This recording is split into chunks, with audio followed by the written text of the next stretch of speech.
Irreconcilable differences? Killed on your wedding night. Even for Vegas, that's a quickie marriage. Well, it's like the priest says, till death do you part.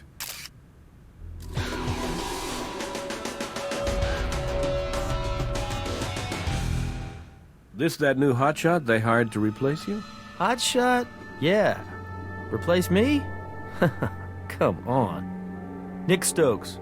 Glad to get a chance to work with you. Well, I'll leave you to it. Well, if you're as good as they say, you probably already noticed our blushing bride here. To choose what to say, move the cursor over a topic icon and select it. Well, judging by the murder weapon and those cuts across her face and neck, my money's on crime of passion. The groom's missing. That might be a lethal case of cold feet or maybe a jealous ex-boyfriend. And if that's the case, somewhere, our groom might be a second victim. Yeah, the autopsy will tell us more. Just let Doc Robbins know when you're going to want the body brought down to the morgue.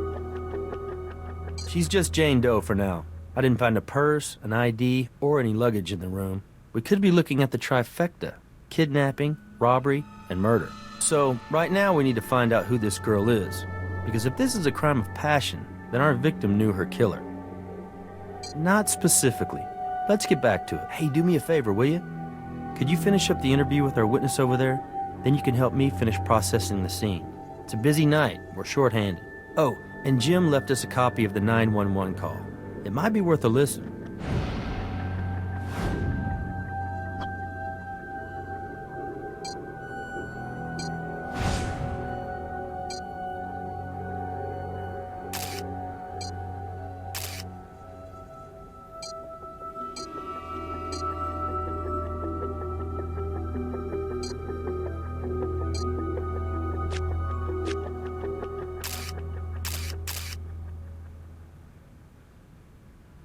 Yeah, Charles Steer. I'm the night manager. Sorry if I'm a little freaked out. This is a first for me. Okay. That was just after checkout time, around 11. I came by to see if he'd left so that the maid could come in here and clean up. I knocked a couple times, no answer. I opened the door and I saw her. I called you guys right away. Yeah, right. He's some Mexican dude. I never seen him before. Short guy, about 5'6" or so. He checked in by himself, but I figured he might have had some company waiting around the corner because he asked for the Cupid suite, I kind of went all through this with that Captain Brass guy earlier. But anyway, hombre paid with cash. He gave a phony name like Michael Jordan or George Lopez or something. Most guys do. No. You kidding me? The owner, she don't trust nobody who works here. Cash goes straight into the drop safe. Do not pass go, you know what I mean? She picks it up first thing in the morning. She takes it straight to the bank as soon as it opens. Nah, see, I kind of make my own rules on the night shift. I just write down the name, take the cash, or run the card. I mean, it's not like I get paid enough to pay attention, you know what I'm saying? No, man, I never seen her before. Could you let me know if you find out? Because I kind of like to know. That is, I mean, if you're allowed to give out that sort of information at all? No, not at all. I mean, it was pretty quiet night. Unusually quiet, you know what I mean? And if anybody was screaming or fighting or anything in here, I mean, nobody said a word to me about it. Well, I can't think of anything else to tell you, man. It's just a messed up world we're living in, that's for sure.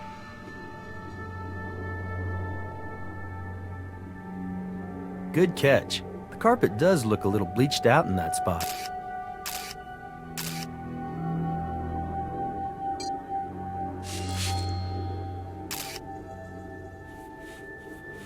Looks like someone tried to clean up.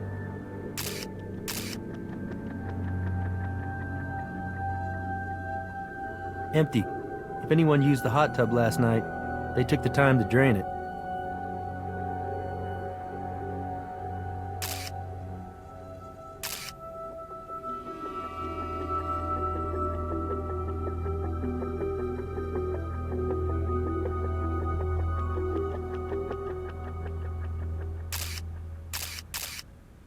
There's some kind of glass or plastic lodged in her neck.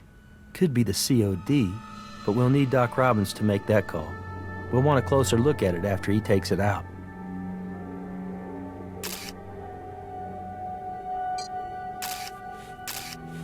With any luck, our victim's DNA will be in CODIS, and we'll find out who she is. From the distribution of this blood, it looks like she was standing when she was attacked, then she fell onto the bed.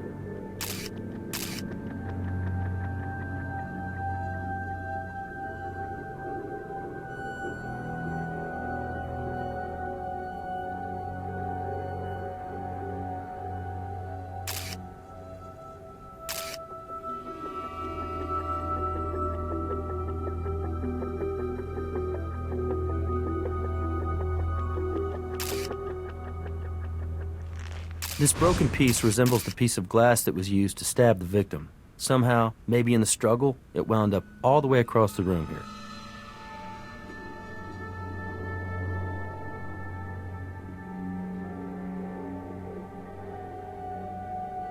Hey, you see how that cushion on the couch was put on backwards? Check it out.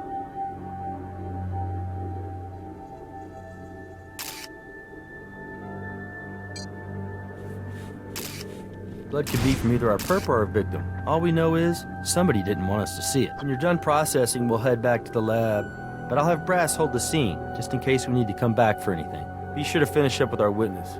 He may be the only one we have.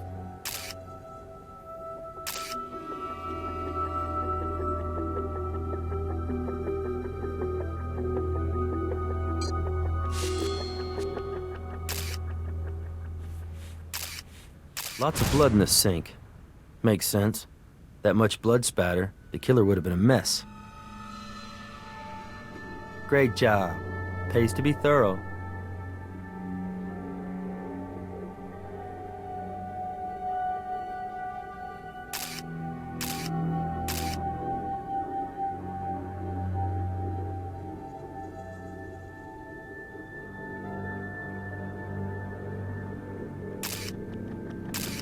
I don't see a faucet.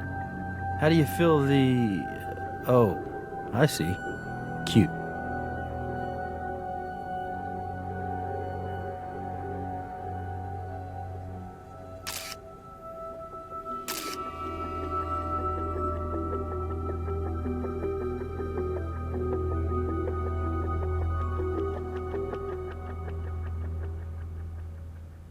Whoa, okay. I don't know nothing about that. You understand? And I know it couldn't have been one of our maids, because I gotta tell them when they can come in here, you know what I'm saying? So that's gotta be, you know, the bad guy doing that.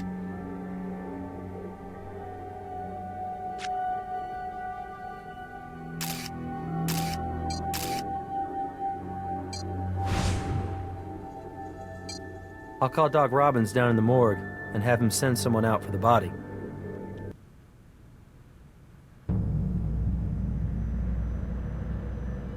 Hi, I don't believe I've had the pleasure. I'm Al Robbins. It's nice to meet you.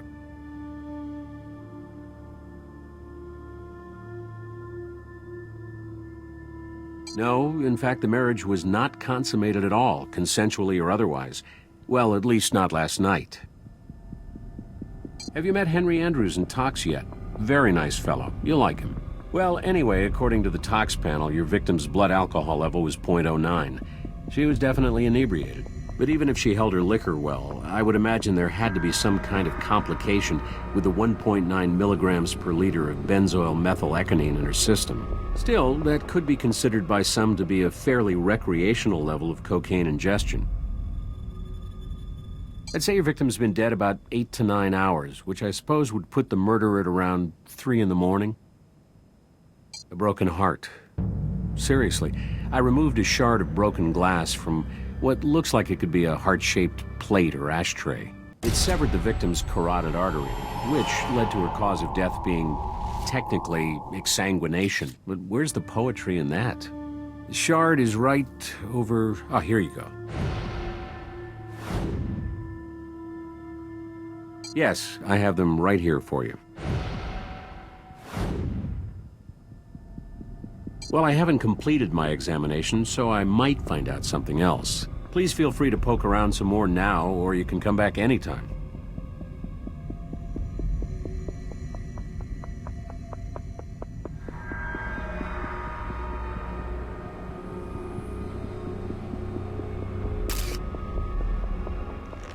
Good catch. Your victim wore a removable partial denture.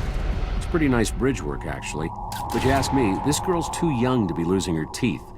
My experience tells me she's probably been the victim of domestic violence.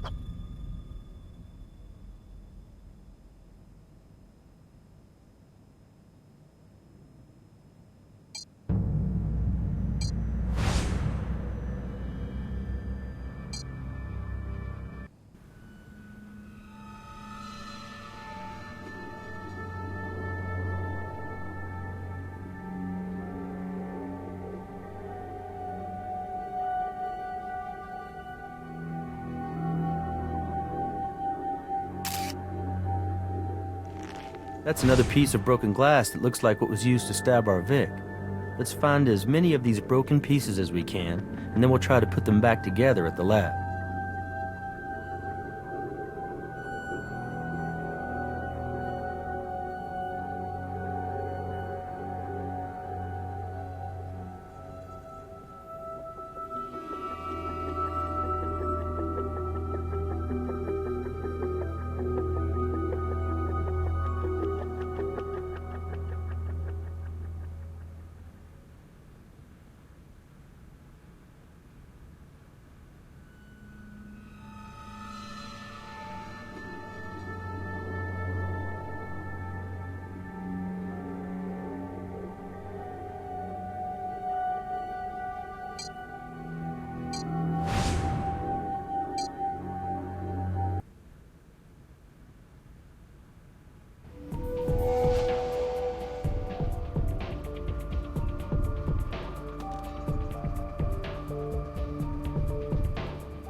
I see you two are making a great team already. Crime scene process that fast, huh? Our new transfer here moves pretty quick. I just stand back and watch the magic happen. Well, don't stand around too much. You still need to identify that Jane Doe before you can make much headway. We're on it.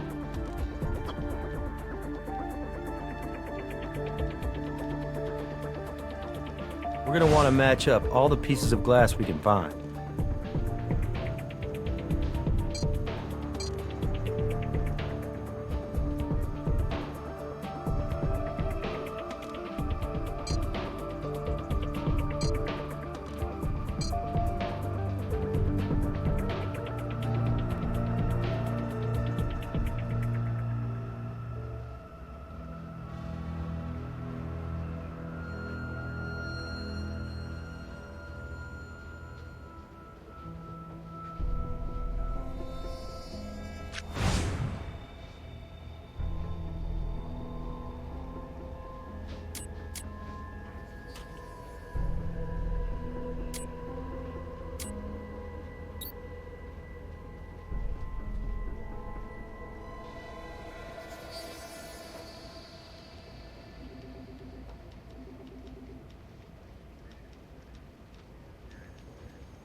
Nice work. Those ID markers are often better than driver's licenses. Now all we have to do is look it up in the medical database.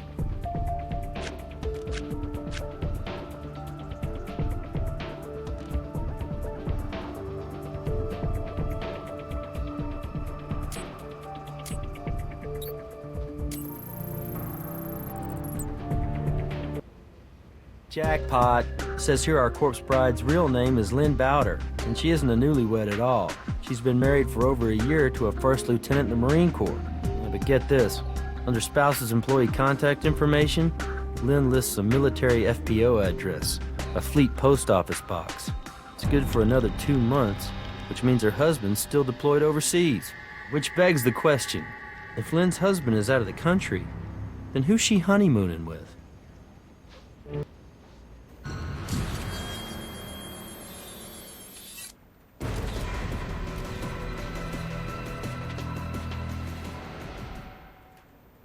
I got you some more information on Lynn Bowder. She's a Vegas native, but moved out to North Carolina a couple of years ago after getting married. 6 months ago, her husband, along with the 2nd Marine Expeditionary Force, was redeployed to Iraq. Now, as far as I can tell, the two remain happily married. There's no record of divorce either here or in North Carolina. No new marriage license was issued to Lynn Bowder. None of the local chapels has any record of her walking or running down the aisle, and none of the hotels has any record of her having checked in. Got a last known local address? No, but her last local place of employment was Pleasure City, a strip club about 2 blocks away from Aurelia's Fantasy Suites. We should check it out. We? Call me if you need backup. Will do.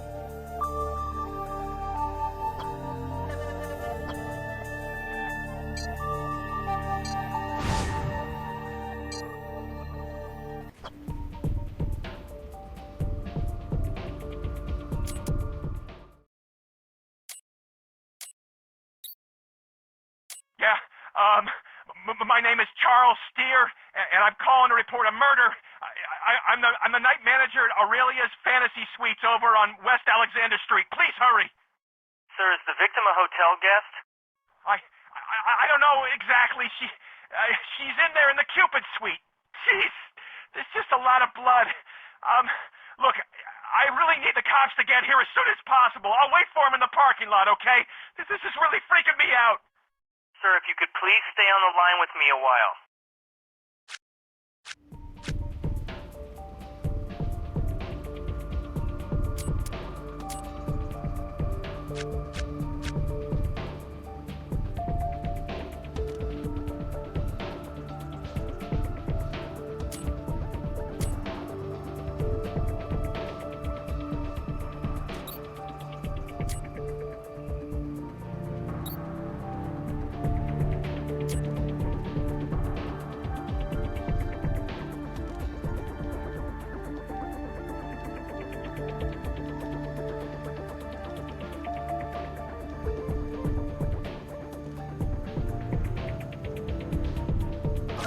Well, we do have someone else's blood at the scene. Problem is, it's just a couple of drops, which could easily have been left there by some previous guest.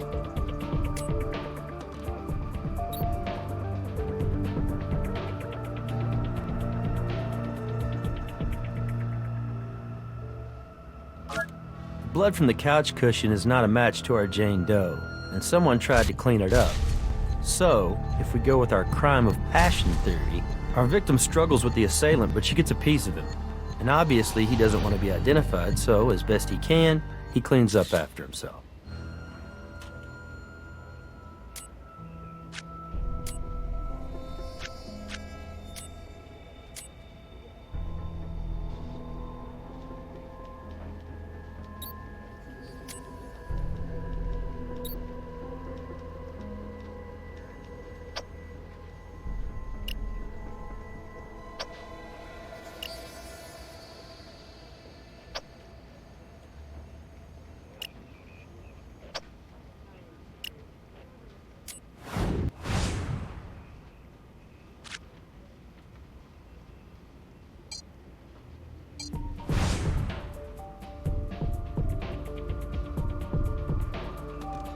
It looks like there could be a partial fingerprint right on the edge there.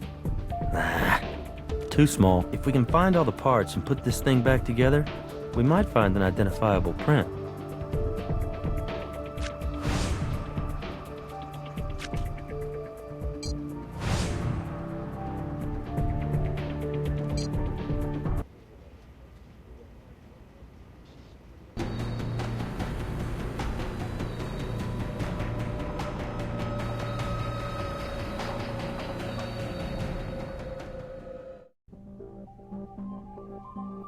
Pleasure City sort of redefines the concept of civic duty.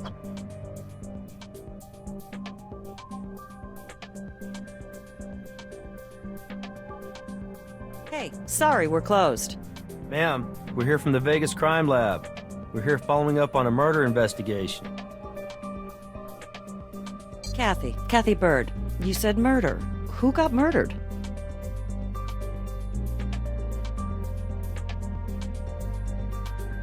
Yeah, guy last night got a little grabby. Security bounced him. He's lucky that's all they did. Hurt like a son of a bitch. Lynn Bowder? Yeah, why? I'm afraid she was found dead at Aurelia's Fantasy Suites. Oh my God! I just saw her last night. Yes, it was. We were both working. She spent most of her time dancing for this one guy.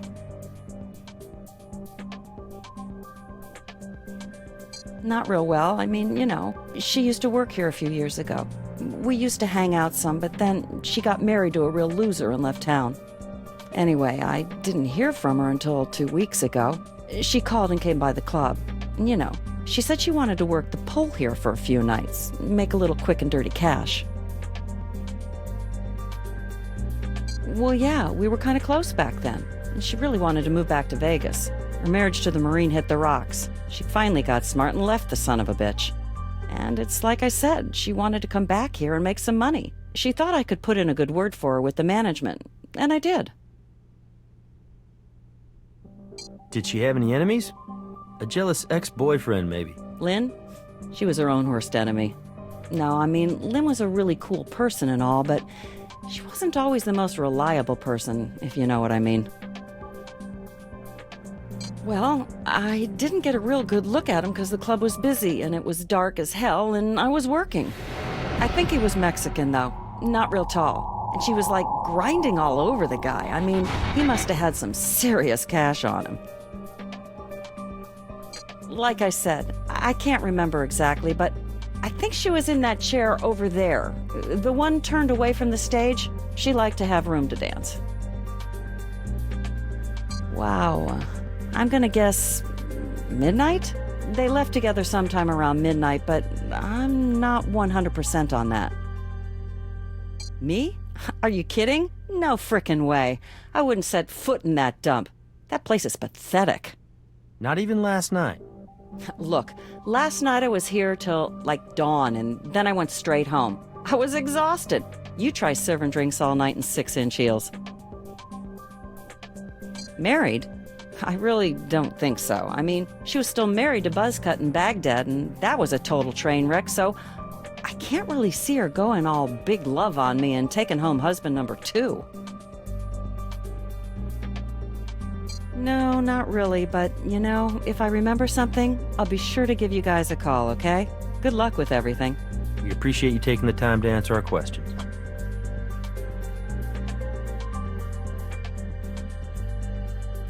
Those bubble chairs are enclosed. Not exactly ideal for lap dances.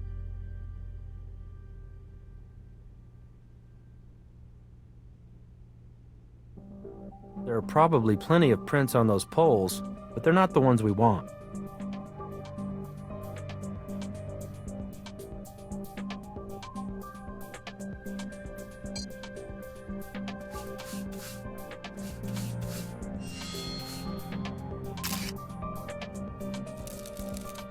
Okay, we're looking at a lot of prints in here, my friend. Finding a connection to Lynn Bowder might seem like we're looking for a needle in a haystack, but, you know, that's exactly what it is. Well, hell, that's why they pay us the big bucks, am I right? It's Jim Brass. Somebody tried to use Lynn Bowder's credit card in an ATM off Eastern. Swing by my office when you get a chance.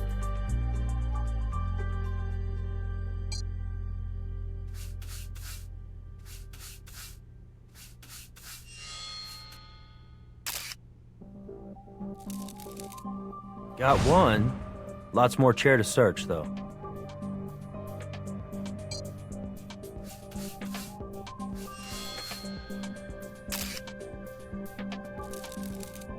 Another one.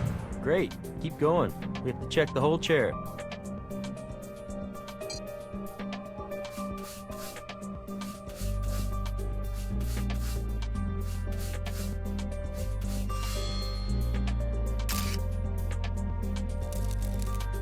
All right, now we might be getting somewhere. This palm print means someone was forced to sit on his hands last night. Now, from what I hear, that's not exactly the MO of a local dancer. All right, we've been over every inch of that chair. Watching your technique, I'm pretty sure we've found what there is to find.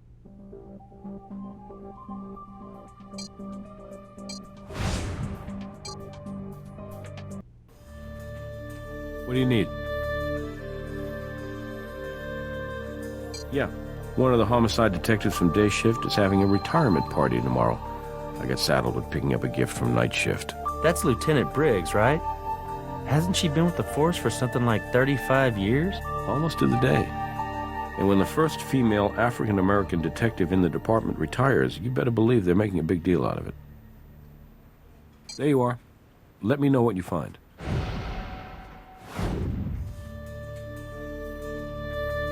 Not too bad. Busy day. You know how it is. Let me know if you identify a suspect.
Okay.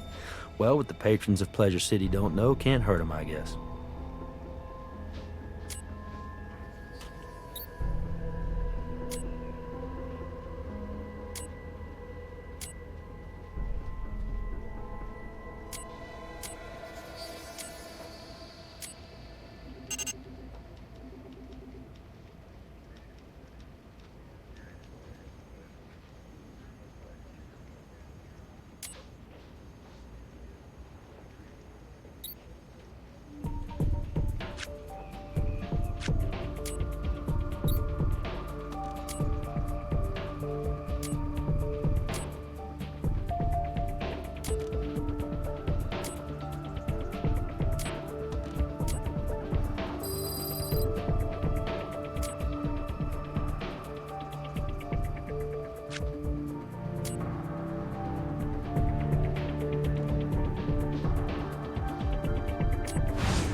Whoa!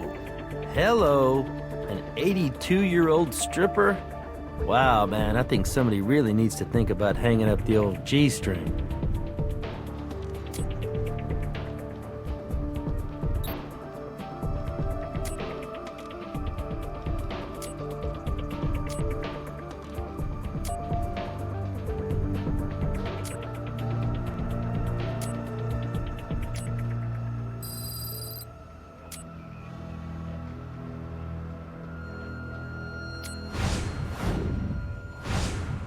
Mr. Hiram Dominguez. That's quite a rap sheet.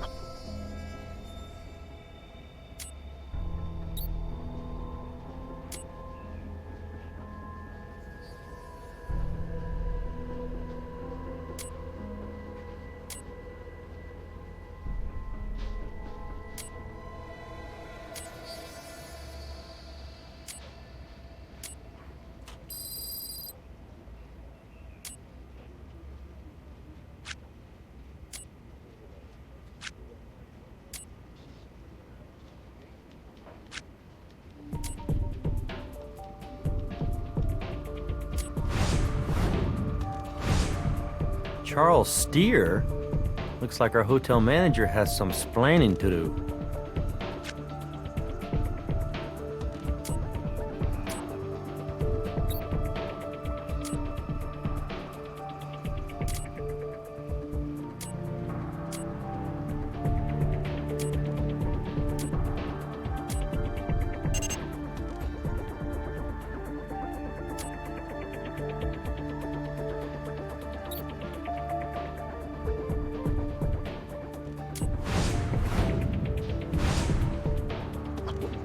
Mr. Hiram Dominguez's prints are a match to those we found with Lynn Bowder's prints. And this guy definitely has a history of violence. His current address is in Los Angeles, California. He might have already skipped town. We need brass to put out a bolo on his vehicle right now.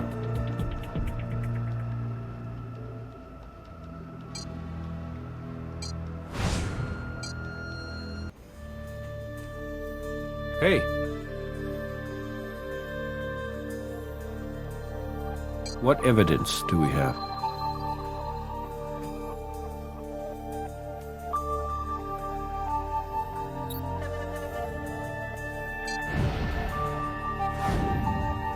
You got Dominguez's prints at Pleasure City, where Lynn Bowder was working. And the night manager's description of the guy who checked into the Cupid suite last night seems to fit Dominguez pretty well. So he's definitely a person of interest. I just don't think a judge is going to issue a warrant for you. But I'll tell you what I can do. I'll put out a bolo on the guy and try to pick him up for questioning. So in the meantime, you can do me a favor and show Dominguez's photo to either of our witnesses. It would be nice to know if one of them recognizes him as the person they saw last night. Yeah? I'm going to need to see some evidence before I go to a judge.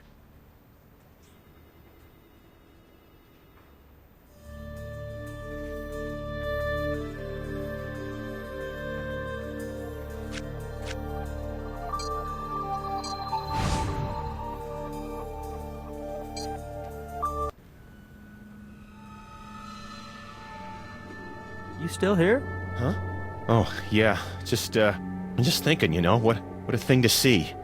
You guys must be used to it, though, huh? Yeah, that's the dude, man. That's the Mexican. I mean, the dude who, you know, checked in with the dead lady last night. That's him, I swear. So there's not like a reward or something, is there? Well, I got some good news for you. We just picked up Iron Dominguez standing on the edge of I-15 trying to solicit a ride out of town, which is technically illegal in Nevada. So on top of that, Mr. Dominguez is in violation of his parole for domestic battery back in the Golden State.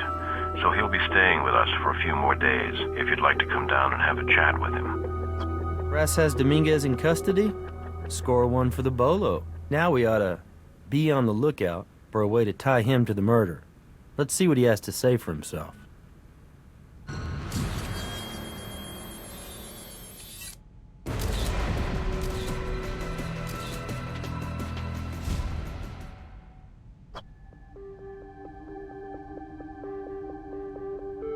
Came to sell my truck.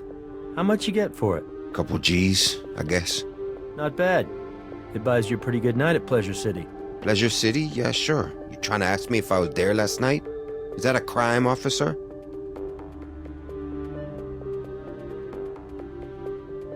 I got rolled just walking down the street right after I left Pleasure City. I mean, you guys got a very dangerous city here, I'm telling you. Bastard got all the money I had left. That's why you picked me up hitchhiking on the side of I-15, which, you know, it would have been nice if somebody let me know is like totally illegal. Yeah, I'm gonna be honest with you. I go for the boobs, not the names. Well, is that why you took Lynn to Aurelia's Fantasy Suites? But maybe by that point you'd blown the 2 G's. Lynn wasn't giving up anything for free. And you weren't gonna take no for an answer. You two get into it, and you put an end to it by stabbing her in the throat. Am I right? Jeez, man, are you crazy? What the hell are you talking about? I came here to sell my truck. I sold my truck. Then I went to the strip club. I had some beers, bought some dances. Then I decided to go home. End of story. So what? You ain't gonna find nobody who said they saw me kill that chick. And you know why? Because I am innocent. I didn't do nothing. But if you want to throw my Latino ass in jail, you better come correct. Because I'm gonna find me a very good lawyer to sue all your asses. You feel me?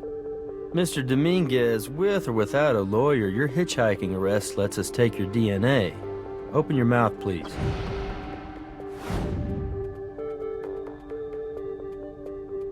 That's not going to be a problem. We have Mr. Dominguez's overnight bag in the property room.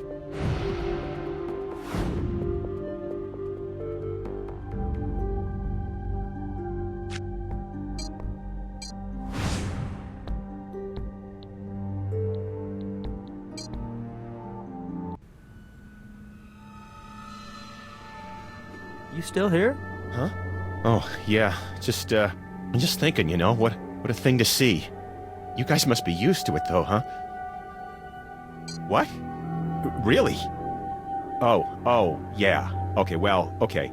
So the thing is, she was gonna, like, pay for the room when they were checking in, you know?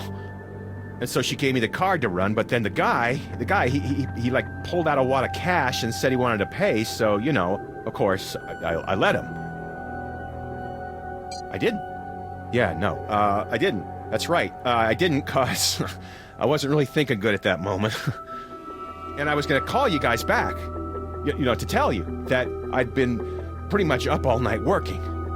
And I forgot to mention the lady checking in with the Mexican dude. I can imagine you had a pretty rough night. Cocaine has a way of doing that to you, Charlie. Cocaine?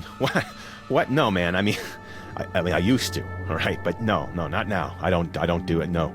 You know, I'm a clean, right? Pure of mind and body and all that. But I got these serious allergies, man. I gotta take something for them. You don't got anything on you, do you? No? No. Sorry, Charlie. Okay, man, you need to chill with that attitude there. Cause I've been nothing but your go-to man on this case from the very start. Now you're treating me like I did something. I didn't do nothing.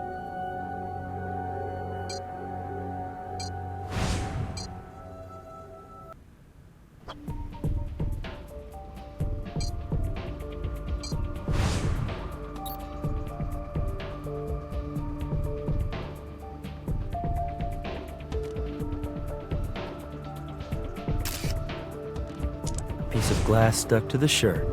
Nice find.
Well, all right.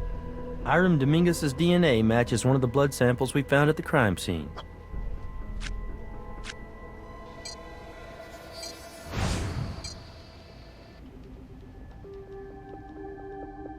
What is it? Is that a club? It's the hotel where Lynn Bowder was found murdered. Hey, now, there's no way you can put that on me. I never been to any fantasy suites.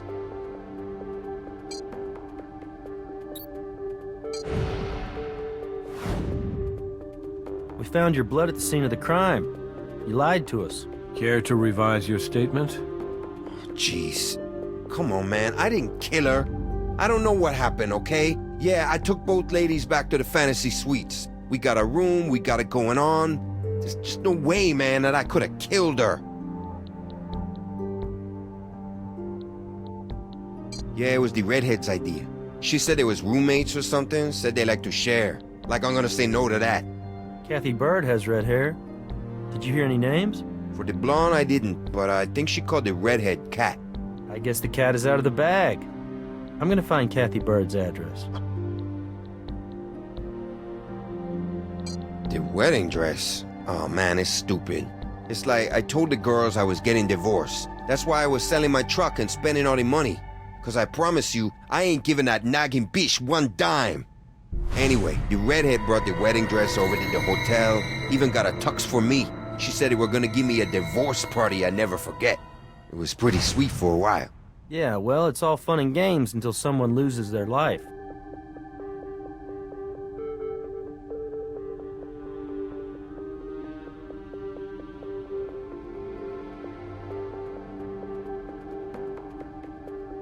It was all going pretty good until I ran out of money, right? Then that redhead bitch tried to kick me out of the damn room that I paid for. And I was like, no way, I'ma get what I got coming. Sure, because you earned it, right? That's right, that's what I said. So I stepped to Blondie to see what's up. And yeah, okay, I admit that I had been partaking of some alcoholic beverages, and I may have snorted some coke. But red-haired bitch get all up in my face first. She's screaming and pushing and punching on me, saying, get out, and I just defended myself. I think I just shoved her back a bit. And then when I turn around to, apologize to Blondie, boom, lights went out. And I don't remember a damn thing after that. You regained consciousness, and you saw Lynn Bowder lying there in a pool of her own blood. Is it that hard to dial 911? I woke up, I see her lying there, dead. I couldn't remember a damn thing about what happened. I didn't know what was going on. Truth is, I got a record, and all I thought was, who the hell's gonna believe me? Don't worry, Mr. Dominguez. The truth might just set you free. ATM card? I know nothing about that, for real.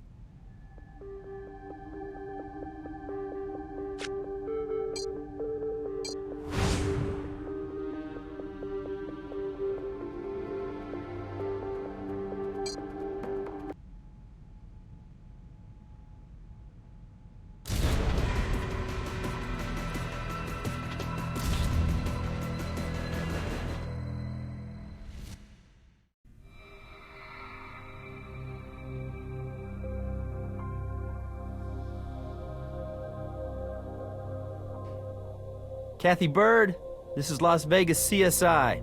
Open up, please. Yeah? No. Would you mind kissing my ass? You think I'm stupid or something? You think I don't know my rights? You got a warrant? Yeah, I didn't think so. We'll be back, ma'am, with the warrant.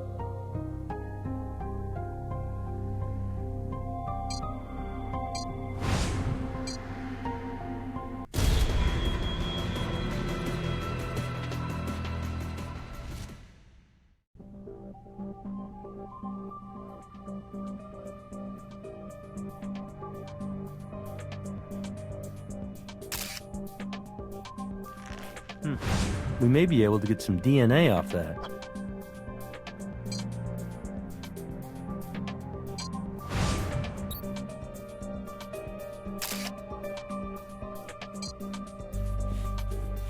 That's good.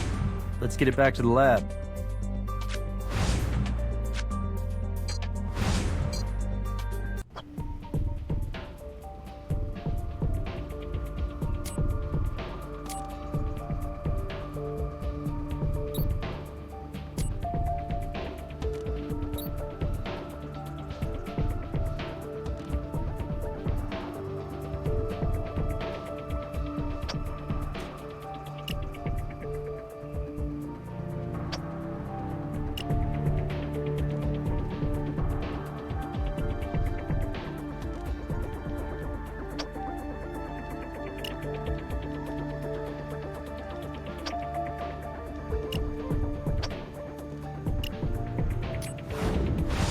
We have Kathy Bird's blood at the crime scene. This will be enough for that warrant.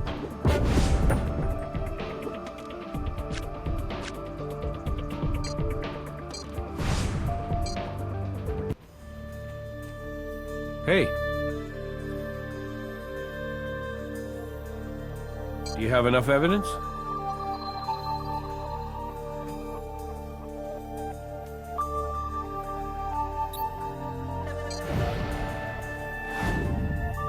You found Kathy Bird's DNA at the crime scene.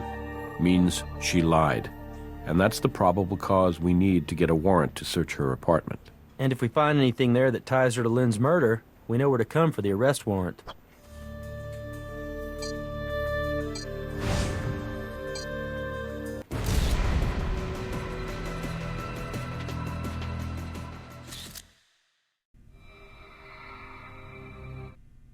Miss Bird, we're from the crime lab. We have a warrant to search your apartment. You need to open up. All right, keep your pants on. I'm coming. Now, Miss Bird. Well, if I'd known this was a social call, I would have made some of my finger sandwiches.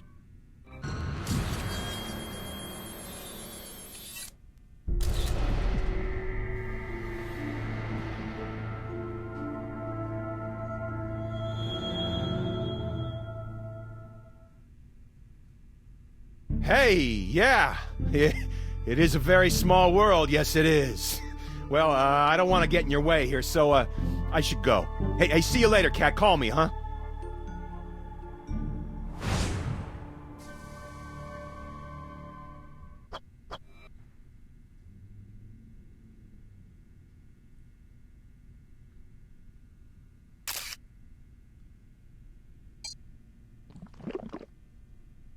Check out this footprint. Notice anything odd? Like how something right there has broken up the tread pattern? Looks like he's got something stuck in his shoe.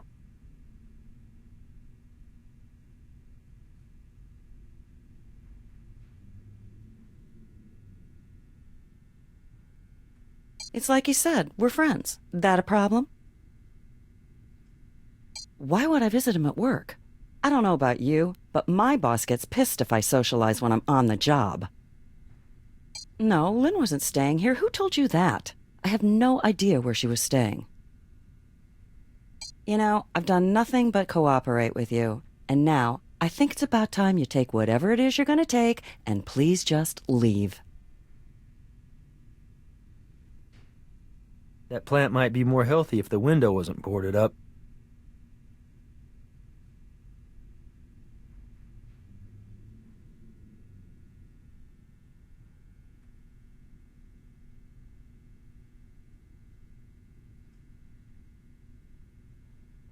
Vegas gets cold at night.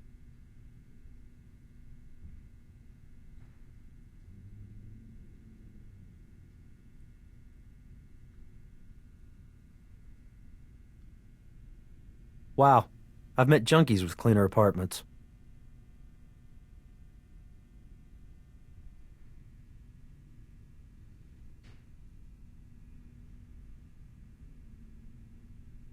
Painting supplies and makeup on the same table? Looks like an accident waiting to happen to me.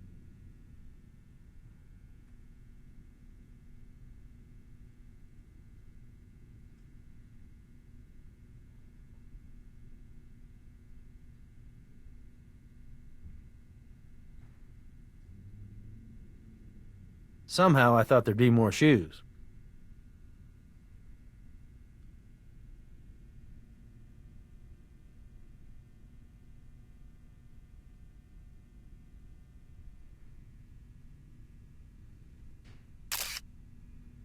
And look here, another chunk of glass. Looks a lot like the others we found.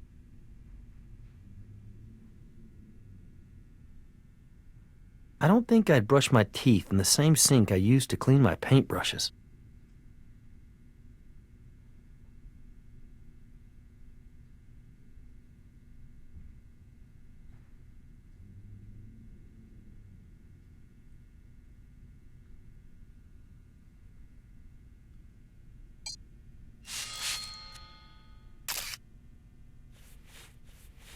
Looks like a fair amount of blood in that drain.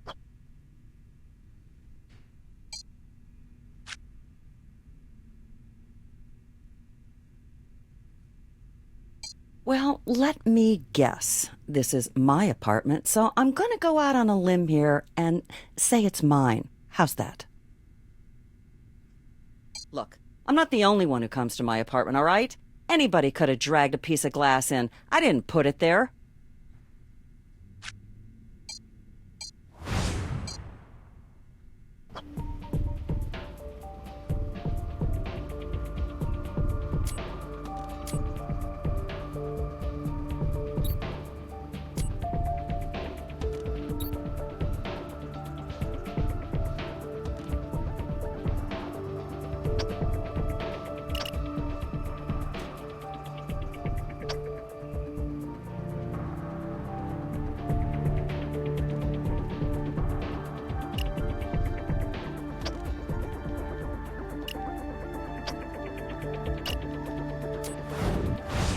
The blood we found in Kathy Bird's apartment matches Lynn Bowder.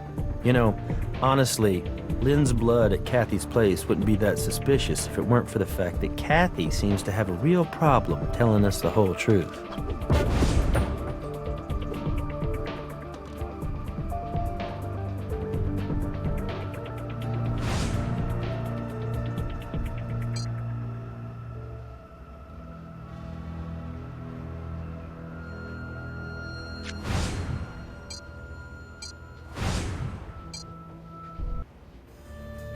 Yeah? I'll see what I can do. Show me the evidence.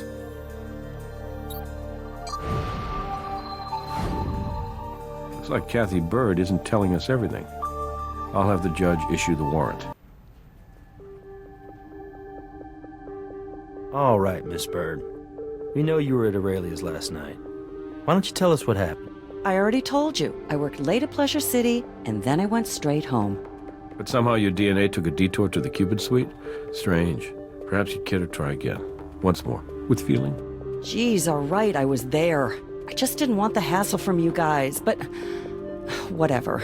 Look, I'm not supposed to dance for customers outside the club. It's a strict policy. My boss will fire me when he finds out. But this Dominguez guy had a lot of cash because he sold his car or truck or something, and he's leaving his wife, yada, yada, yada. You don't need to spare us the details. Lynn and I agreed to give the guy a 2-girl show at the hotel, but the guy ran out of money. So I was like, Lynn, let's bounce. But she started to have a thing for the guy. I don't know. I just wanted to get the hell out of there, so I went home. That's the God's honest truth. Why do you need that? Shouldn't you be looking for the killer? This is a total waste of time.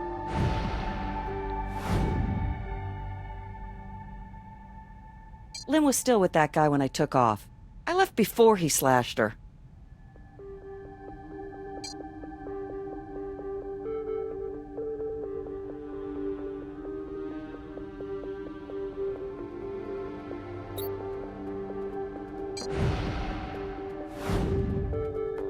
How do you explain the glass shard in your room?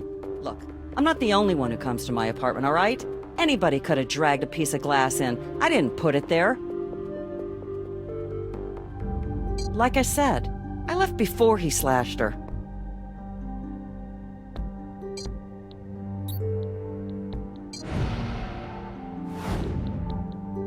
How do you explain Lynn's blood in your shower? You guys are reaching here. I'm not even a lawyer and I could say, well, she cut herself. Or it was that time of the month. Or you guys planted evidence. Pick any one of those, why don't you? All right, cut the attitude. You've done nothing but lie to us from word one. So I think the district attorney is going to want to throw in a couple of obstruction charges on top of first-degree murder. You're at the hotel, and you cleaned Lynn's blood off you when you got home. You thought if you just washed it down the drain, no one would know the difference. You probably didn't realize you still had a piece of the murder weapon on your clothes. Well, welcome to the wonderful world of forensic science, lady. I really hope you enjoy the rest of your life in prison. Wait!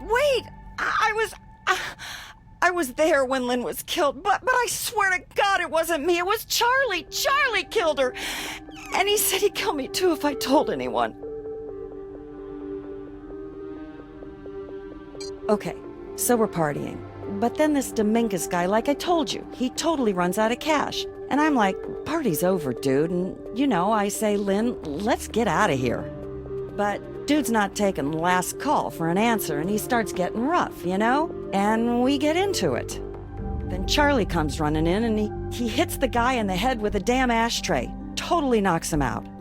Now, I know Charlie because I've been to the suites a few times before, but maybe he was high or something, because he started yelling at me and Lynn. He wanted all our cash and drugs and booze, and I mean, he even tried to take our purses. Let me guess. Lynn didn't want to give up her purse. That's right. I gave up mine, but Lynn wouldn't. Charlie went crazy. He picked up a chunk from that broken ashtray and he... Oh my God! I loved Lynn. She was my friend. She didn't deserve that. So when you called the police... Oh, wait, that's right. You didn't call the police. Charlie said he'd kill me if I went to the cops. He said I'd get it worse than Lynn, and then he told me he'd cover for both of us. He'd just make it look like the Dominguez guy did it. Here, my cell phone. He left me a voicemail. Listen to it yourself if you don't believe me.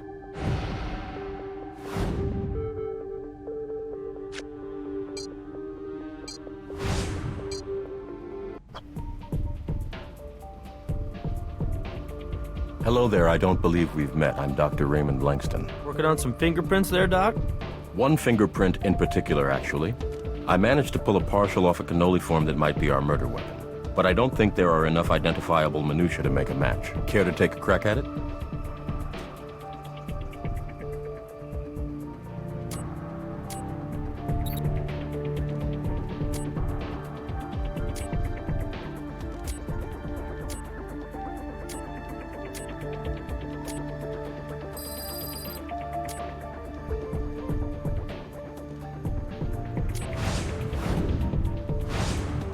You did it. Thank you.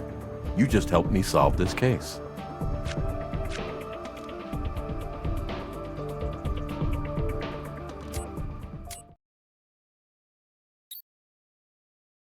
Hey, Kat. I'm calling because you and I both know what happened last night was no accident, right? So I just want you to know you better keep your promise, all right? That way, I keep mine, and we're cool, okay? Okay. That's it.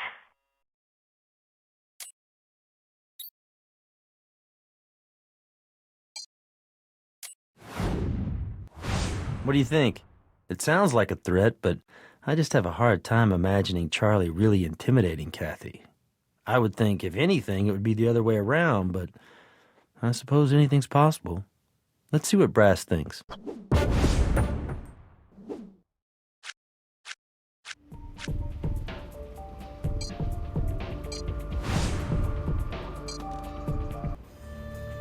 What do you need?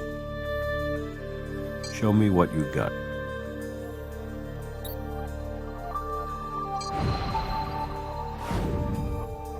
Well, appearances might be deceiving, but that sounds like Charlie Steer has something to confess. I'll see what I can do. Mr. Steer, we heard the message you left on Kathy Bird's cell phone. You gotta be kidding. She played it for you, didn't she? Damn it! Well, if it's any consolation, our threat seemed a little more convincing than yours. What did she tell you? Something about how badly you needed a purse, and how you stabbed Lynn Bowder in the throat to get one. What? You don't look like much, Charlie, so I get it. After you left the voicemail, you wanted to make absolutely sure Kathy understood you weren't playing games, so you paid her a little visit. You know, it's just bad luck that we were there at the apartment when you did. No! Look, you got it all wrong, man. I didn't kill that girl. Kat killed her.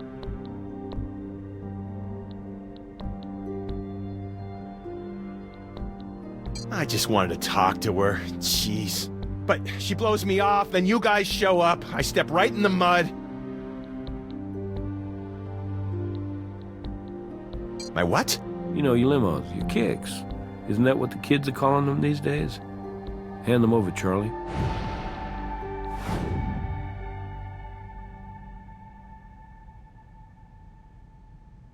Oh, you gotta be...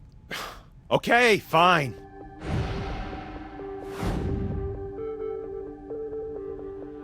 It's your classic he said, she said. Yeah, but Kat called me to the room, man. That's how it went down. And that blonde chick, I mean, she was already lying there on the bed. She was dead when I walked in there, man. You gotta believe me.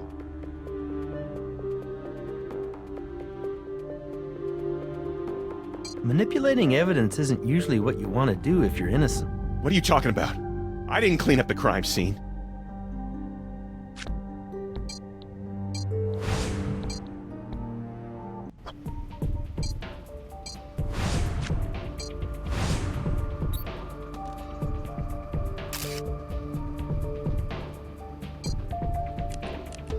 Charlie was pretty twitchy.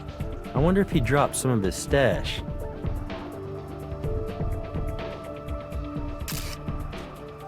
I think you just found the missing piece to this puzzle.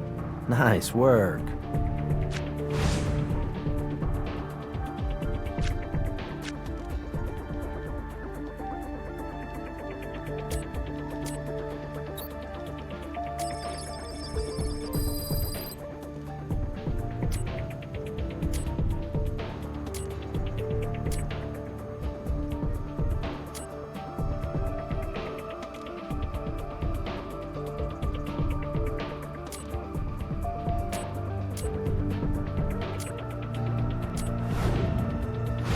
Carpet cleaner.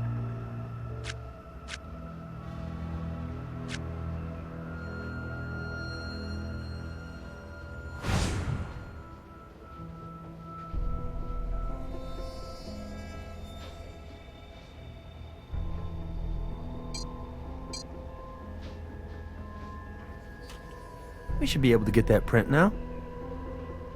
There you go. Good as new.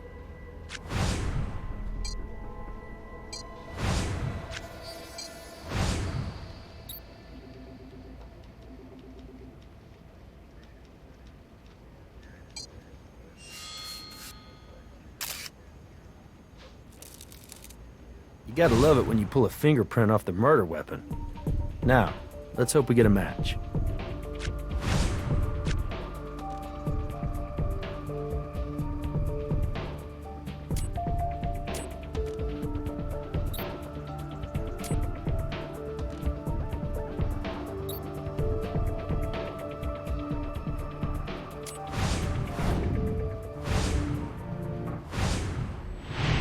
Print proves Kathy Bird handled the murder weapon.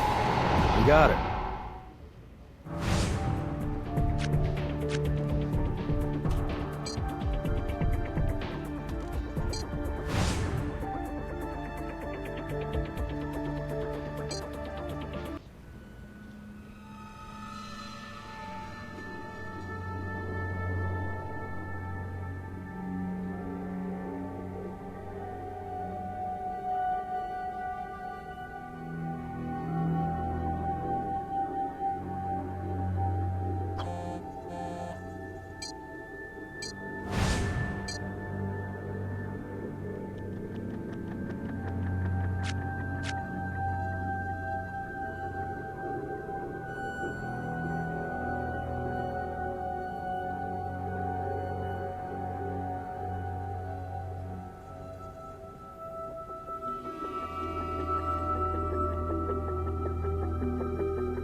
Interesting.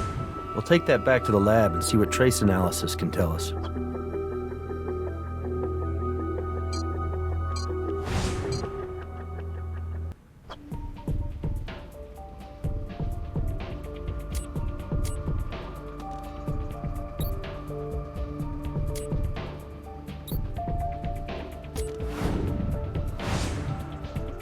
Found traces of identical carpet cleaner on both the floor of the crime scene and on Charlie Steer's shoe.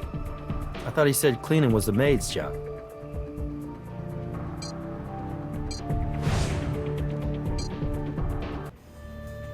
Hey. Okay, meet me in interrogation.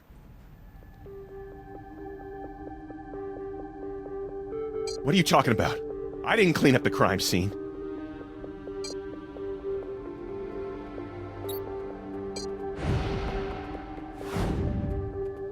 I'd say you cleaned up to make yourself look less guilty. No way. That's not how it happened. I did help clean up, but Kat killed that blonde! So instead of calling the cops, you helped her cover up a murder? Why should we believe that? Cause I love her, man, okay? It's crazy, I know.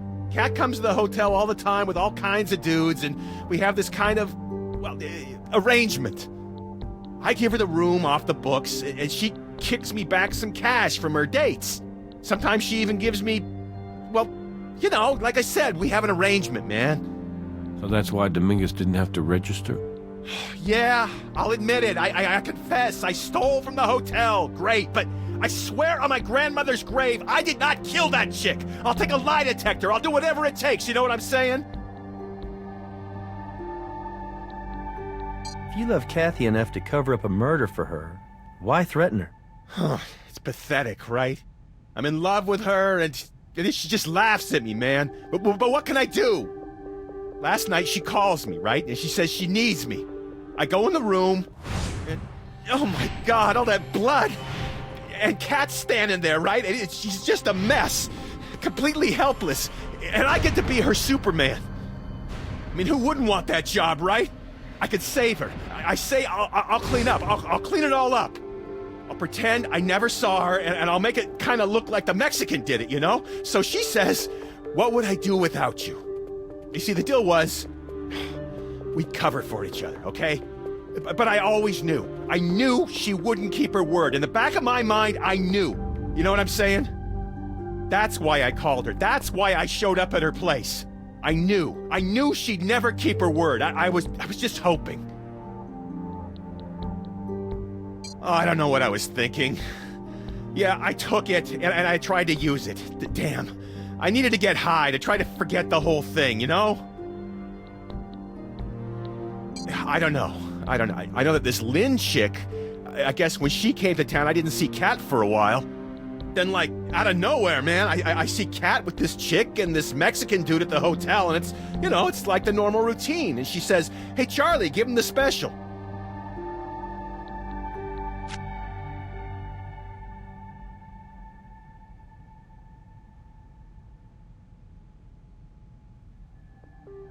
Come on back to my office. We can discuss it. Yeah?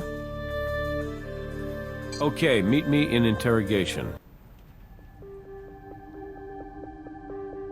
Yeah, really? Well, that's what I told you. He killed her and then he covered it up. Unfortunately, we're not going to be able to charge him with Lynn's murder. Why? Why are you doing this to me? You have no proof. I never touched that ashtray.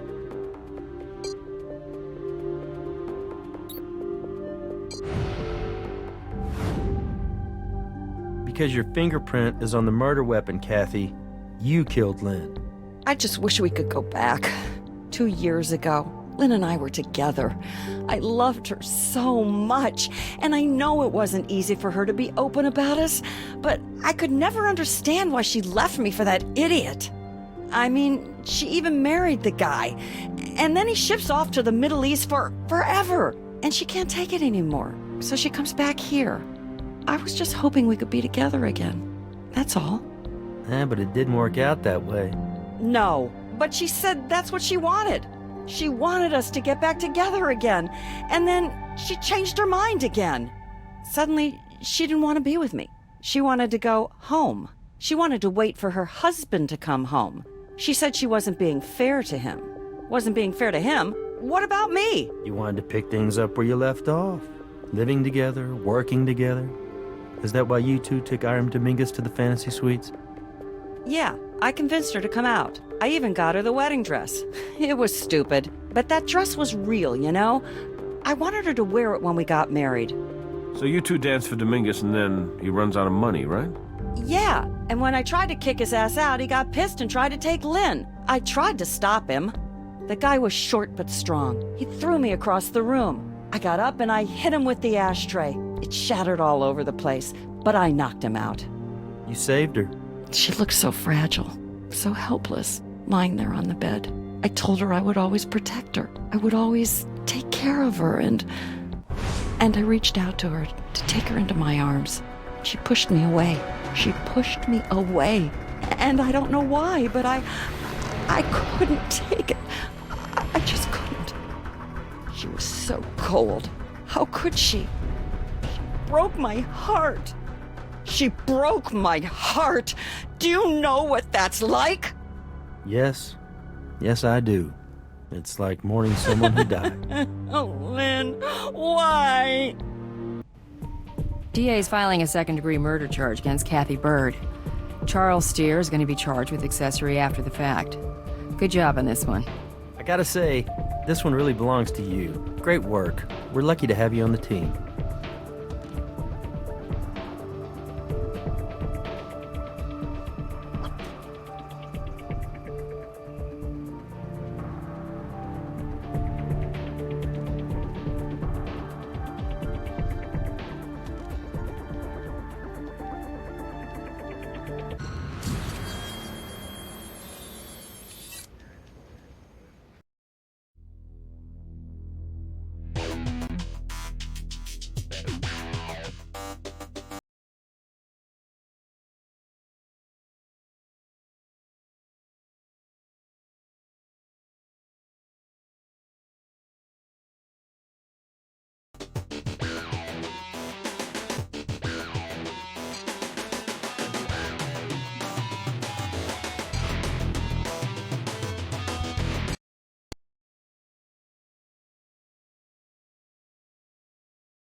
I see it's your turn to supervise the new CSI. I don't know how much supervising I'll be doing. That resume read like a who's who of crime scene investigation. Okay, so the old dog might learn some new tricks. You were speaking for yourself, obviously. Who's our Vic? Rick Shimada, referee for the Supreme Force Fighting League. He worked the marquee match last night. I see the banners, and I see blood. I gotta say, it's tough being a ref these days. I mean, all that money and all that ego in sports, it takes just one bad call. And you're down for the count.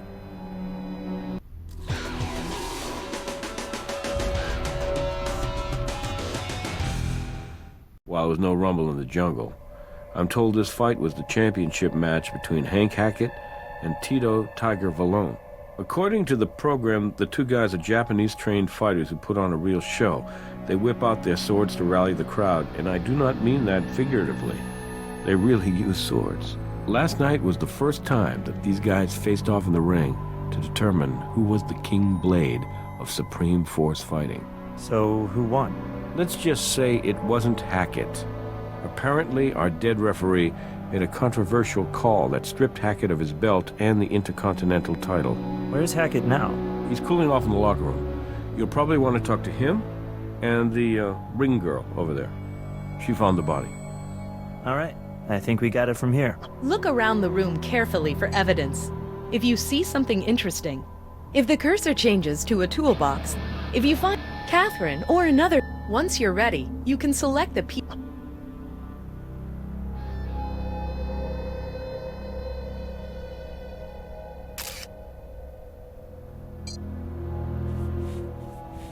If he were just strangled, there wouldn't be blood pooling under his neck.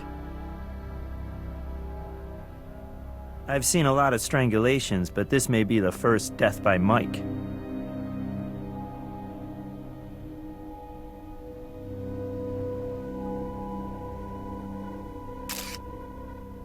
I think this hair may belong to our strangler.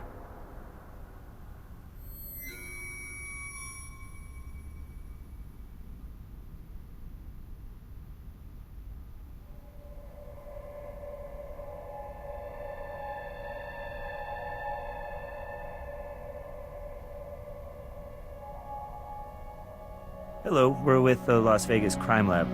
May we get your name? Yes, I'm Tina Allens. I found Mr. Shimada, and I called the police. Approximately what time did you find the body? I'd say a little after 11 o'clock. I'm supposed to close the prop room before the arena shuts down at midnight. I was coming down the stairs over there when I noticed the light over the ring was still on. I came over, and that's when I saw Mr. Shimada lying there like that. My God. It's just so awful. Oh, everybody really liked him. And that's saying a lot for a referee, right? I know everybody thought he was very fair. But honestly, no, I didn't know him personally. I'm sorry. I should have, but I wasn't really paying attention. But everybody was pissed? Wow. I mean, he like disqualified Hank Hackett. Just stopped the fight cold. Handed the title to Tiger. I think he was probably pretty lucky to get out of that ring alive. Well, I mean, sorry.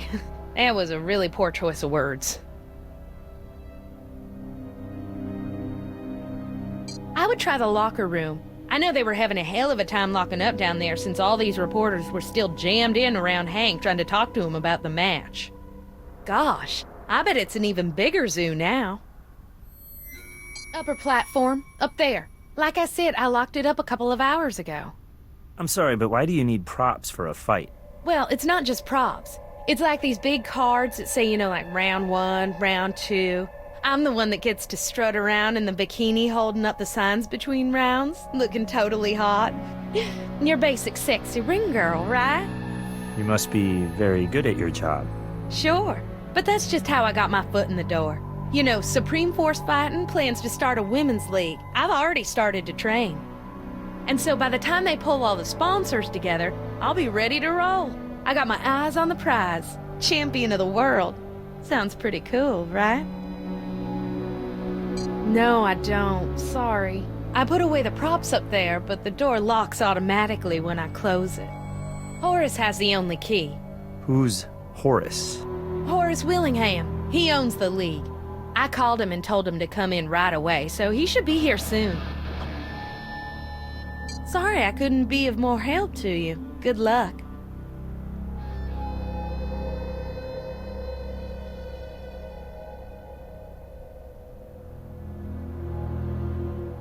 I'm guessing the footage from the cameras is stored on that upper platform.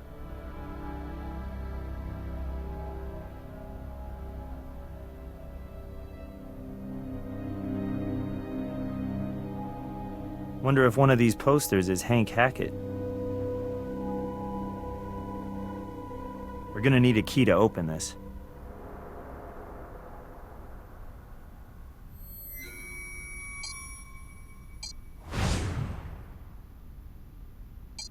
I'll arrange for Dr. Robbins to have the body picked up. He'll call us when he's completed the autopsy.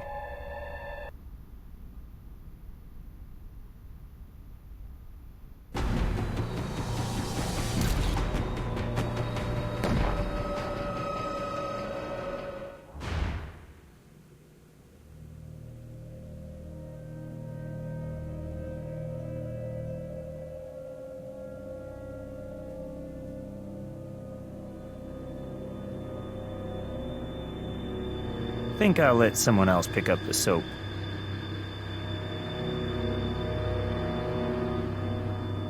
These are for guests. I don't think we need to inspect them.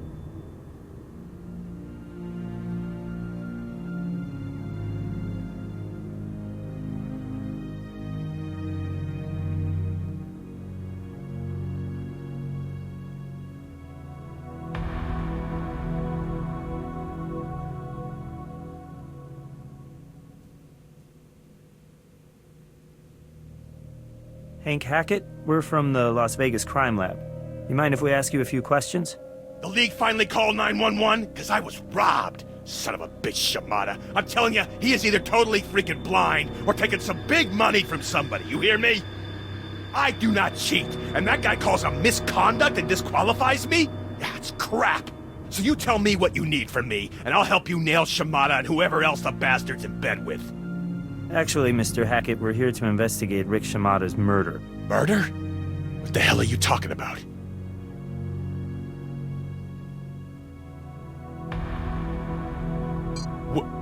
Oh, no way. Wait a second. Am I being punked here? Because this is just too sick, man. Come on. This isn't real.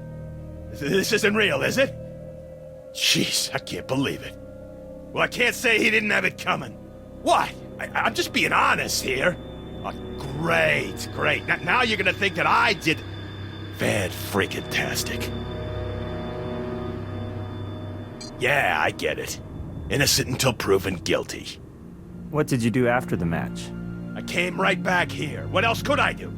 I couldn't go home. I got reporters all over the place. They're barking at me. I thought I'd just hang out down here until everything started to chill.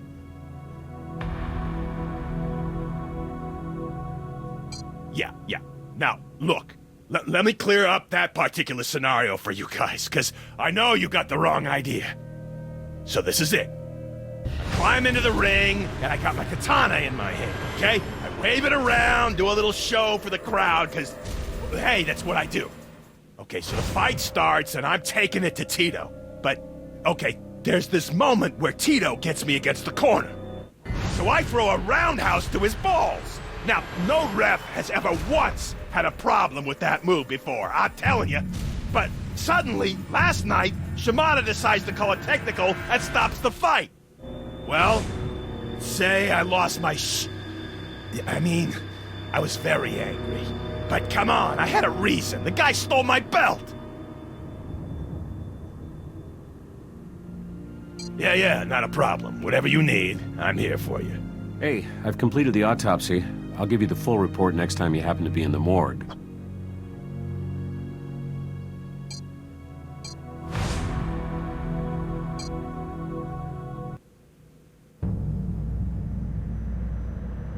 It's good to see you again. Well, your victim was strangled, but the blood was actually the result of blunt force trauma to the neck and upper torso. Take a look here. This contusion and the partially occluded carotid are indicative of ligature strangulation. However, I suspect your victim was unconscious prior to asphyxiation. Notice these lacerations and bruises. I count 6 distinct injuries along the victim's neck, shoulders, and upper back, causing detachment of the trapezius and sternocleidomastoid muscles. There was some additional nerve damage, which I really think would have either put your victim in shock or knocked him out cold. Looks to me as if the perpetrator tried to break your victim's neck and then decided to shift to plan B. The microphone cord. And asphyxiation is your official COD. Lividity suggests 2 to 3 hours ago. So that puts TOD at around 11 p.m., and the last fight ended an hour before that. Yeah, I found traces of what looks like a white pasty substance smudged around a few of the blunt force injuries. You might want to take a sample with you.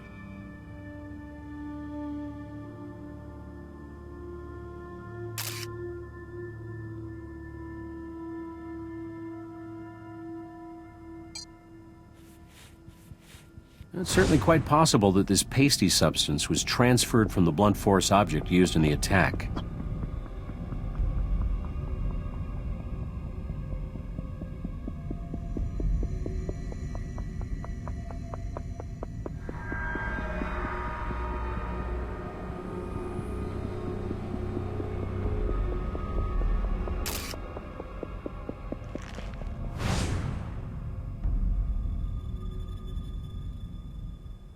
Always a pleasure.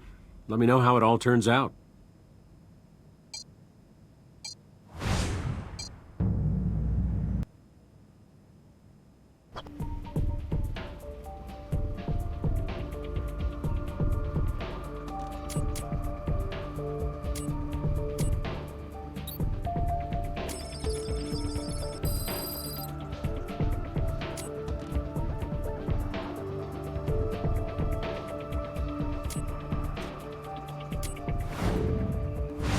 Weird, huh? Not a combination you find every day. Let's see what the almighty internet has to say about this. Okay, you ever heard of Uchigamori stones? Says here they're a type of slate which can be ground up with sodium bicarbonate to form a paste. And this paste is used in the ancient Japanese ritual of Hidori, the sacred art of polishing a katana. Introducing, in this corner, our first suspect, Hank Hackett.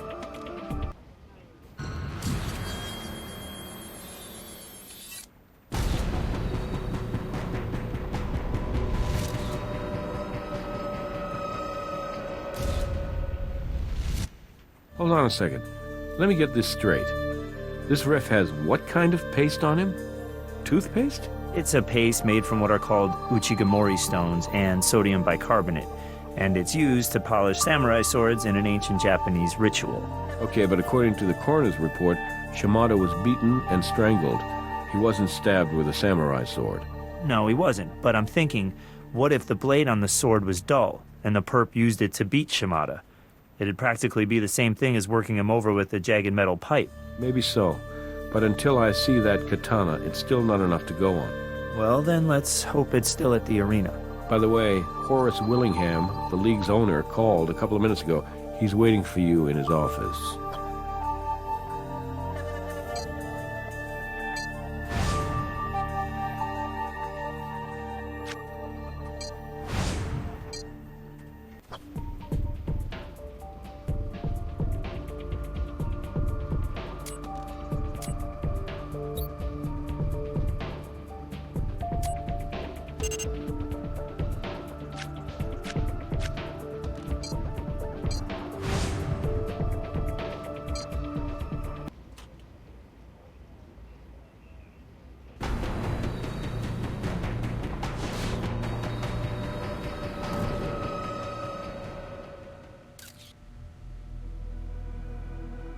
Fellas, how's it going?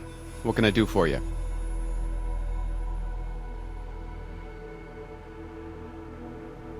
I never miss a fight if I can help it. About midnight, got a call from Tina Allens. She works for me. You talked to her yet? Yeah, she sent us your way, actually. Yeah, well, she called me, said she'd found Rick. I told her to hang tight, I'd get back as soon as I could. And here I am. Well, let me think on that for a second. I started this league about 4 years ago. I kind of poached Rick from another league, tell you the truth, and I'd say that wasn't more than 6 months after we got on our feet around here. Oh, hell no. I was a fighter. Oh yeah, 10 years. I was one tough son of a bitch, I kid you not. I'm like that fella Evel Knievel. I must have broken every bone in my body at one time or another. I'd still be doing it, too. Seriously. My former employers had to come to me on bended knee and beg me to retire. Offered me a pretty hefty severance package, truth be told. So, my last fight, man, what a night. That was the night of March 12th, 1999. Rick was the referee. It's funny, it was my last night and his first. We became fast friends. And so, when I took that money they gave me to quit and then I decided to start this league, well hell, of course I was gonna bring my boy Rick over here with me. Hank and I go back about 2 years. Funny story, actually. I offered him a contract the very same night I witnessed the man take down 3 bouncers in a barroom brawl. Man, that boy can fight. Tough as nails. And no disrespect to anyone else on my roster, but Hank's the very best there is. First rule of Supreme Force fighting, you do not fight outside the ring. Second rule of Supreme Force fighting, you do not fight outside the ring. When I say we train them, what I really mean is we discipline them. Hone and polish their skills, try to instill a sense of honor in them. Excuse me for asking, but why are you asking all these questions about Hank? Is he a suspect or something? Just being thorough. And let me check here. Problem with taking one too many whacks to the head is that you kind of develop this nasty habit of putting stuff somewhere for safekeeping and then spending the next hour trying to remember where you put the damn thing. Okay, good. Here it is. I guess my mind isn't as dull as I thought. Does anyone else have a copy of this key? No. Just me. Hey, I don't mean to step out of line here or nothing, but I gotta ask a favor of you. Is there any way to keep this thing kinda quiet? I mean, do you think we can keep this out of the press for a little while? It's just that I've lost a couple of things in my life that were pretty dear to me. My first wife, Grace, I lost to cancer. God rest her soul. And then, well, I lost my ability to fight. And now, the thought of losing this league because of all of this, well, it's just a little more than I can truly bear. Mr. Willingham, it's department policy not to discuss ongoing investigations. All right, good. We got an image to maintain.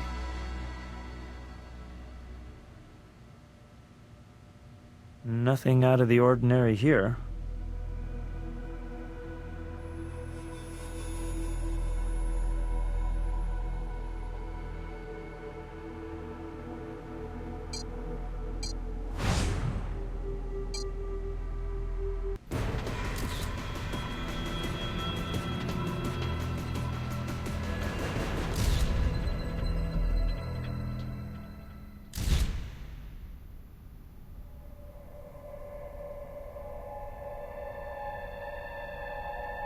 He works. Let's head upstairs. Pretty nice setup here. Looks like it's capable of recording whatever's happening in the fighting ring from 1, 2, 5 different angles.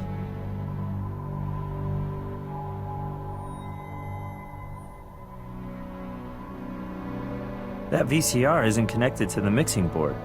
Looks like it's wired directly to the security camera. Video cassette. Remember when I said this was a pretty nice setup? I take it back.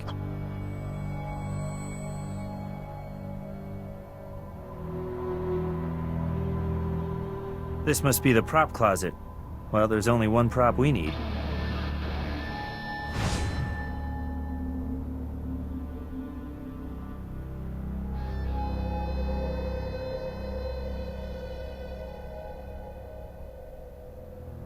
Whoa, just came apart in your hands.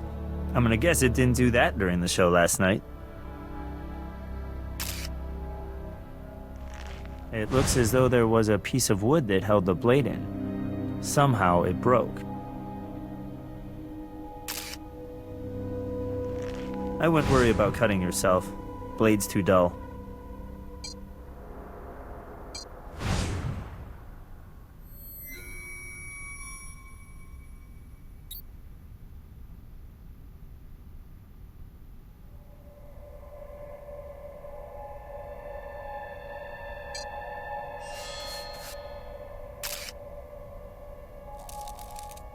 Nice find.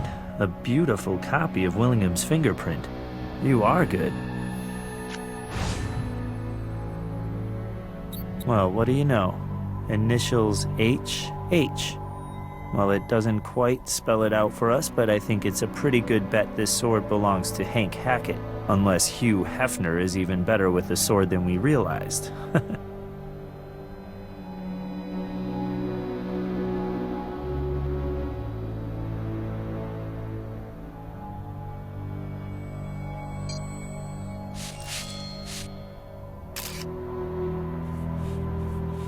And we have blood on the blade of the sword. I wonder whose it is.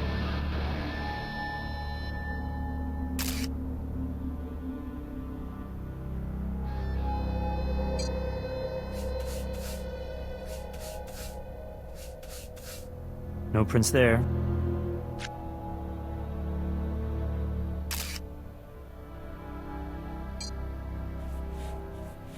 See that?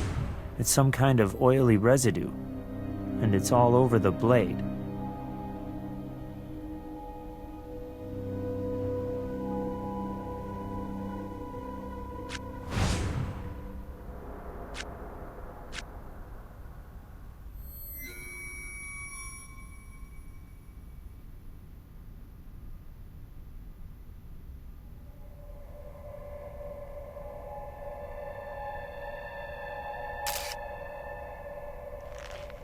Tina left her lipstick. A minor tragedy for those of us who appreciate artificially colored lips.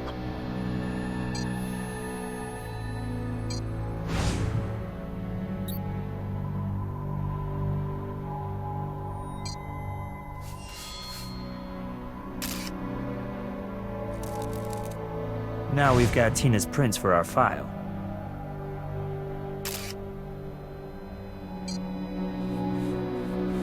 It's a two-way street. The lipstick goes on her lips, and her DNA goes on the lipstick.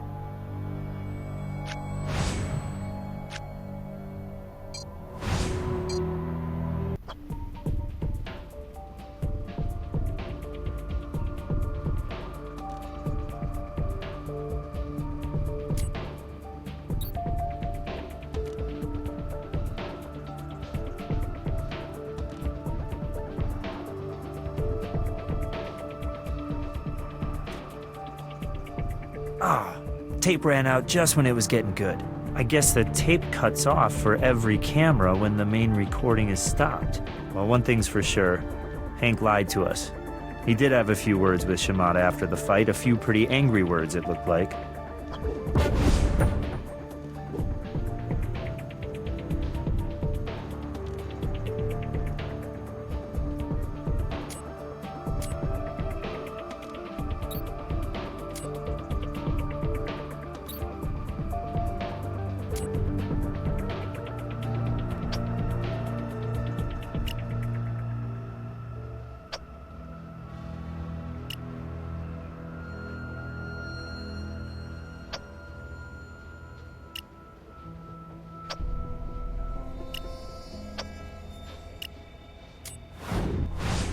Got it.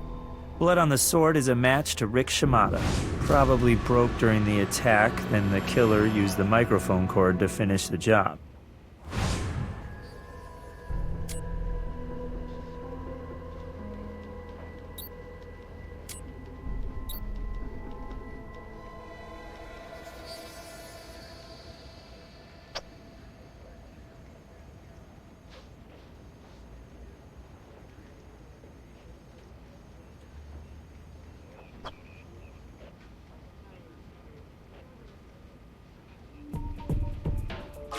No match. That's not Tina's hair on the microphone cord.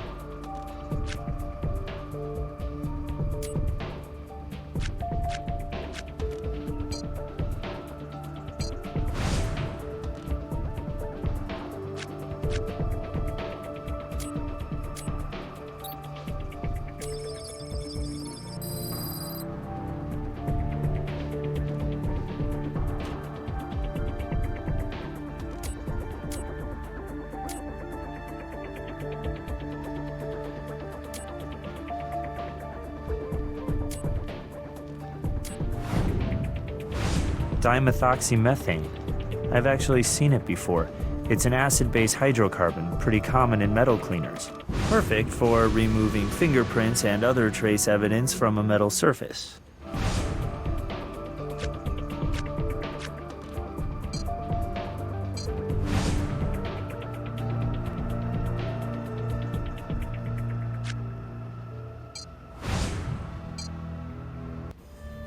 Yeah?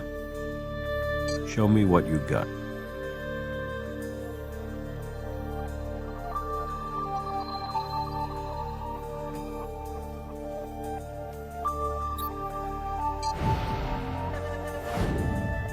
Tape cuts off just in the nick of time. So was Rosemary Woods running the camera or something? Never mind.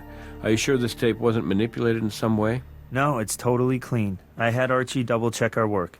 So Hackett lied about confronting Shimada after the fight. And the tape's time code confirms that their confrontation took place suspiciously close to Shimada's time of death. I think that's enough to invite Mr. Hackett down here for a little sit-down. Hank, we have video of you arguing with Shimada in the ring after the fight. Okay. Look, I can explain this. Well, that's good. Because right now, I think you're full of crap. I had to set the record straight with him, okay? My whole damn reputation was at stake here. I didn't cheat. Now, after he DQ'd me, I went back to the locker room just like I told you before. I had to cool down. Otherwise, I might have killed the guy. But I didn't do anything to him. You get that straight through your head right this second, okay? What I did was, I went back into the arena and he was still there, okay? And I just tried to explain to him, as calm as I could, exactly what I had done and what I sincerely believed that he had totally screwed the pooch on that call. You didn't seem too calm in the video. Look, Shimada's the one who decides to get back into the ring and show me what I had really done. And I told him he was just plain totally blind, because what he was showing me wasn't what I had done. Nah, not at all. Then, you know, I may have said something or other about his mother, and whether or not she could be fully trusted to know the true identity of his father. And then I might have shoved him. It doesn't matter, because I realized he wasn't going to change his mind, so I left. I didn't kill him. I swear it. I still think you're hiding something. No. It gets put under lock and key right after the fight. There's no way that katana killed anyone.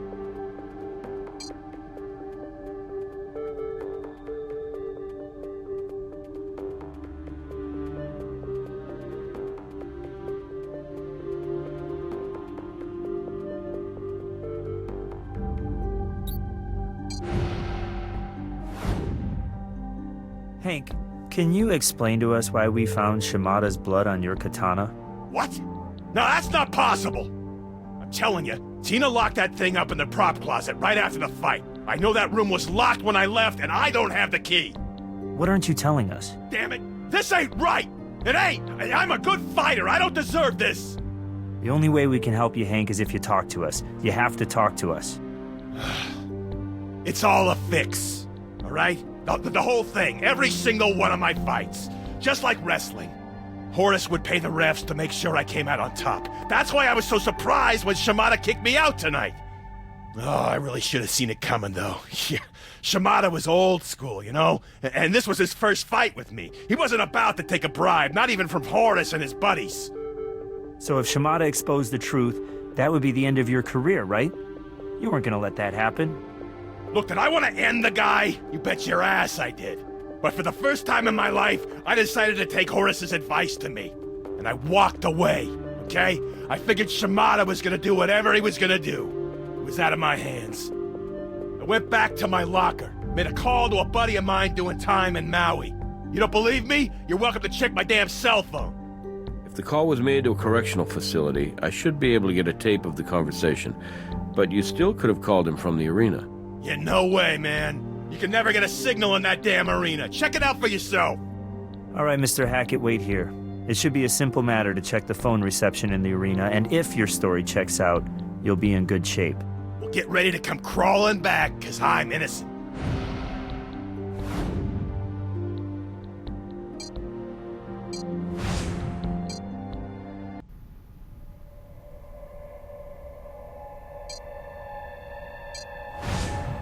Hackett was right. There isn't any reception in here at all. Let's check in with Brass, see if he has those phone records.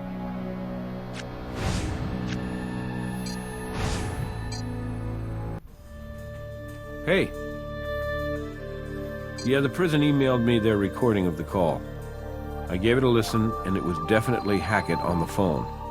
Wouldn't shut up, actually. Well, we checked the phone reception at the arena, and there's no way he could have made that call from the ring. I guess that means we're gonna have to let Hank go. Would you care to do the honors? That's it? That's it. For the moment. What do you mean, for the moment? You said if I told you the truth, you'd help me out. What the hell does for the moment mean, huh? Settle down, Mr. Hackett. Don't you dare treat me like I'm a child, you hear me? Hey, and don't you dare eyeball me like that! I will not hesitate! Mr. Hackett, I strongly suggest that you choose your next few words very carefully. Whether or not you walk out that door a free man depends on it.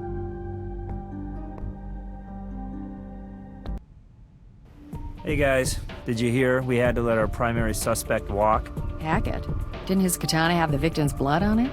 It did, but he couldn't have been in the ring at the time of the murder. Did someone else have access to the katana? The ring girl locked the katana in the prop room after the fight, but her DNA didn't match the hair found on the murder weapon.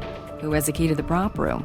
Apparently, the league owner has the only one, and according to Hackett, he was fixing fights, but our dead ref wasn't cooperating. If the referee was killed to keep him quiet, then we better warn Hackett. He could be in danger as well. Too late now. Hank Hackett is dead.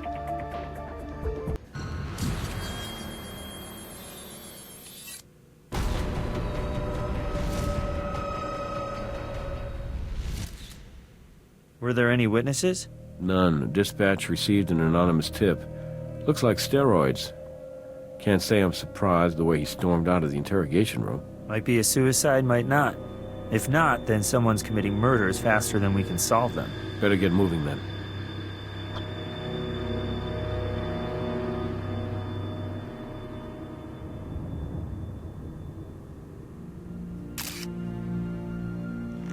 Something tells me that's not vitamin B12.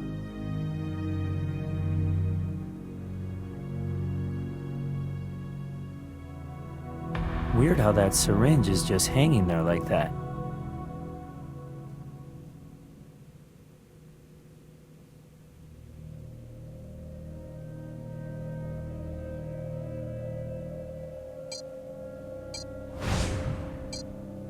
I'll arrange for Dr. Robbins to have the body picked up.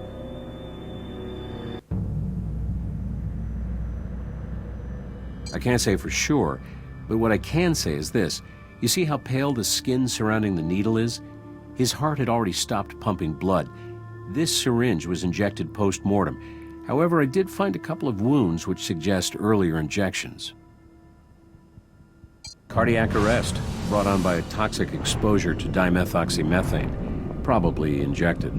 I've only run a preliminary tox screen, but I'm sure the full tox panel will bear out the results. Killed by dimethoxymethane? That's the same stuff used to wipe down his katana. There's gotta be a connection. Nope, I found no defensive wounds. I placed the syringe on the tray there, if you'd like to take a closer look. I placed the syringe on the tray there, if you'd like to...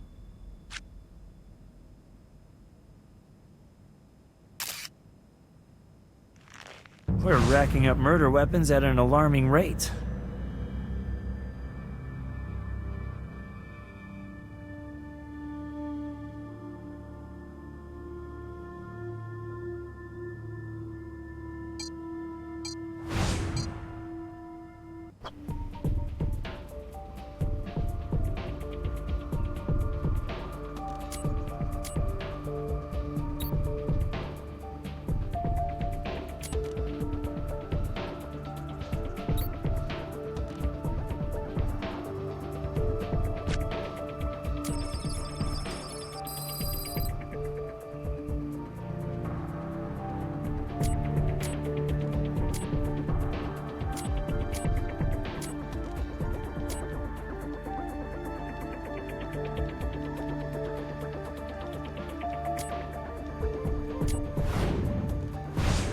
(17-hydroxyprogesterone). Looks like our man Hackett was on the juice.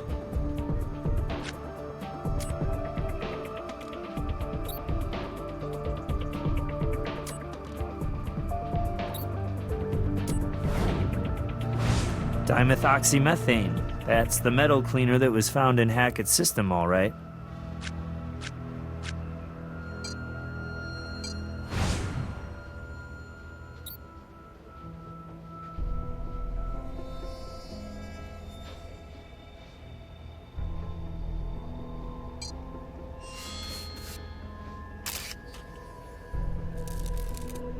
Print's probably Hackett's, but we'll put it in APHIS and see if we get lucky.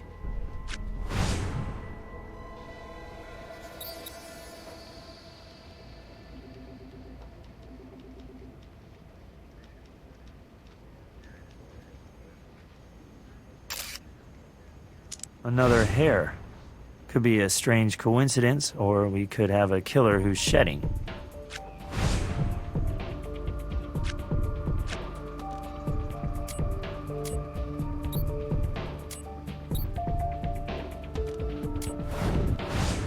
It's a match. The same person was involved in both crimes. Only question is, which person?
Yeah, it's just a damn shame. I still can't believe it.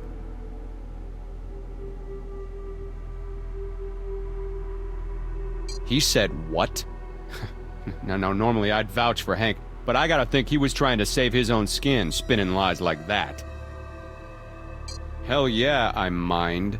This is America. I don't have to pee in a cup for anyone who asks. Some saliva would be more than fine. I won't spit in a cup either. Hell, I won't do anything in a cup.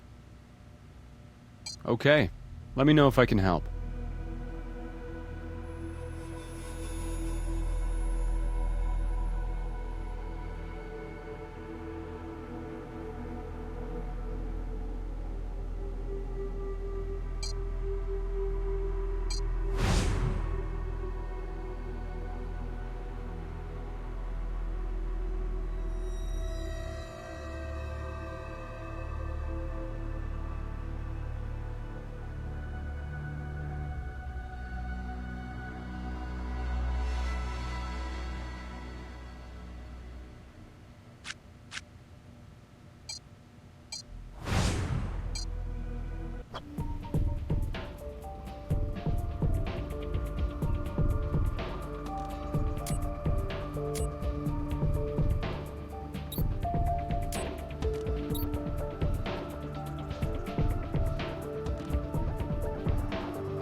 So Willingham had his hands on Hackett's vials. Oh, Horace, how could you?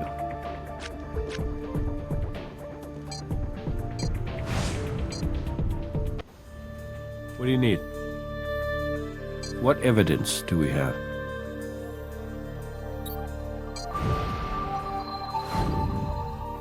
Willingham may be giving his fighters a little too much help. We need to learn more about his operation. Okay, you got it, but remember, this is not a fishing expedition. The search warrant's very specific. You're looking for items that will directly link Willingham to one or both of the murders. Fellas, how's it going? What can I do for you? We have a warrant to search these premises. A warrant? Is that right? Jeez, it's really coming down to this now, isn't it? Mr. Willingham, your fingerprints were found on a vial of steroids at the scene of Hank Hackett's murder. You'll excuse me while I go talk to my lawyer.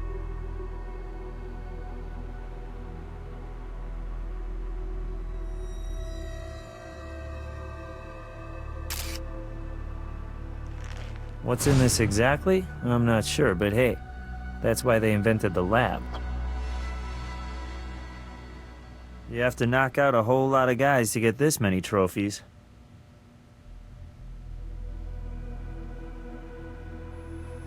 Ah, the glory days. Hey, I've seen some of these fights. A leather desk.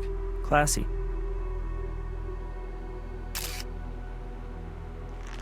Wow, I'd say there's about $5,000 here. With a note that reads, "Thanks but no thanks, initials RS." Oh, looks like Rick Shimada might have wanted to refuse a gratuity.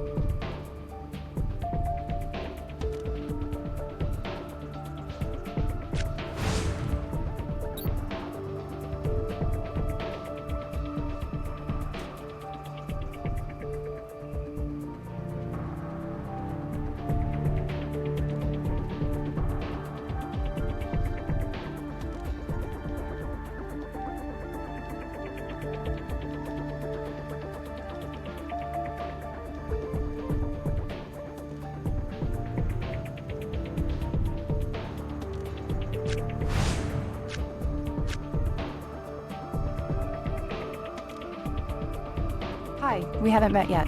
I'm Riley Adams. I know I'm making a heck of a first impression here, but I'm stumped. I have the strangest chemical sample, a spot of brown sludge from the floor of our crime scene. I can't figure out what it is. Maybe you can take a look.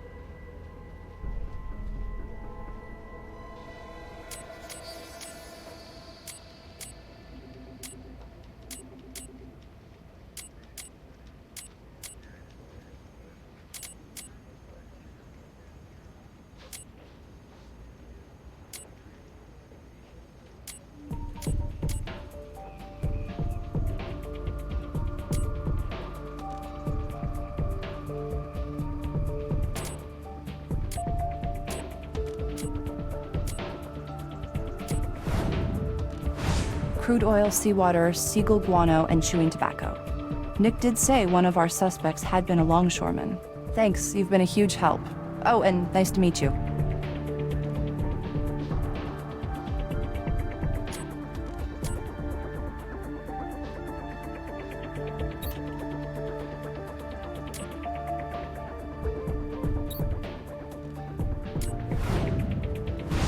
The very same metal cleaner that was used earlier.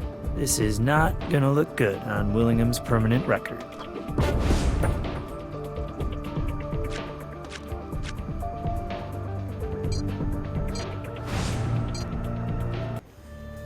Hey, do you have enough evidence?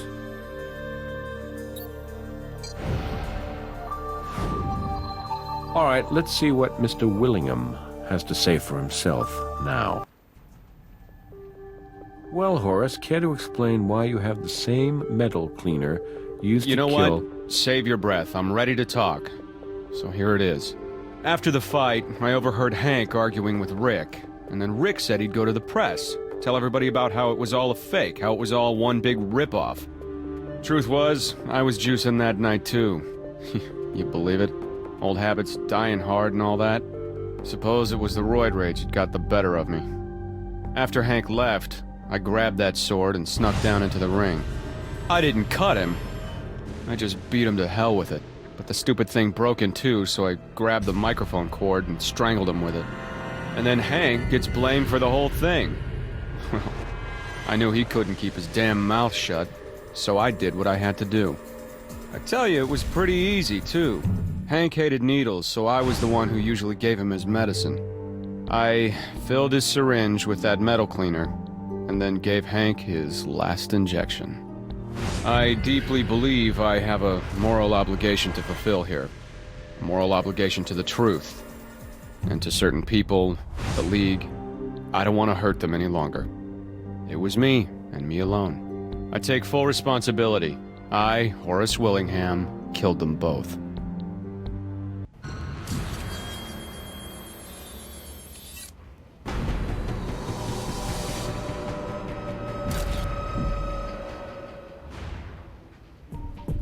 All right, Brass got us William's DNA when he confessed, so let's take a look here. I knew it! Willingham's DNA doesn't match the hair at the crime scene. I had a feeling that confession was too easy. There must be someone else involved. I'll tell Brass not to take Willingham away just yet. His briefcase was already checked in as evidence, so take a look inside and see if you can find anything.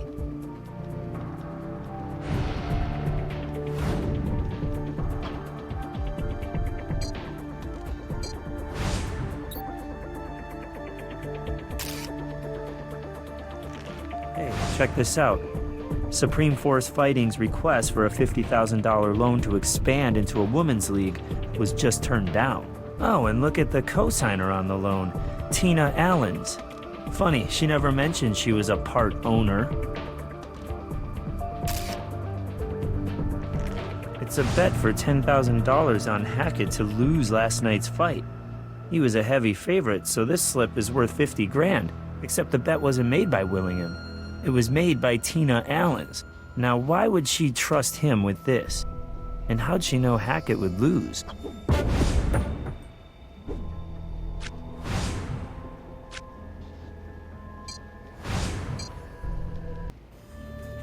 Yeah?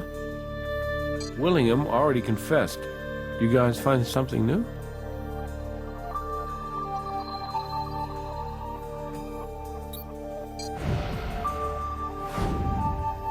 Tina. You can't bet on fighters in your own league. This is enough to bring her in, but we still have to find out if she's involved with the killings. Ms. Allens, as you may know, Horace Willingham confessed to the murders of Rick Shimada and Hank Hackett. But we have reason to believe that you may know more about this than you're letting on. I know exactly as much as I'm letting on. Namely, nothing at all. If he confessed, then he must have done it. What? I look good in a bikini, so I can't possibly own a business? I know just as much about the League as anyone, if not more. Why shouldn't I be a co-owner? That's right. About time, too. A woman can do anything a man can do. Anything?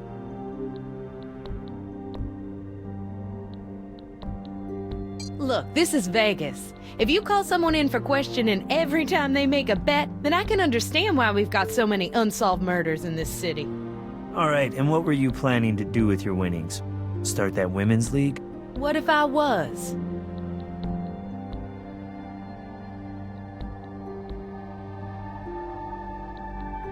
Everybody's gotta lose someday. Hackett sure lost today, all right. Look, there's a reason they call it gambling. I just made a lucky guess.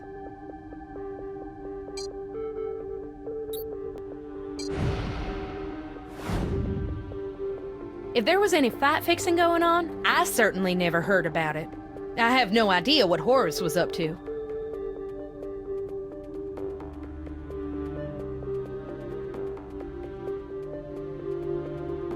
Sure, I put the props away every night, but no one ever got murdered before. Besides, by the time Shimada was killed, the prop closet was locked and I had no way to get in there.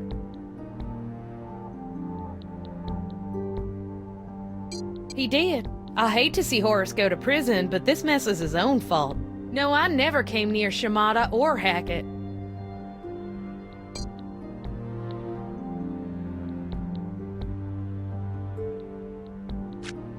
I picked up Miss Allen's personal effects when we booked her.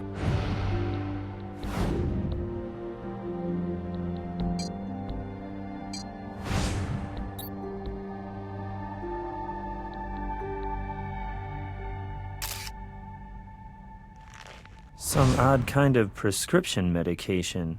No label, but it does have an ID number. We could look this up in the medical database, but we'd need a warrant to access her medical records first.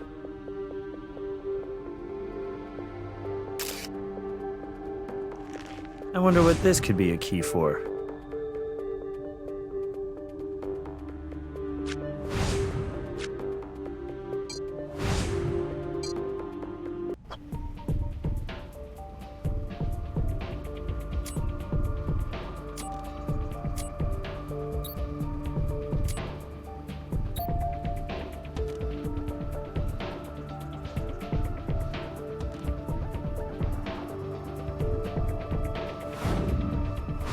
Those are keys to the same lock.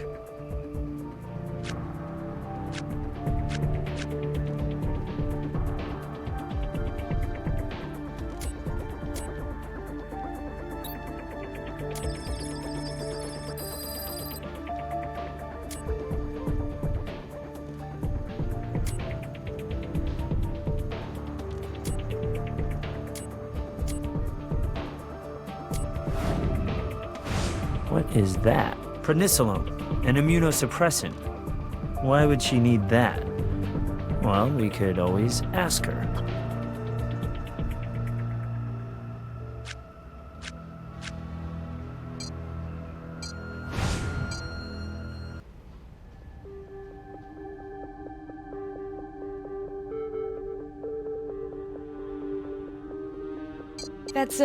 That's just something I take for my acne. What do you care? Acne, huh? I don't think prednisolone is used for that. Lucky for us, we've got a doctor in the morgue who can tell us whether you're lying.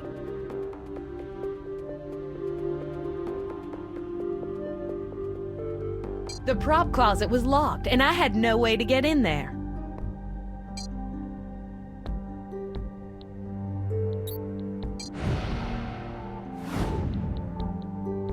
All right, yes, I had my own copy of the key. I am a co-owner after all. But just because I had a key doesn't mean I used it.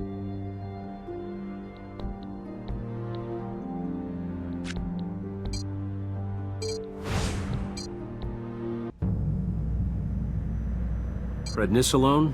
No, that would be a very bad idea. Whoever told you that is either very misinformed themselves or willfully misinforming you. I think Brass will want to hear this. He loves it when people willfully misinform. Always a pleasure. Let me know how it all turns out.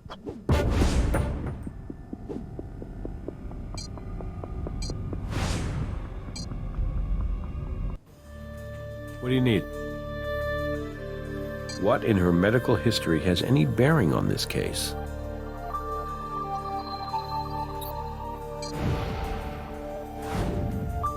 She was lying about this. What else is she lying about? Go ahead and look up those medical records.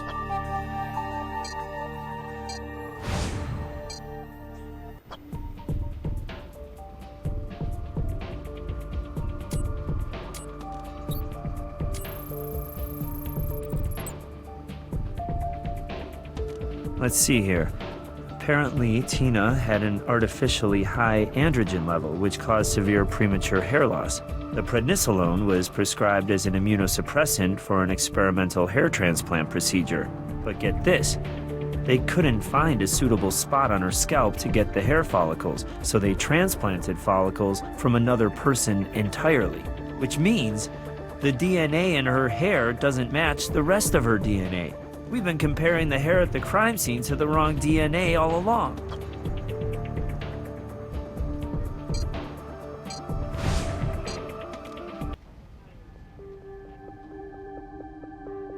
I already gave you a DNA sample. Yes, but it's not your DNA we want.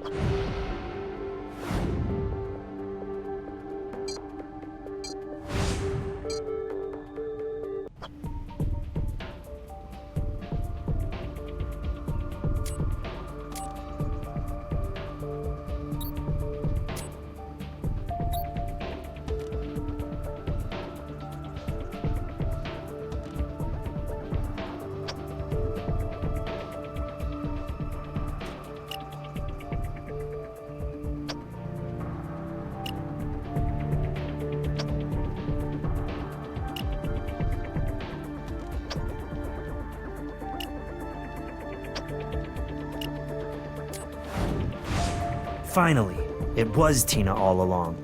Let's give her the good news.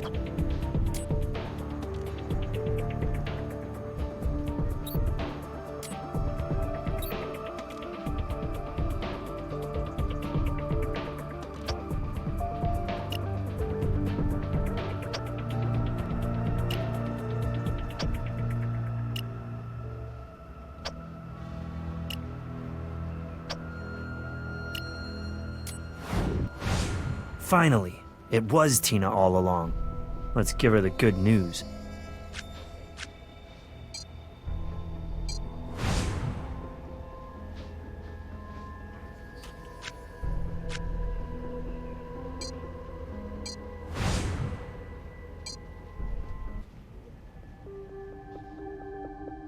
No, I never came near Shimada or Hackett.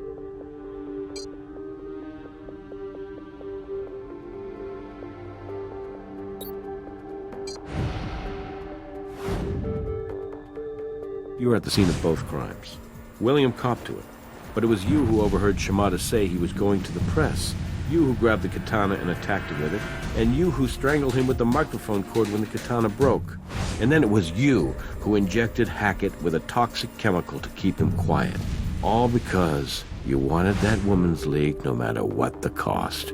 Of course we have Willingham's confession. He'll probably just get life in prison. But then again, he might get his own lethal injection. He did all that for you.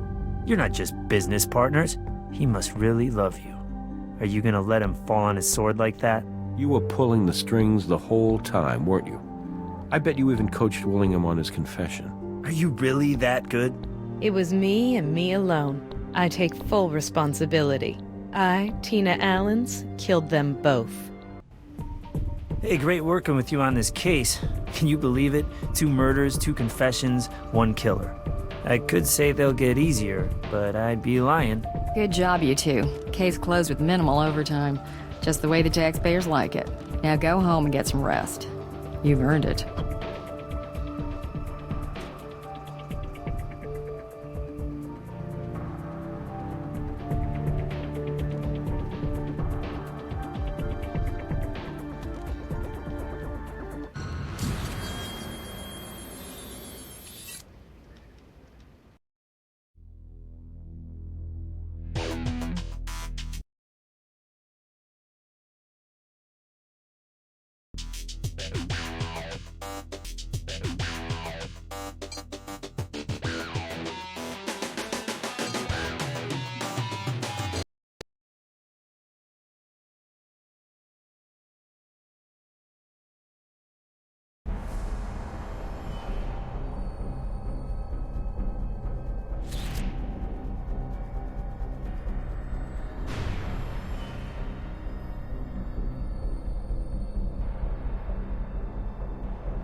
Do we have an ID on the victim?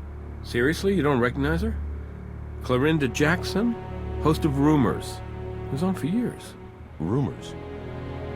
Rumors is one of those shows where married couples go on and make money by airing their dirty laundry. Anyway, she's been working the showroom of the Silver Skies Casino, hosting a stage version of Rumors. I don't see any security cameras. Well, turns out Twilight Palms believes surveillance cameras compromise its commitment to celebrity rehab. It's an outpatient facility with a wide-open door policy. The fact that there's nothing around for miles probably makes it easy enough to monitor the patient's comings and goings. But we're checking with the other patients, seeing if anyone saw or heard anything. One name keeps popping up. Steve Tampson, another patient here. By all accounts, he and Clorinda were close. I also called her husband. He's on his way, but he lives more than an hour away. I'll let you know when he gets here. It's a shame. I'm sure this woman hit a bottom. She came here hoping to change her life. And ran into something else she was powerless against.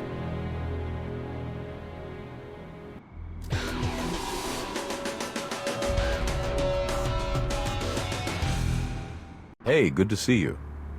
You haven't missed anything. I can start on the scene if you'd like to take the witness. Yes, apparently that was a very popular television program. Brass told me she's now hosting a live version in the showroom at the Silver Skies. From what I've seen so far, particularly the fact that the victim is wearing her bathing suit, it just doesn't feel as though we're looking at a suicide. Could very well be an accident, but I'm getting ahead of the evidence again, aren't I? Let's start processing. Move the cursor around the screen to examine objects or talk to characters. If you move, look around the room carefully for evidence. If the cursor changes to a toolbox, if you find that you don't, Catherine or another CSI. Once you're ready, you can select. So much for a therapeutic soak.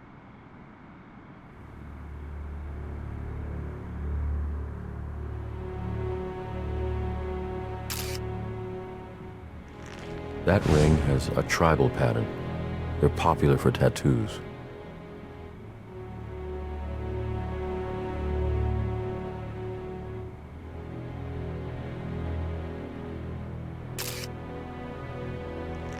It's a broken d'oranger bottle. D'oranger. A colleague of mine used to live on this stuff.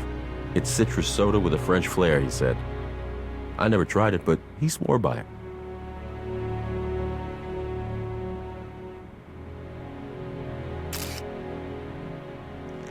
This is a d'oranger cap.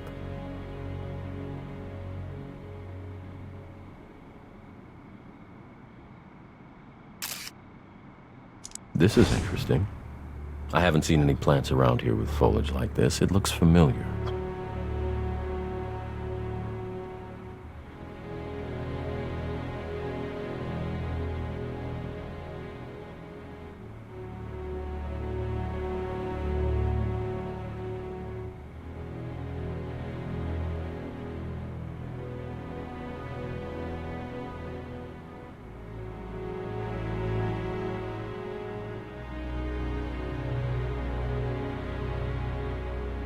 No ashes or soot. It doesn't look like this has ever been used.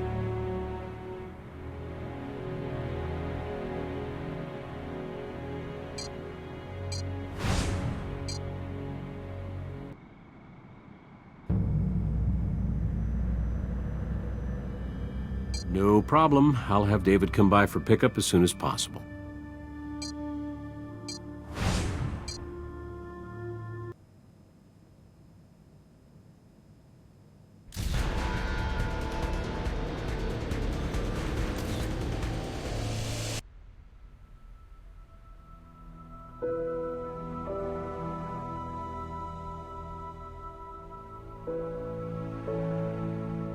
Yes, I am. What is this in regards to?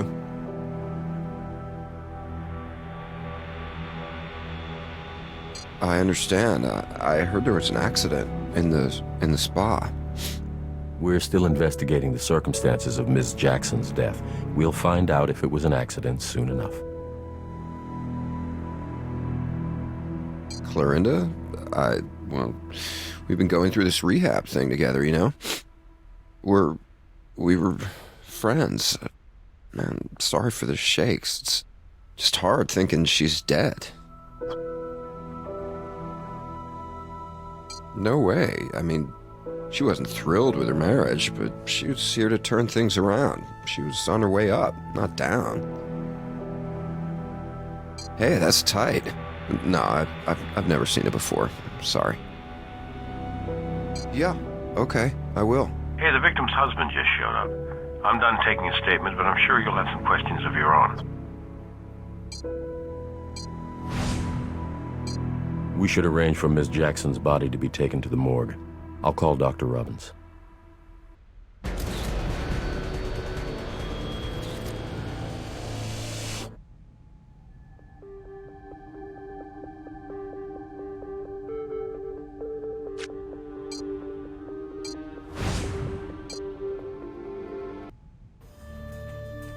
What do you need?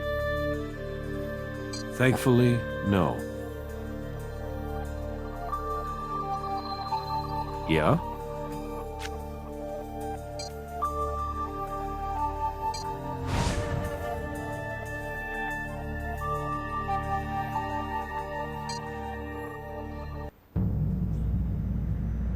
May flights of angels sing thee to thy rest, Clorinda Jackson. And there's one more for the scrapbook. I'm sorry, you have a scrapbook of all your autopsies? No, just the celebrity ones. The warm spa water may have complicated lividity, but between that and vitreous potassium levels, I'd estimate her time of death to be somewhere between 10 and 11 p.m. Did you find water in her lungs? Yeah, the chlorinated spa water saturated her lungs, suggesting the cause of death to be asphyxiation due to drowning. However, I also found post-mortem bruising along her shoulders. Take a look. I'd say they appear to be handprints. My professional opinion, someone held Ms. Jackson under the water until she drowned. Of course, would I leave you with nothing fun to do? Please enjoy.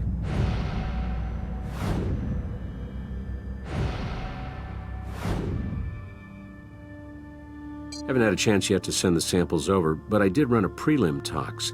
Victim's blood alcohol level was 0.08, and there are traces of flunitrazepam metabolite. Flunitrazepam has been illegal in the U.S. for years. Its association with date rape is by no means accidental. I would be surprised if Miss Jackson knew it was there. There is, actually. I recovered some semen from Ms. Jackson's vaginal vault. The sex appears to have been consensual. I collected a sample for you.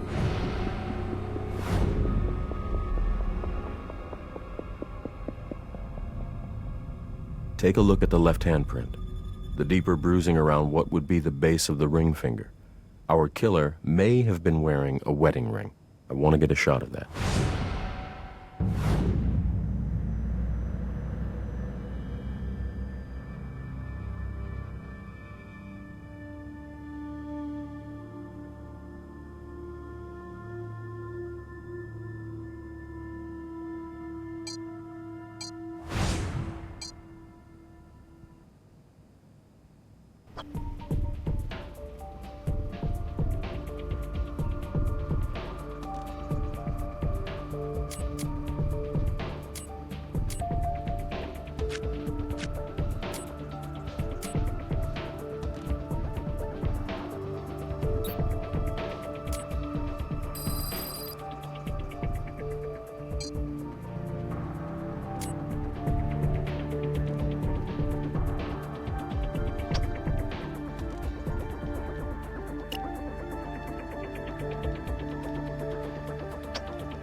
How are we looking on our celebrity murder? I'd love to have something to tell Under Sheriff Eckley. There has been a bit of a development. Miss Jackson had sex with someone other than her husband the night of the murder. Tox screens showed signs of flunitrazepam in her system, so it may not have been consensual. With whom, do we know? Another patient at the rehab clinic, a Mr. Stephen Tampson. CODIS hit? He gave his DNA voluntarily. His cousin was reported missing 3 years ago, and Stephen was next of kin. It turned out to be a false alarm, but the information is still in the system. No good deed goes unpunished, I guess. See if Brass can bring him in on suspicion of rape. All right. There's also some physical evidence, a ring, but we're still looking at where that fits. Finding the person it fits might be a good start. I'll be ready to go in just a moment. You might want to take a look at this before we leave. I've identified the leaf fragment from the crime scene. It's actually an entire young plant, Kalanchoe degramontiana, also known as devil's backbone, or my personal favorite, mother of thousands. It's a species native to Madagascar, fairly prolific. They're able to reproduce asexually by forming young plants like the one we found along the edges of their leaves.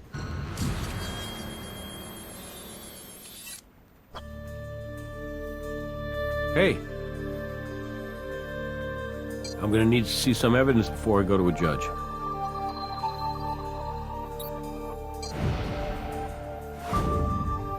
Even if she hadn't been murdered, date rape is still rape.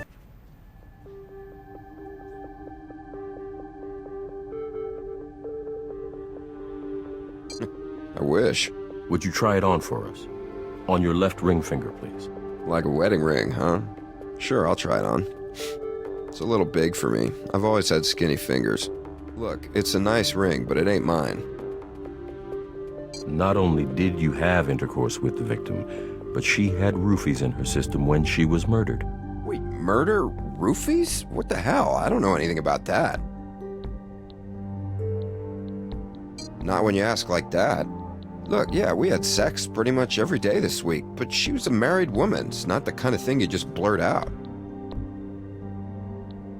Yeah, I keep detailed records every time I get laid. How the hell would...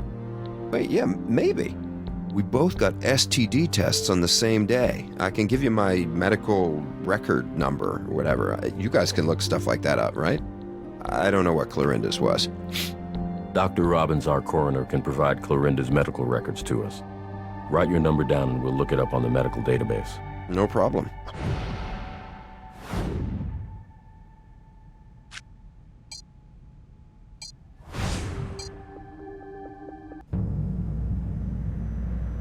She was tested for a wide range of STDs last week. She went the whole 9 yards. HIV, gonorrhea, chlamydia, HPV, even syphilis. The results were all negative.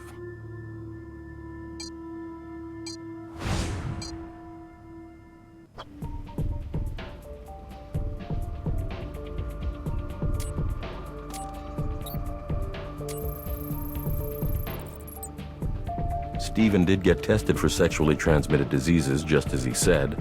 That's quite a laundry list of tests. He wasn't taking any chances. It appears Stephen was telling the truth. I find it unlikely that they would both have such comprehensive screening done at the same place and time, coincidentally.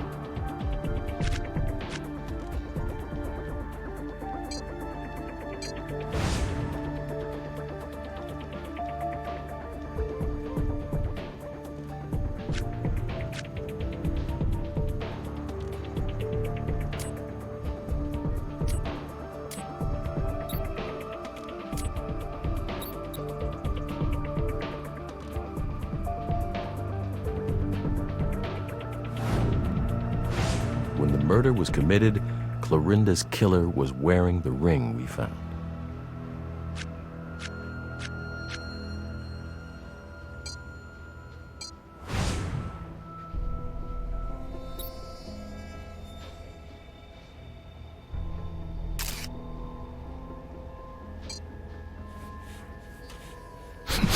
Smells like alcohol.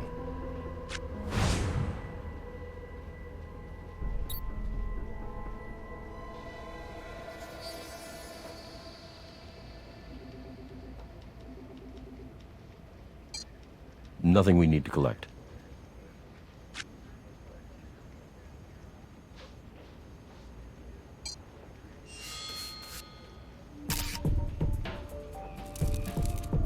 Very good.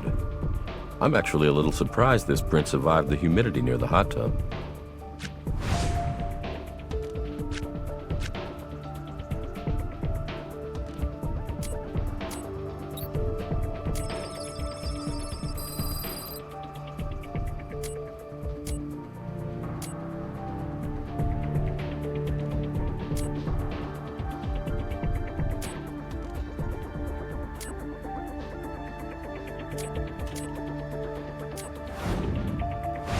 Carbonated water, high fructose corn syrup, citric acid, sodium benzoate, food starch, caffeine, glycerol ester, ascorbic acid, yellow 6, red 40, ethanol, and flunitrazepam, orange soda, vodka, and a roofie.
You're free to go, but we'd like to ask you some more questions.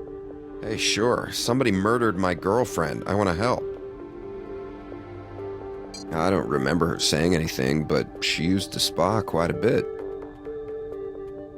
No, I was in my room, chilling out.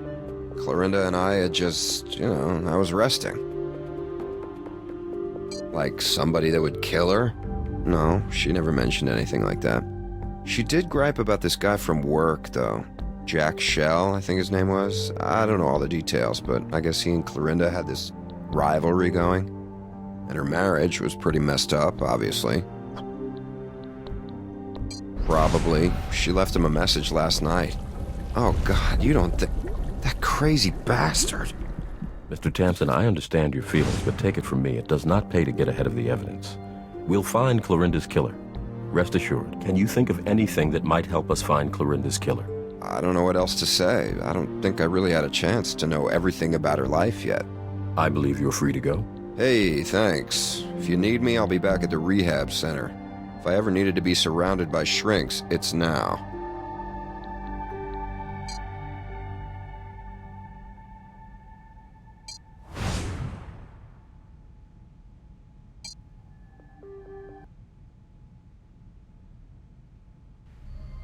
Hey, I got Ernie Goldwasser down here. He wants to know the results of his wife's autopsy. I can stall him for a while, but if you want to be the one who tells him his wife was murdered, then you need to get over to my office right away. Hello. We're from the Las Vegas Crime Lab. Are you Jack Shell? Why, by my stars and bars, indeed I am. What can I do for you? I'm always willing and able to assist our men and women in law enforcement. We're investigating the death of Clorinda Jackson. We understand you both had shows at the Silver Skies Casino. Hold on. Did you just say that Clorinda died? She's dead? Oh, my dear Lord, how on earth? What happened? We're not quite sure yet. But you folks wouldn't be here talking to me if you didn't think she'd been murdered. This is just the most awful thing I've ever heard in my whole life. Clorinda, she was a dear, dear sweet friend, and just a magnificent talent. We shall not see another like her again in this business, I'll tell you that. She will be profoundly missed.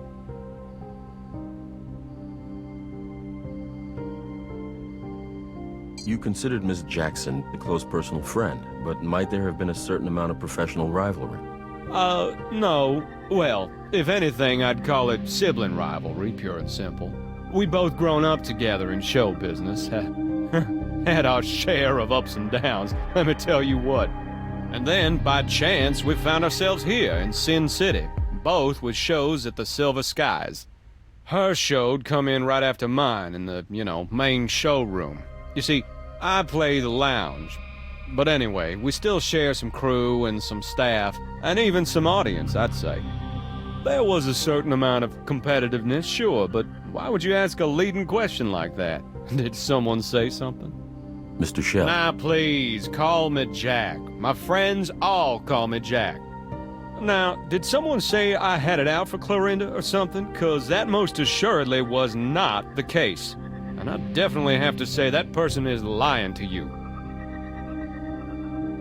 Mr. Shell. Jack. Jack. I'm afraid we're going to need you to establish your alibi during the time Clorinda was murdered. And to tell you the truth, I'm not really sure how I'd be able to verify this for you, but I'd be willing to swear on a stack of Bibles that I was at my home last night, by myself, fast asleep. Do you often go to bed so early? I tell you, I learned the very hardest way that you will not enjoy longevity in this business if you insist on burning your candle at both ends. So, I just tossed that sumbitch candle as far away from me as I could. I cannot tell you the number of lives that could be saved each year if they just heed my living example. I'm sure that's true, Jack. Look, be straight with me. You don't honestly believe that I had something to do with killing Clorinda, now do you? Did you ever see Clorinda have words with anyone? A disgruntled employee, perhaps? Maybe a problem with management? No. Now, look, you can't have me speaking out of school now, can you? I mean, it don't feel right to talk about rumors and innuendos and such. But, well, I don't think it was really very much of a secret that she and Ernest, that's her husband, they weren't getting along too well. And, surprise, surprise, I mean, Clorinda's the fourth Mrs. Ernest Goldwasser, so I'm pretty sure Ernest's not too good at communicating with the wife. I could not honestly tell you whether or not I have seen that or any other particular piece of jewelry before. It's just not the sort of thing I concern myself with when it comes to making a person's acquaintance. Mr. Jack, thank you for your cooperation. If we have any further questions, is this the best place to reach you? That's right here. You need anything at all, I will get it for you. I'm 1,000% behind you. I wish you Godspeed.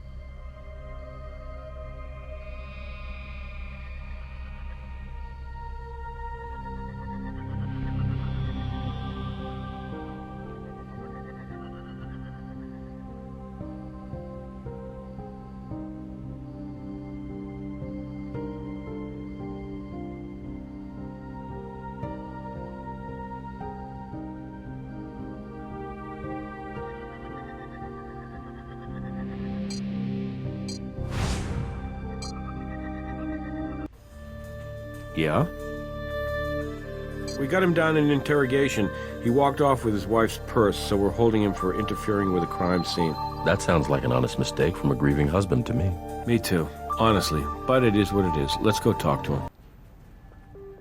Look, you want to tell me why Captain Brass is accusing me of removing evidence from a crime scene when all I did was take my wife's personal belongings from Twilight Palms and bring them back home with me? Mr. Goldwasser, your wife's been the victim of a homicide. Homicide? Do you know who killed her? I don't think so. No, I don't recognize that ring. You hesitated a moment. I thought for a moment that it looked familiar, but I don't know why. Maybe I've seen it before. I honestly don't know. Would you mind trying the ring on your left ring finger? I'd rather not remove my own wedding ring if at all possible. Please. Mr. Goldwasser, it will only take a moment, and it will help our investigation. All right. Give it here. Yeah, it's a bit small. Can't get it over my knuckle. Sorry. That's definitely not my ring. No. Is that the man who killed my wife? Mr. Goldwasser, I need to ask you to calm down. I know how difficult this must be for you, but we're doing the best we can to conduct a full and thorough investigation of your wife's death. I have no idea who you're talking about. None whatsoever, but if he had something to do with her death, I swear to God. Look, Please take my wife's personal items. You'll need them. They're evidence, right? Take whatever you need. Do whatever you have to do.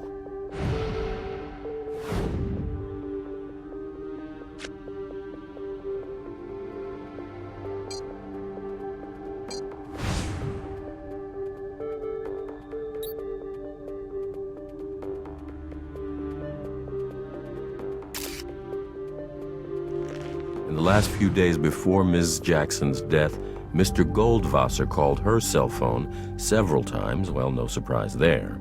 His last call was made at 10 p.m. on the day of the murder, which is around the approximate time of death.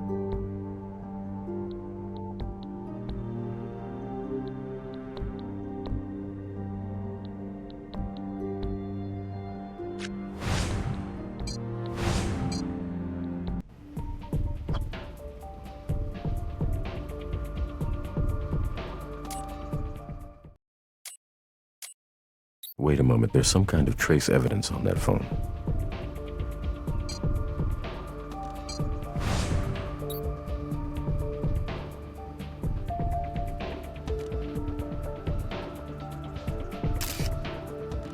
This phone is conspicuously free of fingerprints. I wonder if that thread came from something used to wipe it down.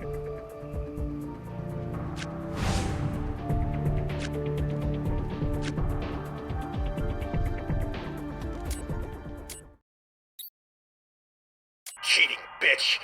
I'll kill you and the little coward you're screwing!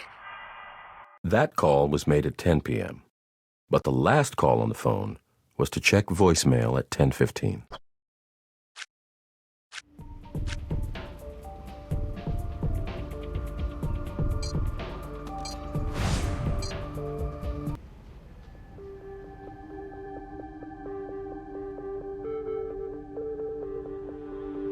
I have no idea. I didn't touch anything in her purse. Affair? How dare you say that to me? We know it isn't an easy thing to discuss, Mr. Goldwasser, but please, tell us what you know. Oh, God, this is all such a shock to me. I had no idea she was seeing anyone else.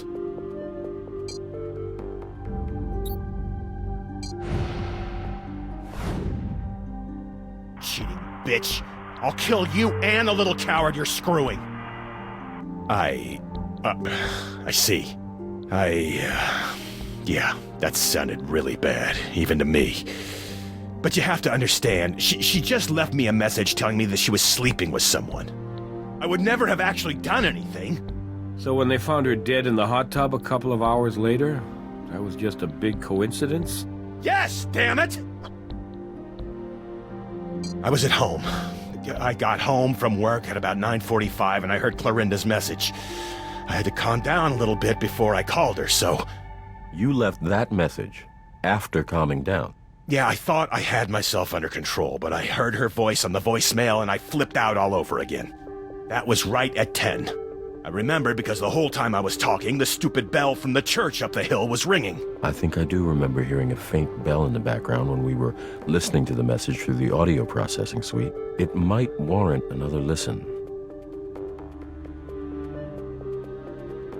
I didn't touch anything in her purse.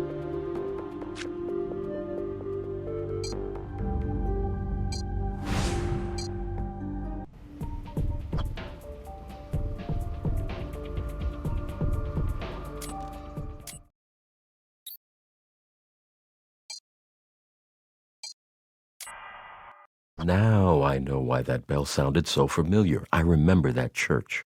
But when I first came out here to teach my seminar, a colleague from the university was showing me around. He's a history professor. He told me that the church was built in the middle of nowhere, specifically to allow for ringing that bell at all hours. I can definitely confirm that it's more than an hour away from the Twilight Palms Rehabilitation Center. Ernie's alibi holds up.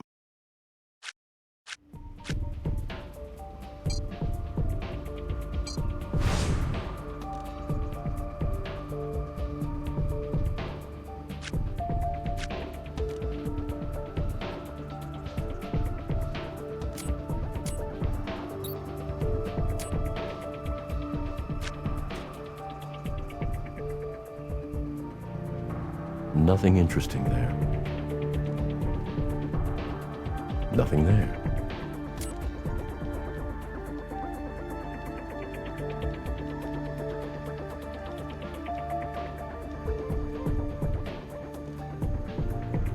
Nothing.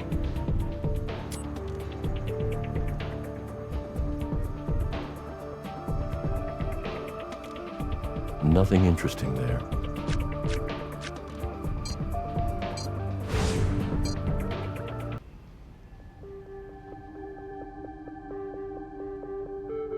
Looks like you're off the hook for now, but we're hoping you might stay and answer a few more questions. Like I told you before we got sidetracked, I will do anything I can to help you find whoever killed my wife. Drugs? What are you talking about? Someone put flunitrazepam in her drink. A roofie. Roofie? Somebody spiked her drink? I can think of one son of a bitch who might have wanted her dead. Jack Shell. Jack Shell? The Stars and Bars guy? Doesn't he have a show at the Silver Skies, too? He sure does, the no-talent bastard. Not only that, but we recently found out that the casino is going to cut one of its shows, either Jack's or Clorinda's. I can send you a copy of the email from my phone. Oh, you can bet that Jack wanted to keep his job, so he made damn sure Clorinda wouldn't show up to work today.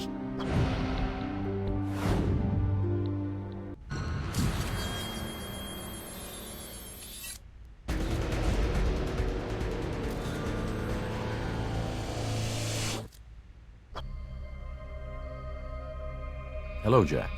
Do you have a moment to talk? I surely do. What can I do you for?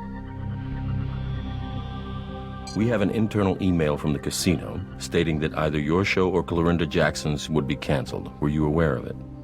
Sadly, I was all too aware of it, yes. But it ain't called Show Friends now, is it?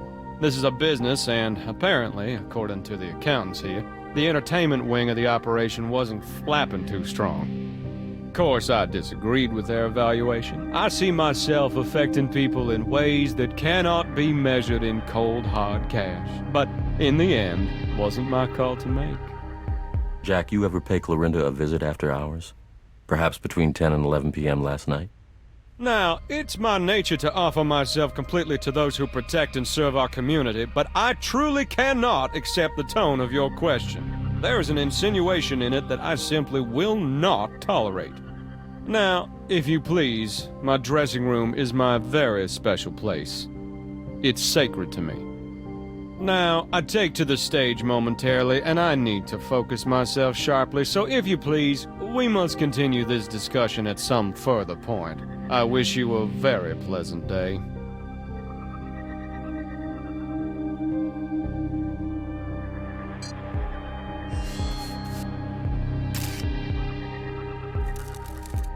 You thinking what I'm thinking?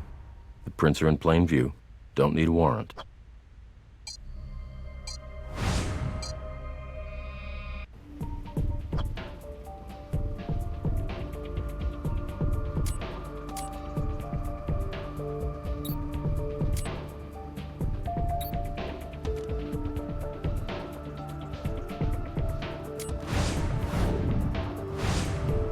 We have a match to Jack Shell. I think his great American routine is about to wear thin.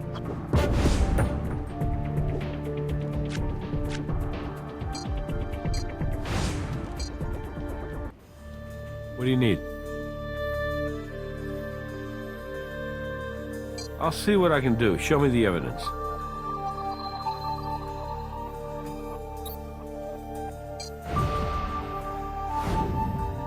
We put that print at the crime scene together with the casino's internal memo, and I have a pretty good feeling we're going to get a judge's signature on that search warrant.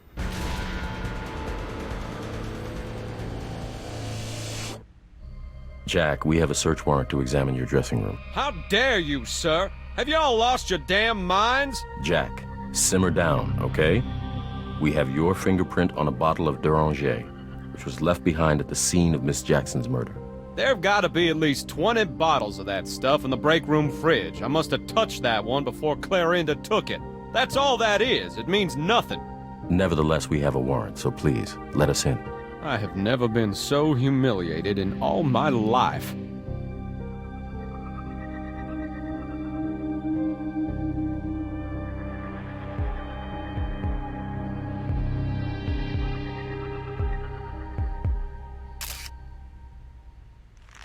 Seems Ms. Jackson didn't so much turn over a new leaf as have it raked.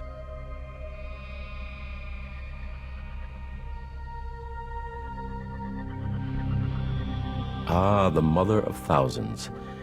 If the young plant we found at the crime scene was spawned from this one, it would have been recently. We should be able to match them up at the lab. We need to be able to match the missing sprout to the empty spot from which it originated.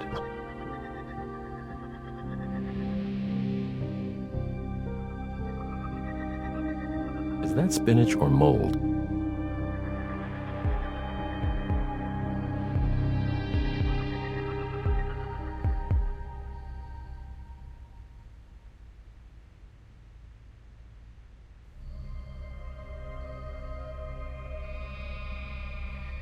I do not have anything to say to you.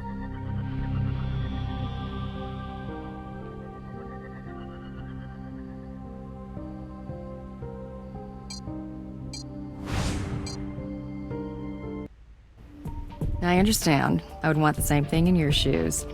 It's really day shift's case, but I'll see if I can get someone. How about those two? They seem to have enough time to stand around and watch us talk.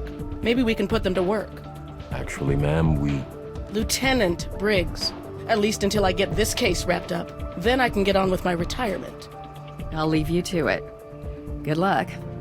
I may need it. Now here's the situation. Some maniac dropped a bowling ball out of a second-story window and killed the kid, tagging the building below. Day shift got a piece of skin from the thumb hole on the ball, but they weren't able to work up a sample from it. Now, I don't need DNA to tell me who did this, but the courts do. So I need you to isolate the sample for me. Lieutenant, we'll certainly do our best.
Excellent job. Let's hope this brings Lieutenant Briggs one step closer to retirement.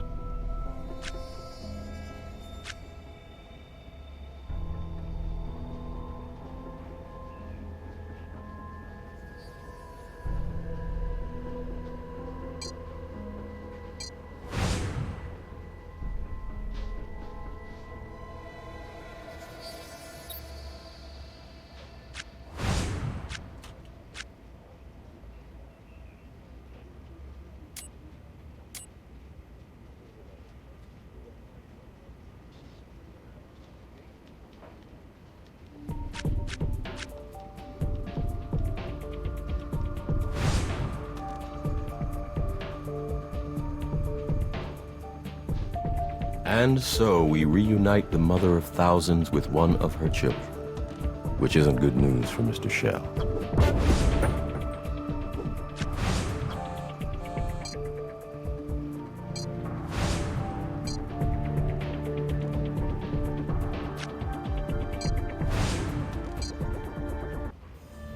Hey.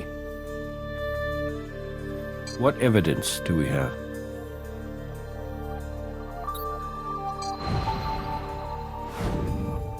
Okay, you got the warrant. Jack, we found traces of the plant from your dressing room at the crime scene. We know you were there. That's quite an extraordinary claim, considering it isn't the least bit true. I don't even know where Clarinda lives. Oh, that poor dear. I wasn't aware she had a problem, no.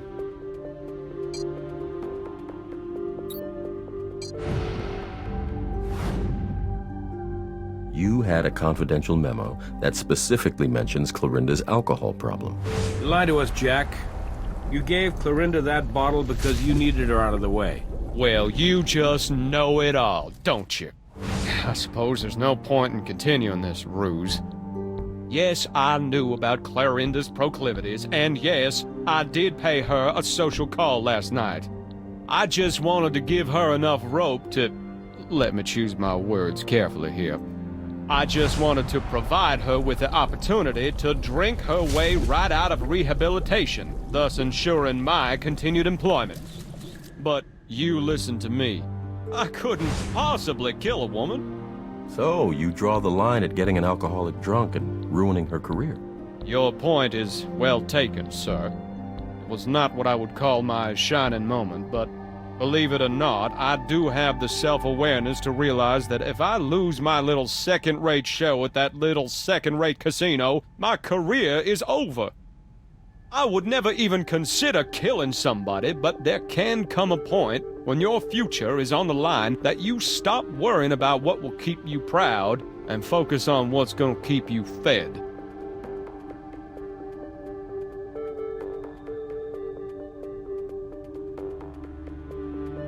I must admit I would not be in the deplorable situation in which I currently find myself had I, as you say, taken the time to wipe that bottle down.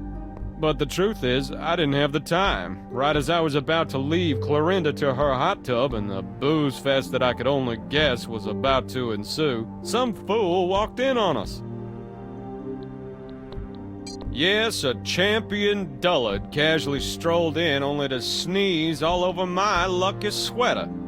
Well, I had to take it off as soon as I returned to my dressing room. Couldn't put it anywhere but back at the end of the rack because goodness knows when the dry cleaning... Jack, stay focused. Did this gentleman sneeze on you before or after you slipped Clarinda the Mickey? Slip her a Mickey? What on earth are you... Oh, dear. I just realized something. There is something I haven't told you. Getting her drunk wasn't my idea. It was Ernest Goldwasser's. I'm having trouble understanding what Mr. Goldwasser would stand to gain from getting his wife fired. I asked that sneaky son of a gun about the very same thing when he came to me with his plan. He explained it like this. Ernest was done with showbiz, and even more done with Clarinda in showbiz. He wanted her to settle down, start squeezing out some pups, which at her age would have been ambitious at best. But as far as she was concerned, she was gonna die up there on that stage. Whether it was singing or spinning a roulette wheel or asking folks how many times a night they make whoopee or whatever. So he came to me with a bottle of her favorite cocktail and that damn memo about Clarinda's contract. He said there was no way she would take a drink in front of him, but that she would never back down from anything she saw as a challenge from me. That last part I knew from experience to be true. But now, having been informed of this unfortunate business of her drink being spiked, I think it's altogether clear what happened. That no-good backstabber set me up.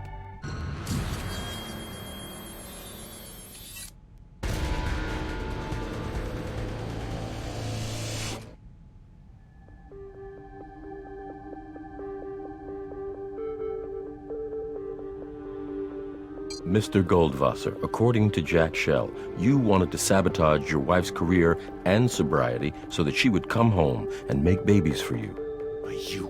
You have got some nerve, you condescending piece of trash! You have no idea how much I love my wife! You have no idea! Hey, Ernie, we got a pretty good idea how you set up Jack Shell to take the fall, so you can just reel in the indignation, okay? Admit it. You killed your wife. I set Jack Shell up? Try the other way around, pal. Why the hell do you think I told you about him in the first place? I gave him a simple job. Give my wife some booze so that she could finally come home and have a life with me. And now she's dead! I don't want to lawyer up, I really don't. But if you don't stop pointing the finger at me and start getting about the business of finding out how Jack killed my wife, I'll have no choice! Mr. Goldwasser, it's not my place to advise you, but if you are truly both innocent and interested in finding your wife's killer, then we are your best hope. Damn it. Just keep looking, okay? Please.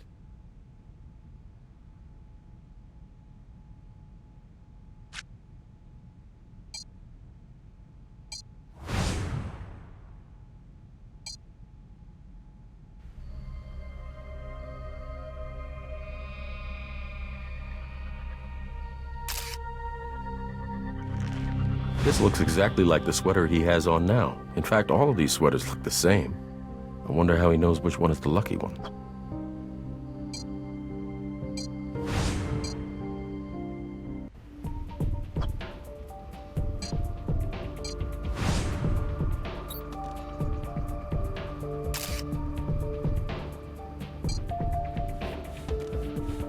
Don't worry.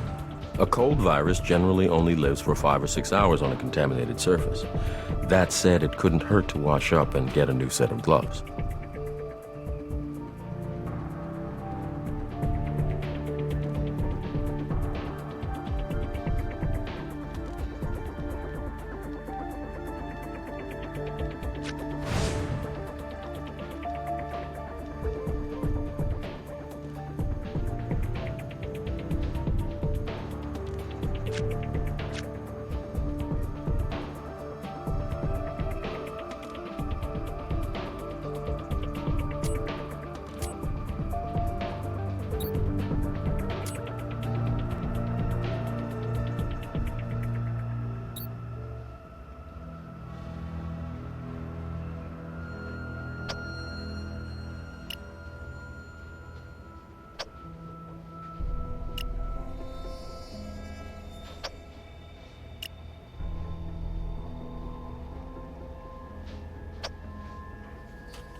I think we have a few more questions for Bachelor number 1.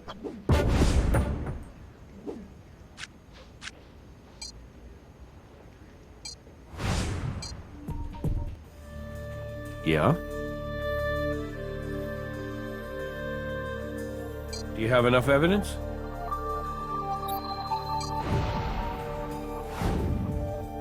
Since the DNA from Jack Shell's sweater corroborates his testimony, there shouldn't be any problem getting a warrant to search Tamson's room for evidence linking him to the murder of Clorinda Jackson.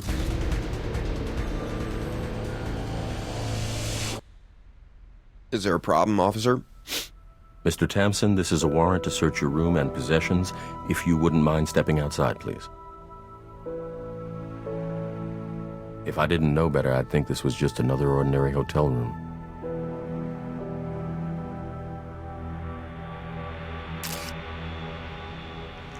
Same color as the thread we found on the victim's phone. I agree. We'll want to take a closer look at that.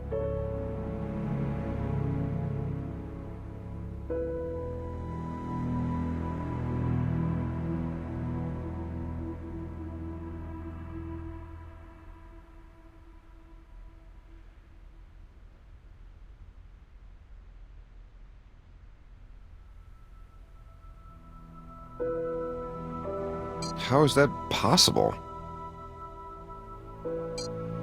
You should really cover your mouth when you sneeze. You could spread germs. And DNA. Oh my God, that was when she died? But you said it was like 10 p.m. I could have sworn I went out much earlier than that. But, you know, I didn't look at the clock, so I guess it could have been that late. I'm really sorry.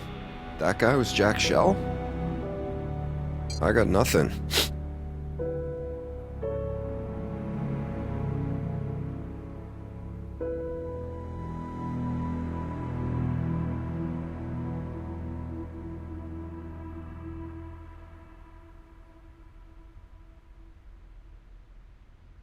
Ah, this is where the hotel room illusion ends.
The thread on the phone came from that towel.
I got nothing.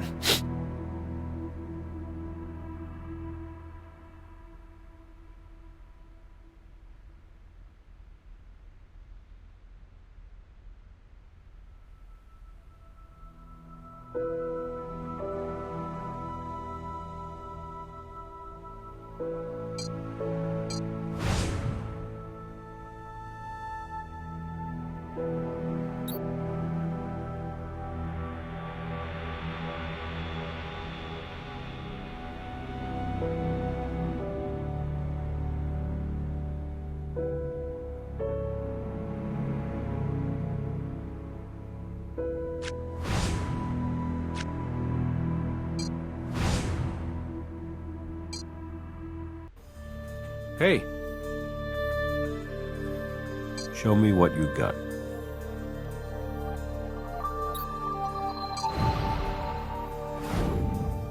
I think you're right that the towel was used to wipe the phone, but we've already established that they had a relationship. A judge isn't going to accept what might be casual contact without a motive. What do you need? Do you have enough evidence?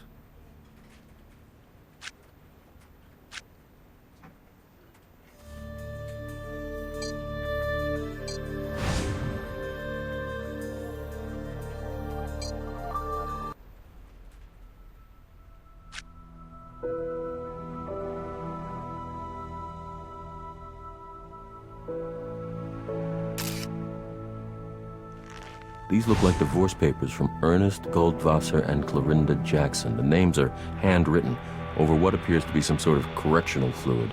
And those dates are over 8 years ago. I don't think I'd try to pass these off as real, but I don't think that's the point.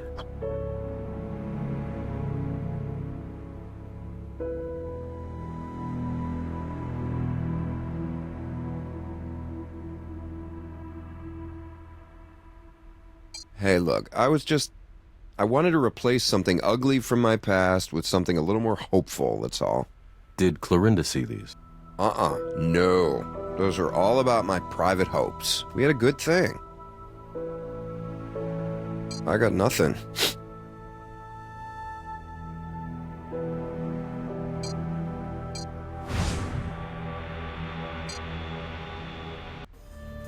Yeah? Show me what you got.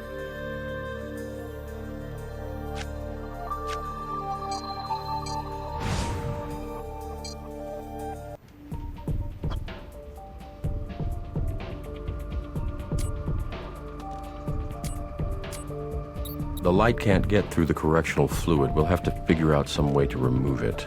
Wait, I have an idea. If we look at it from the back, we should be able to highlight the impressions the typewriter or pen made on the paper. I hope you can read backwards.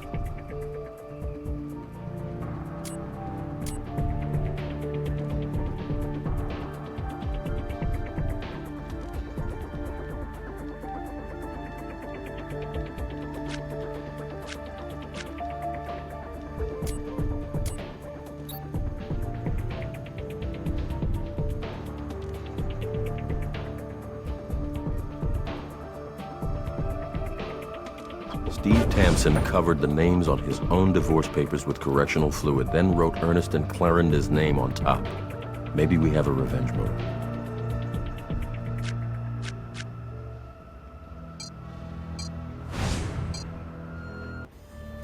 What do you need? I'm gonna need to see some evidence before I go to a judge.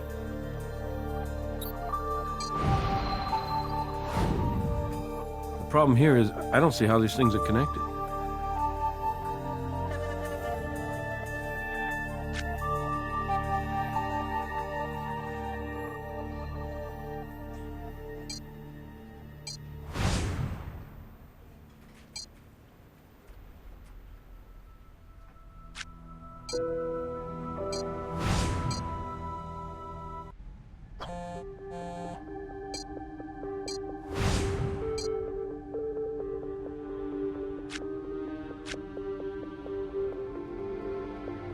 Divorce papers? What are you talking about? And you keep bringing up Steve Tamsin. Who the hell is this guy? Son of a bitch! Damn it! Can you think of any reason why this person might want revenge on you or Clorinda? The show. You said divorce papers, and I mean, we catch spouses in their lies on national television. It has to be the damn show. You know, there was a guy. I think his name might just have been Steve. Right at the beginning. That guy was off his nut. He told us in an interview that he had been with somebody other than his wife. Then he freaked out when we used it in the show. I mean, it was right there in the contract. All interviews are taped, and we have the right to show any of it on the air. He acted like we'd broken confessional or something, but it's not like we ever heard from him again. Yeah, I have a picture from that episode somewhere on our network. I'll send it from my phone. Okay, you should have it now.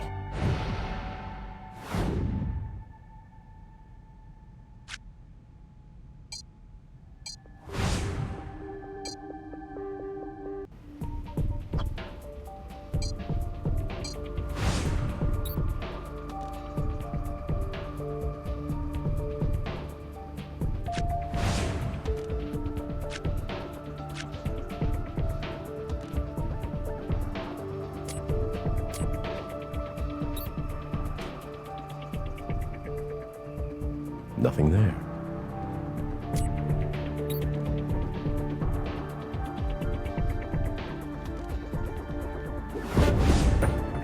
That ring on his finger looks exactly like the one we pulled out of the hot tub. The pattern of bruising on the victim matches the ring that Steve Tamsin wore on Rumors. Let's go talk to Jim.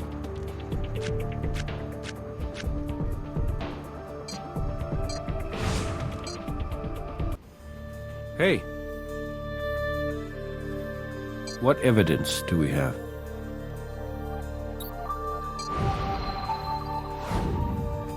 I think linking him to bruises on the victim's body should be enough to get him in here, yeah. We saw a picture of you wearing that ring on Rumors, and we know the same ring was worn by Clorinda's killer. Look, I don't know what's up with that picture, but that's not my ring. We looked at that picture up close. It appears to be an authentic screen capture from the first episode of Rumors. You must have brought me in for a better reason than that, right? Probably just got wet or something, I don't know. I didn't do it, though. I've never touched her phone.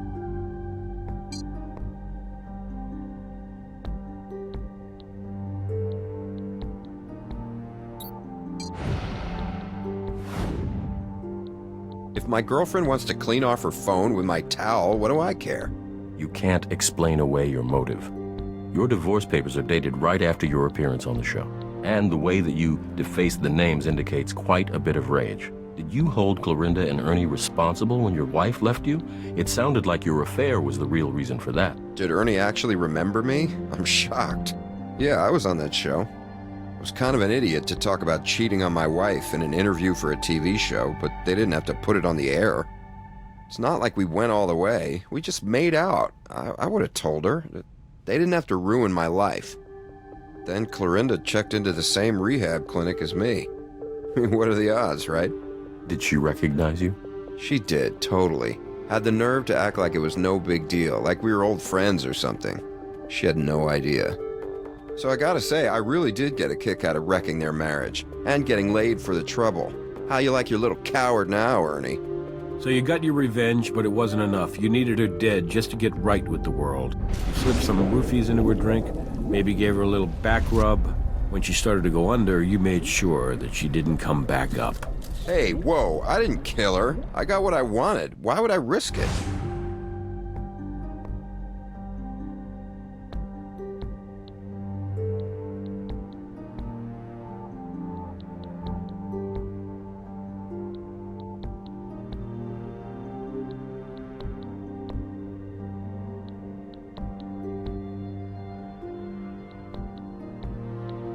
You said, "How you like your little coward now?" That's an odd turn of phrase. He called me that on the show.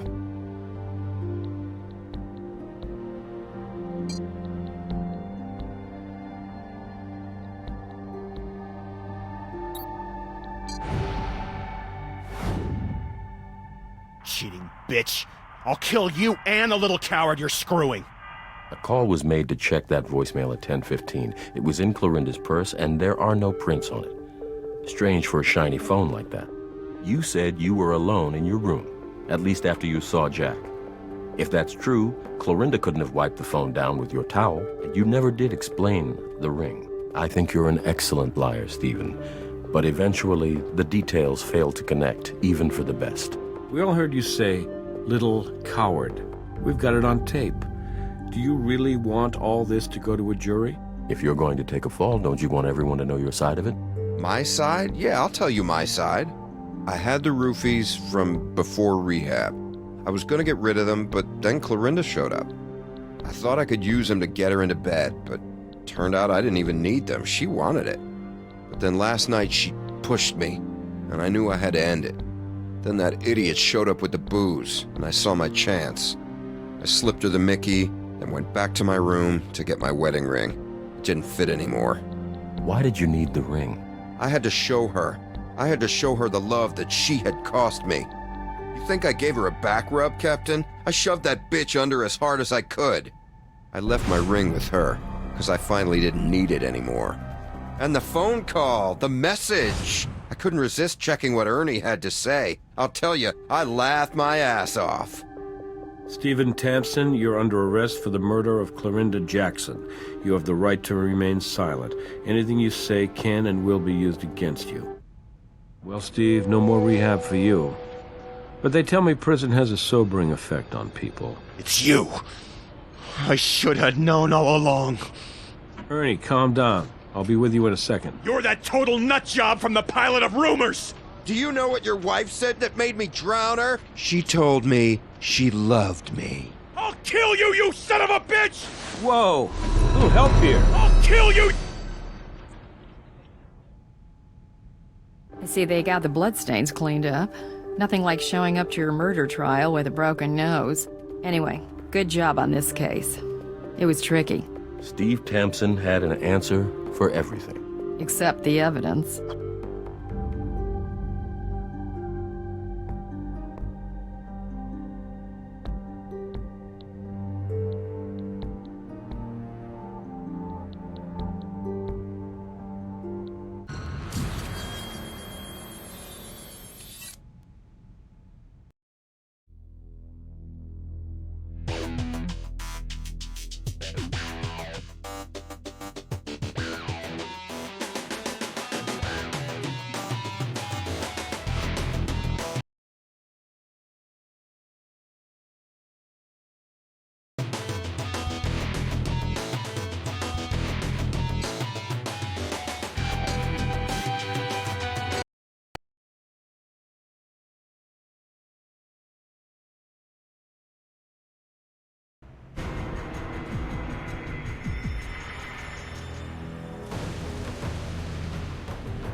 So we got a call from the landlord. He says he heard a carbon monoxide alarm go off in here. He checks it, and that's when he finds a running generator and the great Andrew Levesque. May he rest in peace. I'll bite. What makes the great Andrew so great? Used to call him the Wayne Newton of fire breathers. Wayne Newton? Dankeschön was a very popular song. No? Well, anyway, the guy was a local celebrity, at least. I thought he retired. I heard something about cancer, but apparently his cancer was in remission. He was planning a comeback. Was it skin cancer? Because those lesions, they could also be indicative of Kaposi sarcoma, an AIDS-related illness. But the landlord mentioned carbon monoxide, huh? Generators do have a reputation for that. But in a room this size? And therein lies your suspicious circs. You guys worked together before? No. It's our first time. I'll be gentle. You'll want to question the family when you get the chance. There was apparently a substantial insurance policy on the great Andrew's life. Okay, I'll leave you both to it. Dankeschön. What a mess. I confess.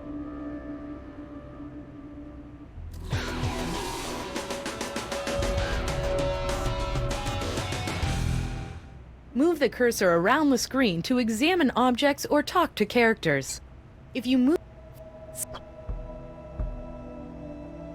Okay, so the windows were closed, and the generator was running to power those big spotlights there. With no ventilation and no airflow, the carbon monoxide released by the generator's internal combustion engine would diffuse pretty slowly. If Andrew was standing near the generator for a while, the concentration of CO might have been enough to poison him.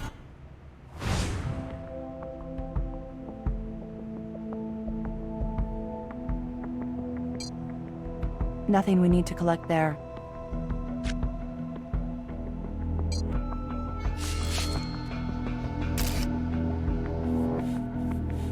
Human blood. Nice find.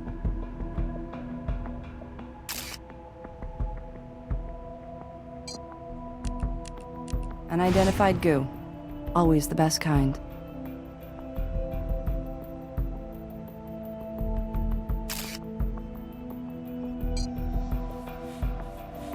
Good thinking. If we need to, we can figure out where that gas was purchased from its composition. We need to know how much carbon monoxide that generator puts out and how much gas it burns.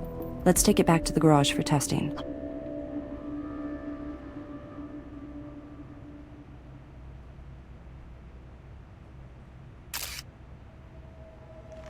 Whoa. Bartender, pour me another. That vent is closed just like the others, but it's not on an exterior wall. I bet Dr. Vince knows where it leads.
Yes, I know.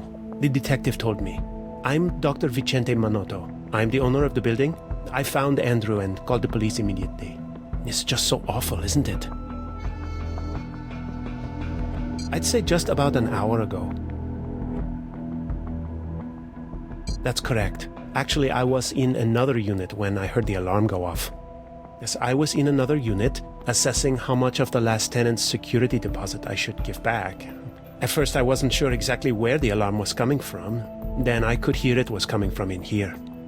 I knocked on the door, but Andrew didn't answer.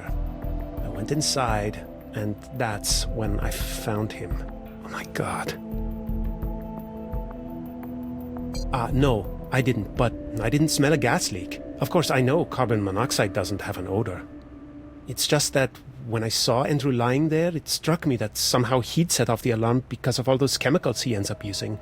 Or that maybe it had gone off by itself, accidentally. Frankly, it didn't occur to me in that moment to call anyone but the police. I checked Andrew's pulse. I'm a doctor. I thought if his heart were still beating, I could help him. Other than his immediate family, his wife and son, I haven't seen anyone else here. He paid me the rent yesterday. Yes, it is. Good luck with your investigation.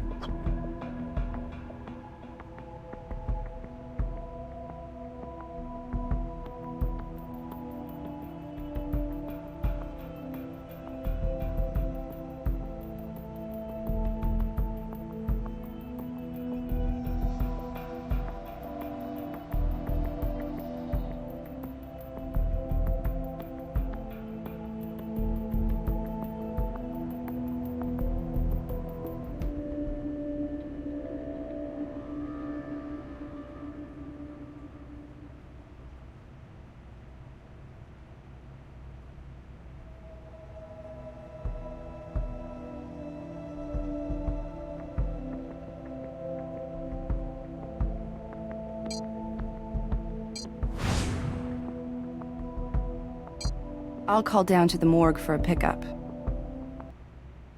Okay, we've got warning signs posted.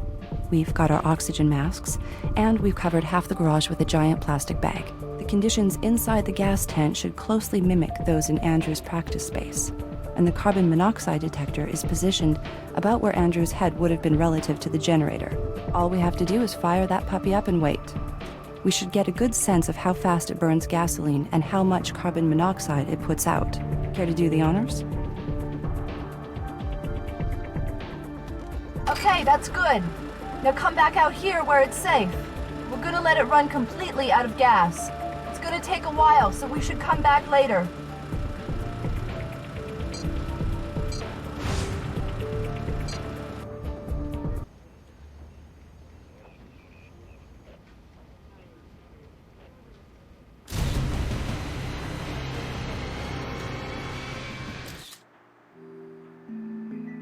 Mrs. Levesque, I'm very sorry. It's Ms. now, or whatever someone calls a widow. I'm sorry, I just can't believe my husband's gone.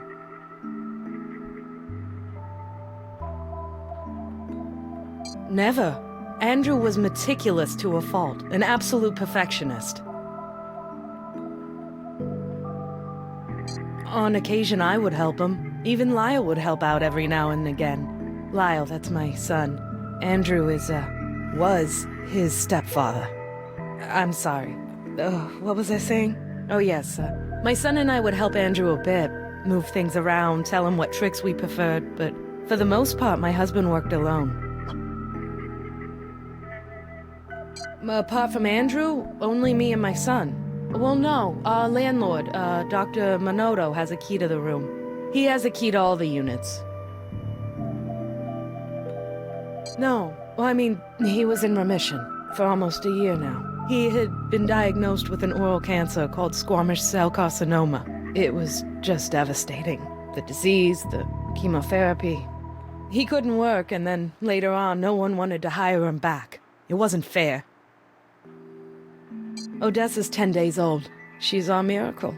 We decided to have her after the doctor told Andrew his cancer was in remission. We felt so blessed. No, none whatsoever. And believe me, Andrew would never have agreed to Odessa if he had thought for a single moment he wouldn't be right here with me to help raise her. My husband was beloved, truly. Even when they wouldn't hire him back on the strip, they were always so apologetic. It wasn't personal, they'd say. It was business. Times were changing. The end of an era, really. I do? We did sign up for some right when we got married. I had completely forgotten. Andrew handled the bills. If you need to ask me anything else, anything at all, please feel free.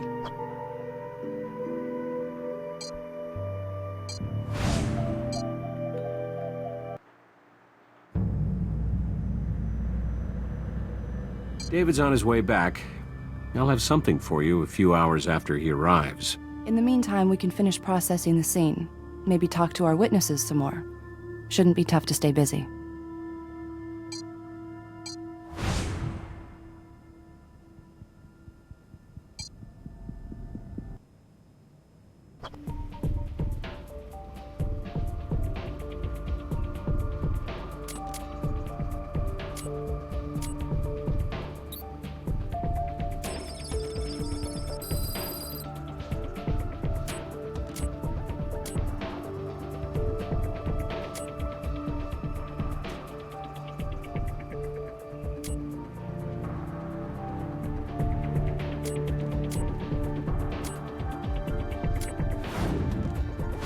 We're looking at acylyl-terminated polyether and acrylic sealant, caulk.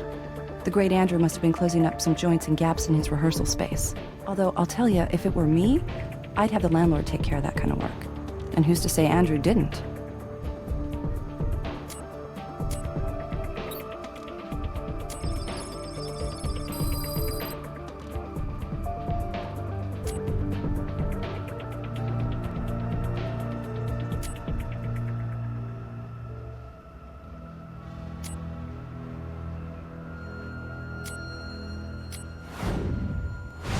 It's gasoline, all right, with a pretty high ethanol content.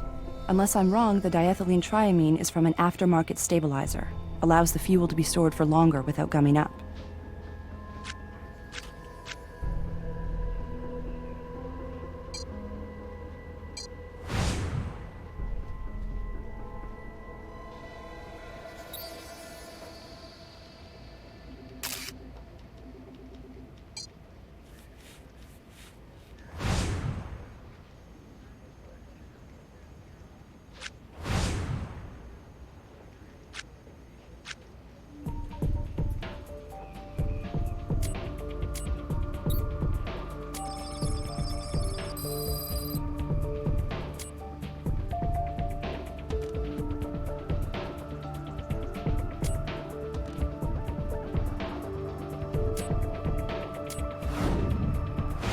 It's a paraffin. With those additives, it's consistent with lamp oil. That makes sense. From what I've read, lamp oil is the least toxic fuel for fire breathing. It's still toxic, just not as bad as the alternatives.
The blood sample we took from the generator is a match to a Lyle Fitzer.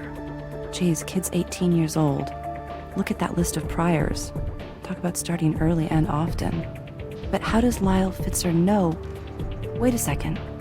Lyle's home address matches the Levesque address. Lyle Fitzer is Andrew's stepson, and at some point he left blood at our crime scene. We should hear what he has to say about his stepfather.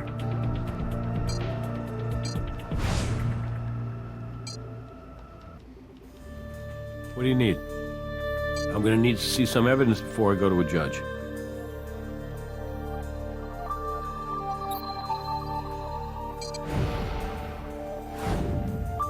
We don't even know if there's been a crime yet, so there's no grounds for a warrant. But it won't hurt to ask him. And thank my mom. I wouldn't be here if she hadn't freaked out when I said I wasn't going. I'm sure it's a tough time for her, but we have to ask. We found your blood on a generator that may have caused your stepfather's death. How did it get there? A generator killed him? He didn't die of cancer? How did a generator kill him? Lyle, your mother said sometimes you would help Andrew practice his performance. But how would your blood get on the generator? I got in a fight at school, and I got suspended. Mom said I had to tell Andrew before the school called him. So, last night I went into his rehearsal room, and he didn't take it well. He liked to poke and push as punctuation. He'd yell, and then he'd poke, yell, then push. Last night he pushed me so hard I hit my head on the generator. Hurt like a... It hurt, okay? A lot. Pretty great guy, huh? What do you think? But he'd only hit me when he was bored with beating Mom. It must have been very tough for both of you. I'm curious, did you ever think about... Look, I did not kill my stepdad. Believe me, I had every reason to, but I can restrain myself. Not like him. Whatever. I can go, right? Hi, Doc Robbins here. Just wanted to let you know that I've completed my autopsy of Andrew Levesque. I'll give you a full report when you come by.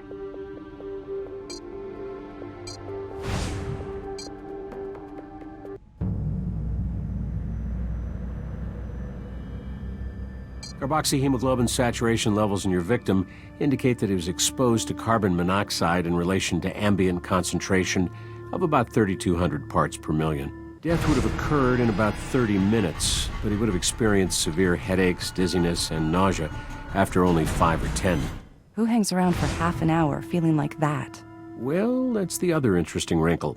While Mr. Levesque's exposure to carbon monoxide was at a lethal level, he was quite possibly already on his way out. Take a look here. His squamous cell carcinoma had spread to his lungs. It's like a friend of mine once remarked, his cancer had cancer. So he might not have felt much worse than he normally did. At least until he keeled over. Now it's even more important for us to finish our test with the generator. If it could have put out enough carbon monoxide, this might be just an accident. No mention of it at all. But Mr. Levesque's last visit to the doctor was over 6 months ago, so obviously his cancer went unchecked and progressed rather aggressively. Well, I'm not sure. Look at what I found in his esophagus. This is a 2-part hard gelatin capsule. I couldn't decipher a label, but it could be a cancer-killing pill, or it could be a vitamin supplement.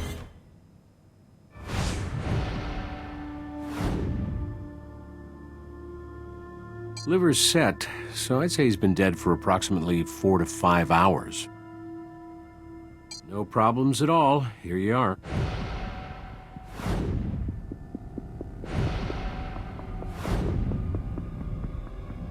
I did. There's a white substance on his wrist that I left for you. You always did know how to make us feel needed. Also, take a close look at his mouth, the area just around his lesions. There were small concentrations of alkane hydrocarbons in his system, paraffin. Not enough to initiate toxemia, however. I think we've been fairly comprehensive, but if you think of more questions to ask me, I'll answer them if I can.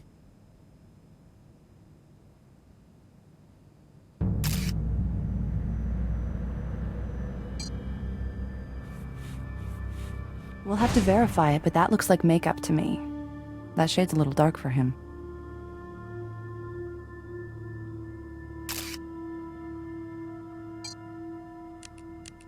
More white goo. But is it the same white goo we found before?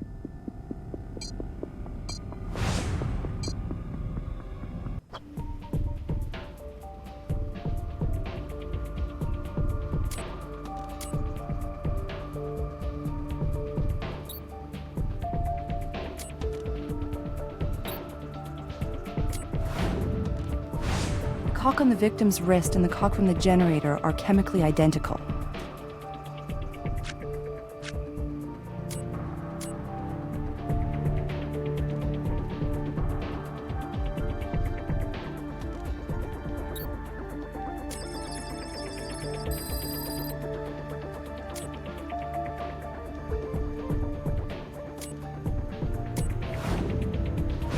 Particulate talc and nylon, silicone oil, sodium hyaluronate, and water. Definitely makeup. Andrew may have been hiding his cancer.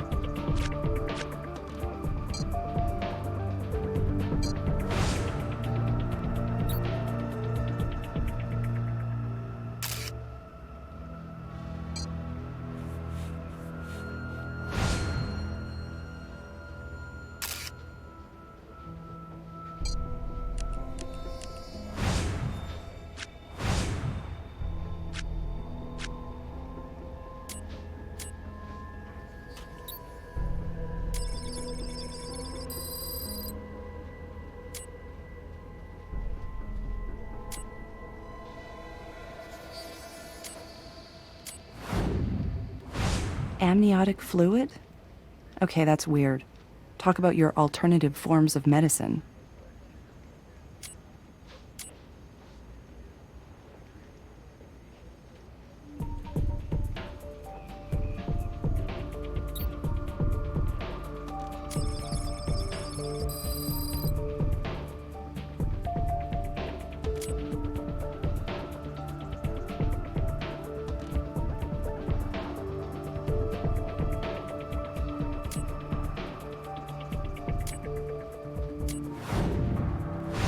It's sugar.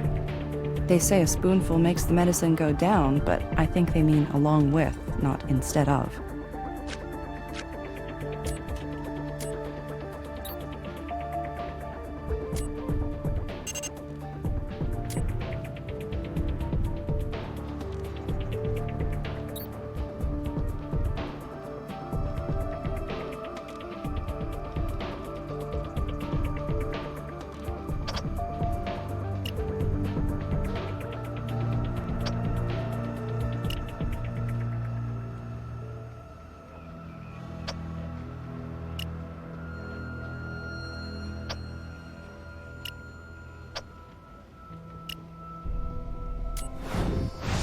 The mitochondrial DNA from Lyle's blood is a match to that from the amniotic fluid.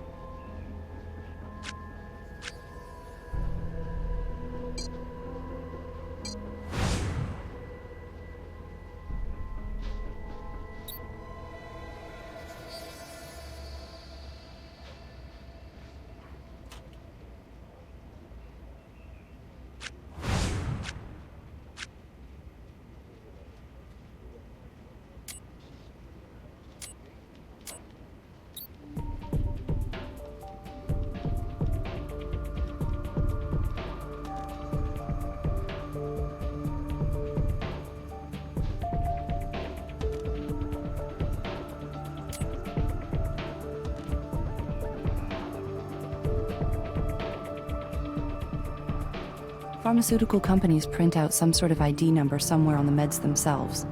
We should be able to look that up.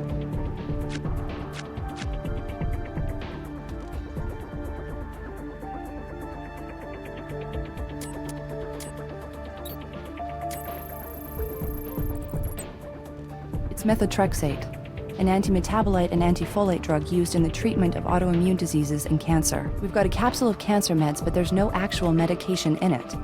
Mr. Levesque wasn't getting what he thought he was getting. We should double-check the tox report with Robbins.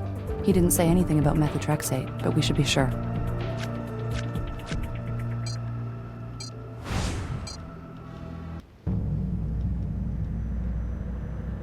Unfortunately for Mr. Levesque, no.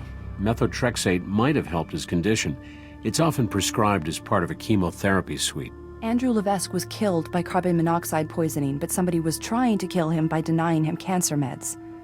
We don't have one crime to solve. We have two.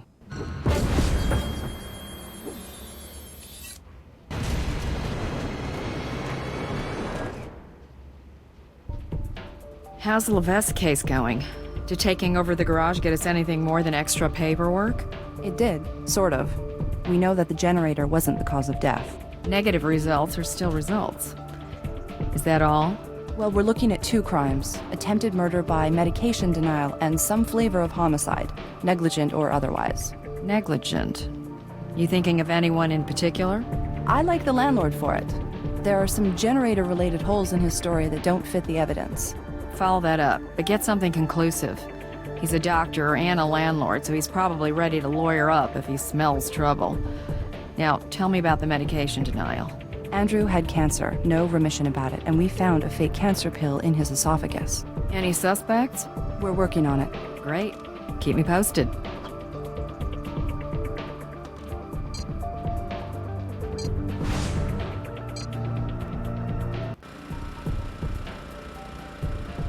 Should be almost done. Great.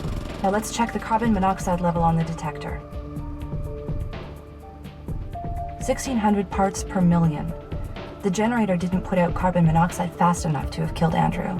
At least not in his gigantic workspace.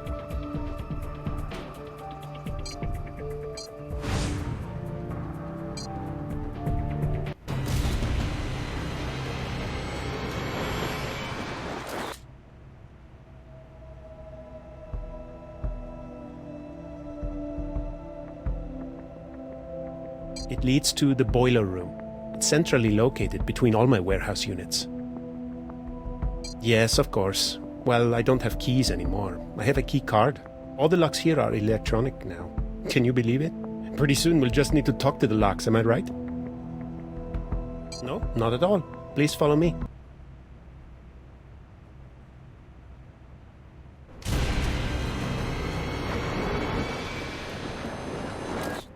Please, make yourselves at home.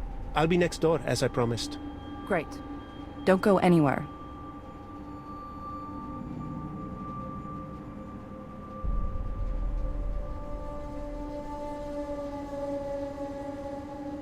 Wow. What a piece of junk. It's gonna take a lot more than caulk to fix this furnace. I wonder if it even works.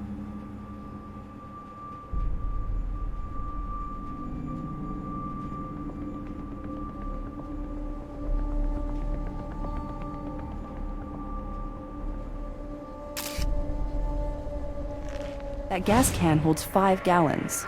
It's almost empty.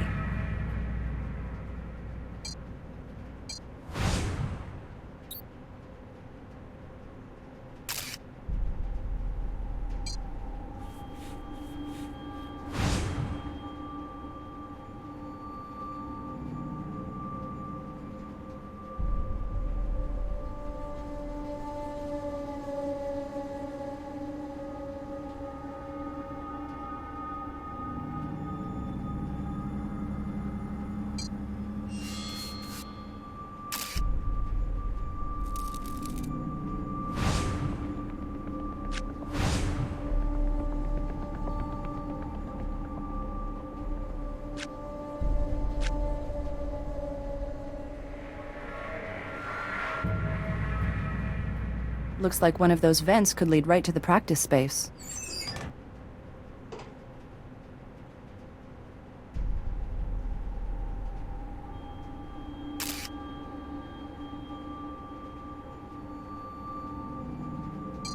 We don't need to make a mold of that.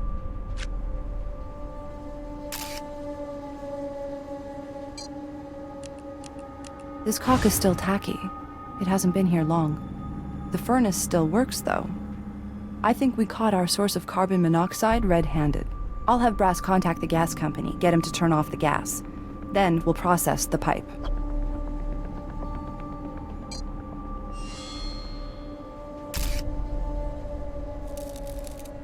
Somebody knows how to make a good impression. I can't believe this thing still works. Look at how badly it's corroded.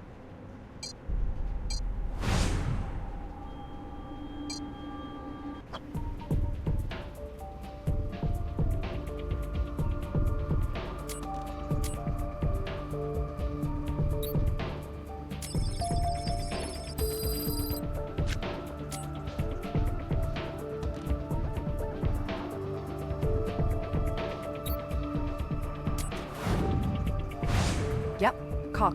No surprise there.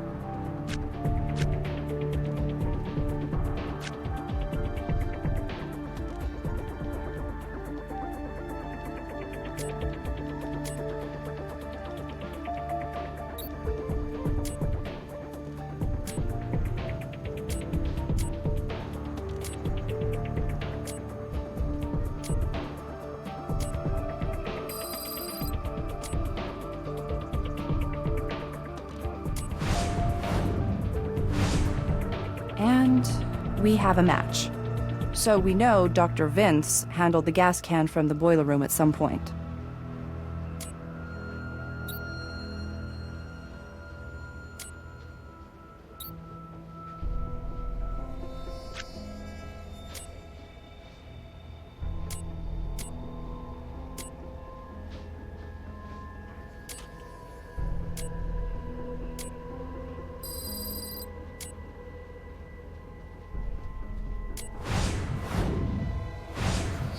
Looks like Dr. Minotto cocked that pipe.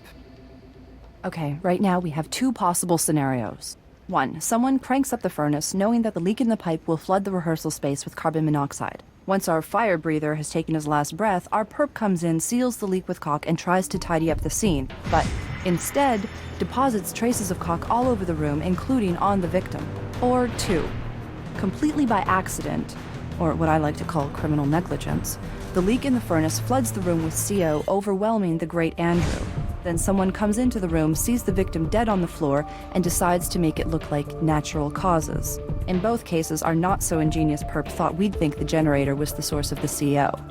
And in both cases, I gotta say, I really like our not-so-good Dr. Minotto.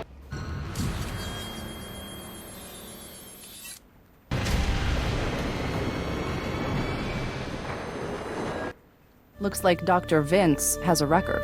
Nevada law makes possession of any amount of marijuana by someone under the age of 21 a felony. So, unfortunately for Dr. Minotto, he was a 20-year-old pre-med when he was busted.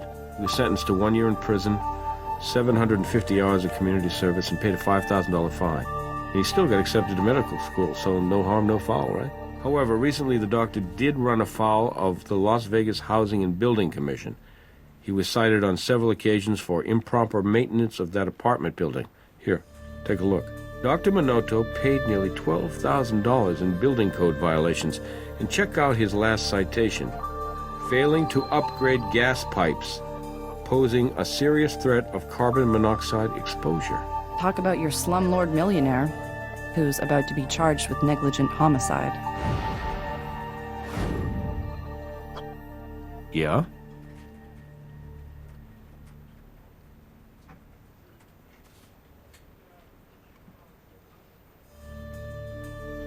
Sorry, guys, what can I tell you? If it's not the crime tape, it's the red tape. Gas company says they're backlogged and they'll be out here as soon as they can. I'll call you. We think Dr. Minotto may be responsible for the carbon monoxide in the building. Do you have enough evidence?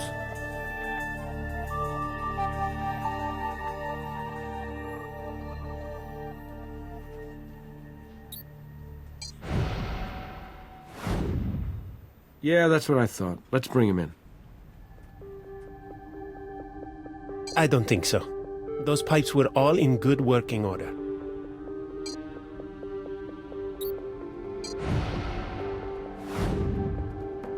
Dr. Minotto, can you explain to us why, despite being cited by the city, you failed to repair the gas pipes in your building?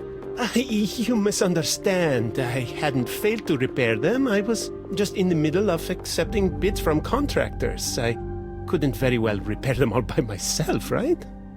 Yes, I paid a few fines, but in this particular case with regard to the gas lines, you'll see right there I did not exceed the deadline. No, I didn't touch the pipe.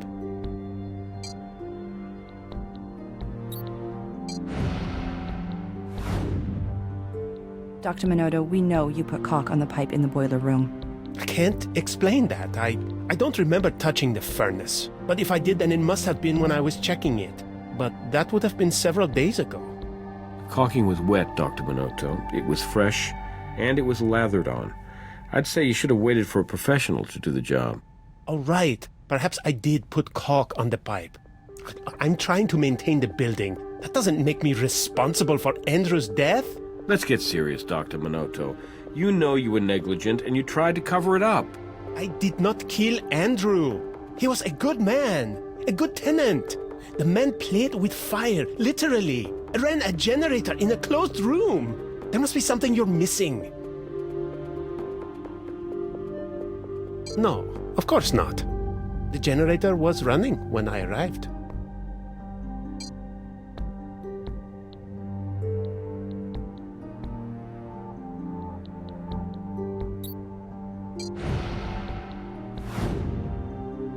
Yes, I have a gas can. That doesn't mean I used it to run the generator. No, of course not. The generator was running when I arrived.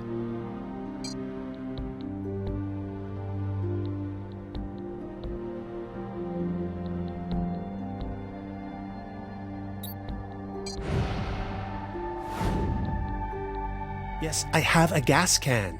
That doesn't mean I used it to run the generator.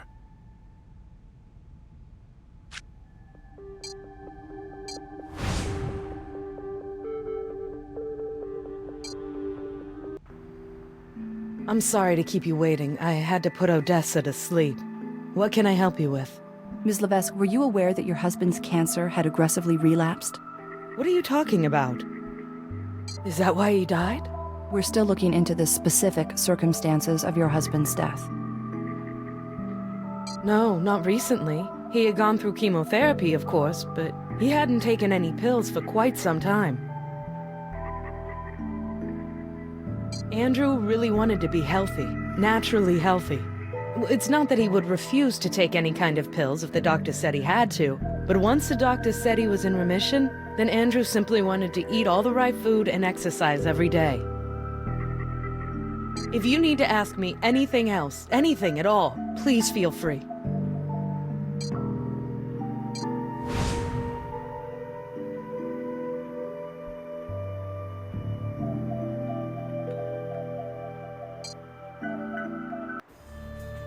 Hey.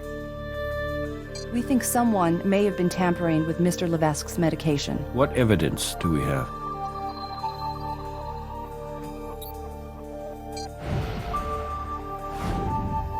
Mitochondrial DNA is not definitive, but the likelihood of two recently pregnant women matching up to Lyle is small enough that I should be able to convince a judge.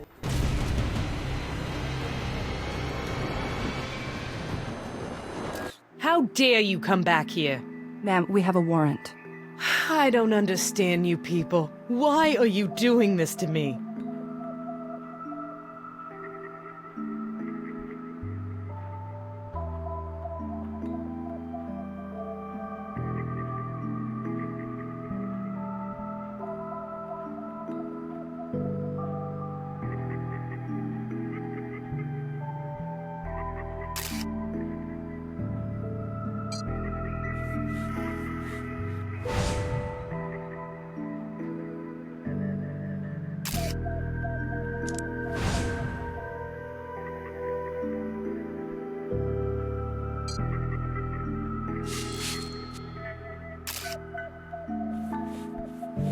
A little bit of blood there.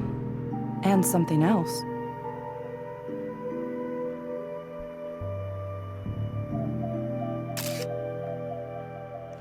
A whole bottle of methotrexate right on the nightstand. It seems unlikely that Ardell would have missed that. It's prescribed to a Jeremy Proxmire. I'll have Brass run that name down.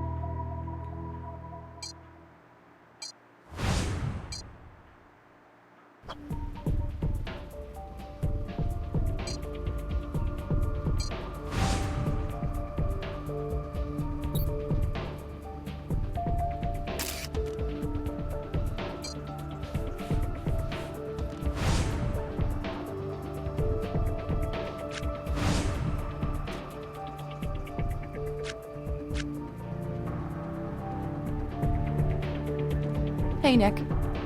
Hey, how's it going? I've got something that might be right up your alley. This case I'm working on has some serious conspiracy theory vibes. What's got me stuck right now is this piece of 19th century parchment. I think there's some kind of code in the text, but I can't figure it out. Care to give it a shot?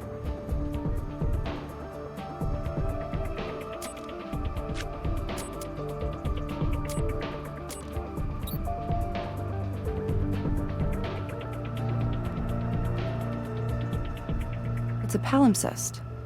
There was something written on this parchment, then scraped off and written over, maybe more than once. I can see the words, all 7 of them, but they don't make any sense.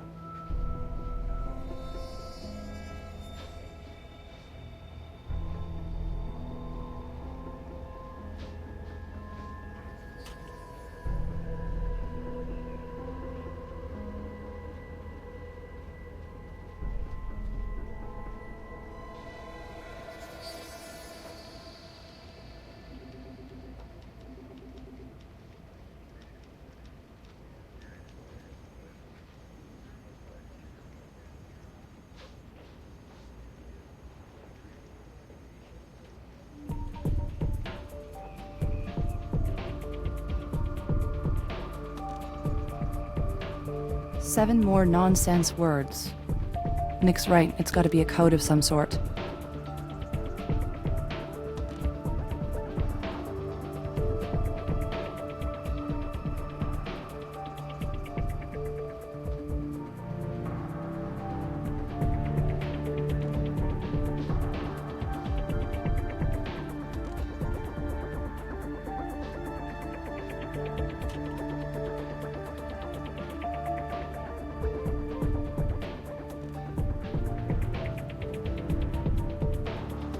Seven words again. There's got to be some kind of pattern there.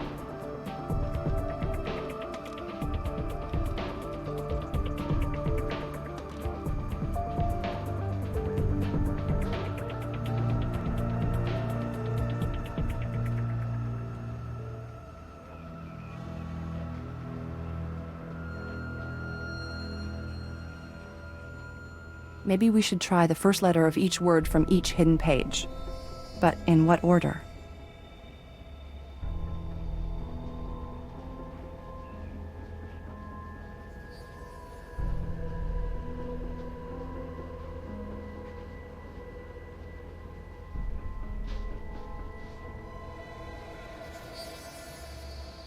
That's 5 layers so far. How many are there?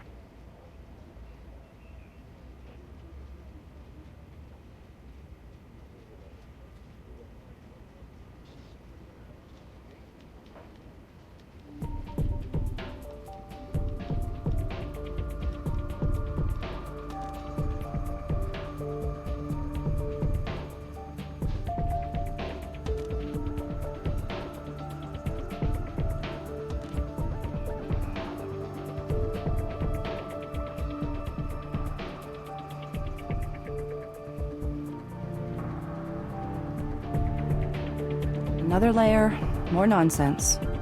Have you noticed a pattern to the colors of light we've used? What color of the rainbow haven't we done yet?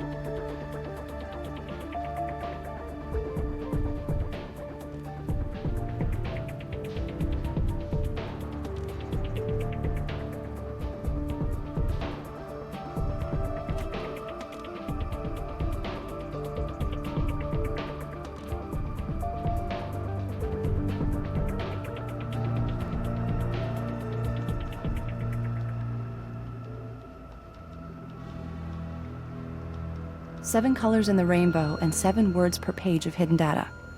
Seems to suggest an order in which to place the letters. Let's write them all down. We've solved your parchment puzzle, Nick. It was a palimpsest. So there was hidden text underneath what we could see? 7 layers of it. And that was in code. You want to know what it said? Nah, I'd rather wait for the movie. Okay. Please, tell me what you found. Seek the Star of the North in the home of our glorious leader. Hey, that's great. I don't know what it means yet, but at least it's something else to chew on.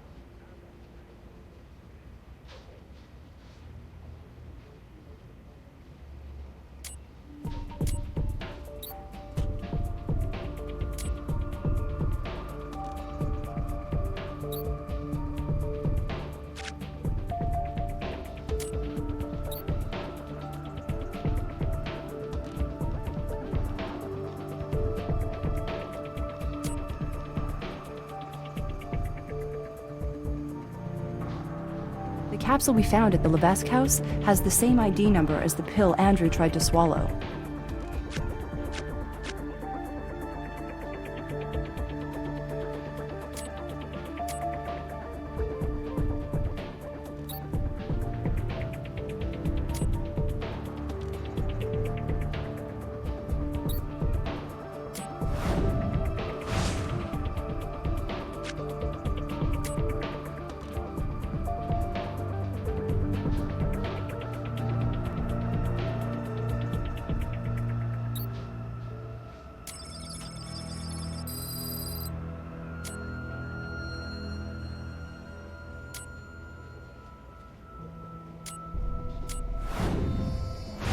More amniotic fluid.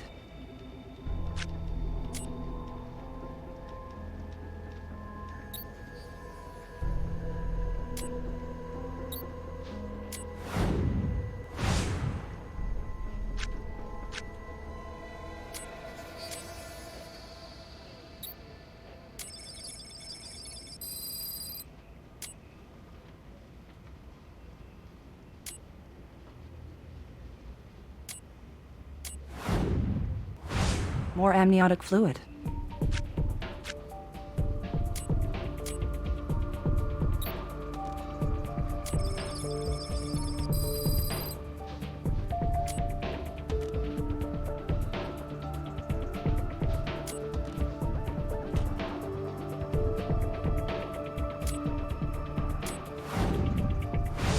Wow. Sugar in every single pill. I wonder if the meds were tampered with at the source.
Different capsule, same DNA on the outside. Ardell's. I think I'm starting to understand how the amniotic fluid got on the pills. Picture this. Andrew is dispensing his pills when Ardell's water breaks. Since this is apparently his first kid, he freaks out in a rush to get her to the hospital. In the process, he drops his pills, some of which land in a puddle of amniotic fluid.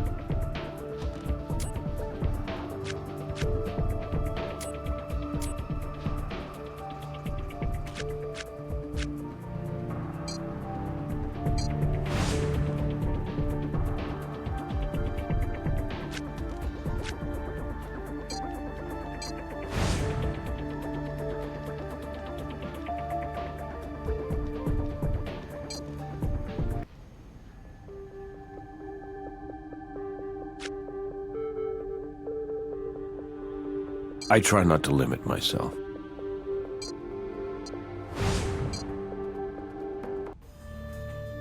So I tracked down Jeremy Proxmire. Turned out to be a reported case of identity theft. Fed shut down a big phishing operation that was selling social security numbers on the internet. But get this, the only hit on Jeremy's social was a prescription for methotrexate sent from an online pharmacy based in Canada. The identification number attached to the prescription belonged to a Dr. Vicente Manota. The landlord. Now, the good doctor reported a script pad stolen the same week as all this went down, but the coincidences are piling up. What do you need?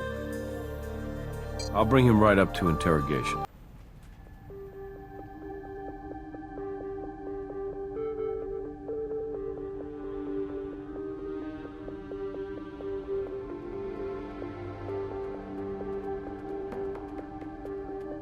No, of course not.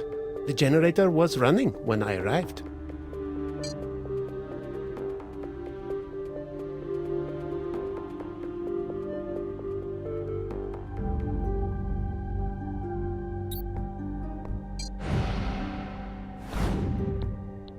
I don't get it. We have other evidence that proves our point better.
The gas from the can in the boiler room is an exact match to the gas from the generator. Same ethanol content, same stabilizing additive.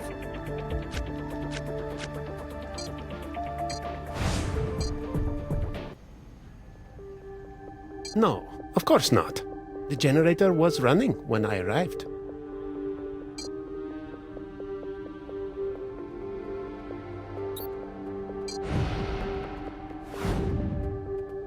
Yes, I have a gas can. That doesn't mean I used it to run the generator. No, of course not. The generator was running when I arrived.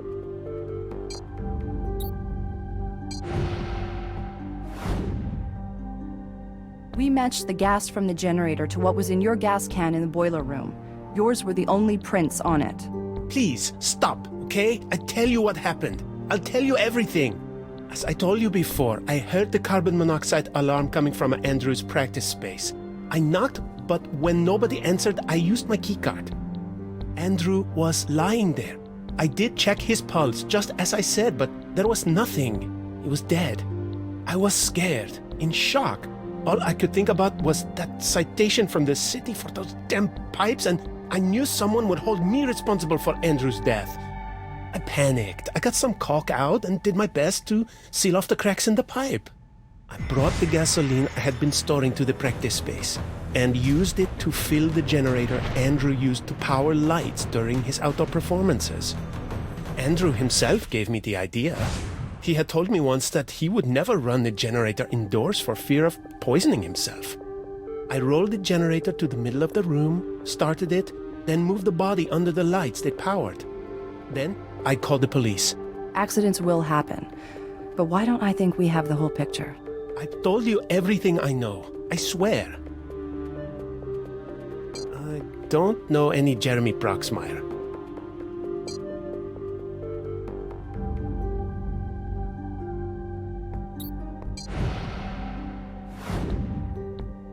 I think I do have an answer for that, actually.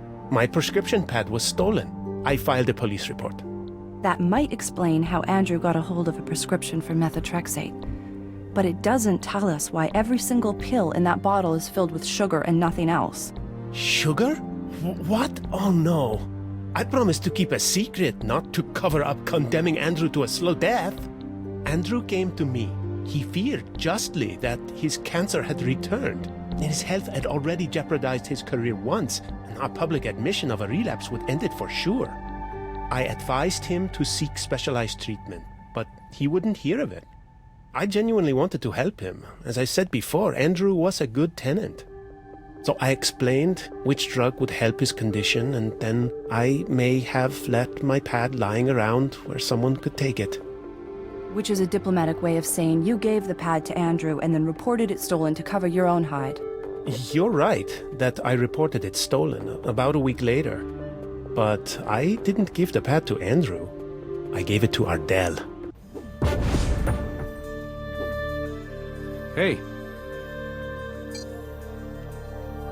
I'll see what I can do. Show me the evidence.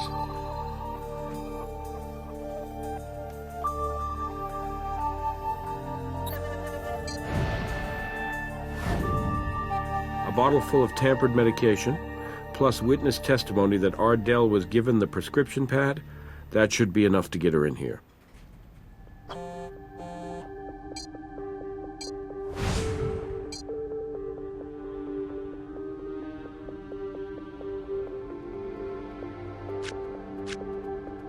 I am trying to be patient. I am trying to understand how you're conducting your investigation.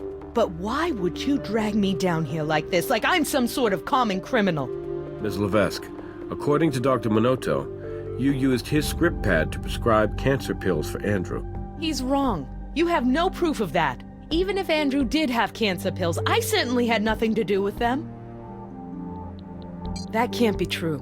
If Andrew was taking medication, I would have known. I was never aware of any pills.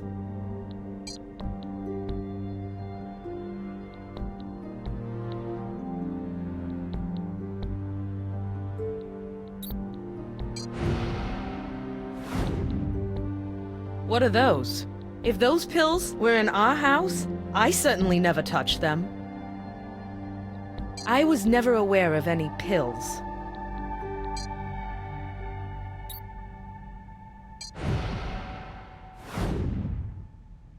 We found your DNA on Andrew's pills, Miss Levesque. You must have known about them.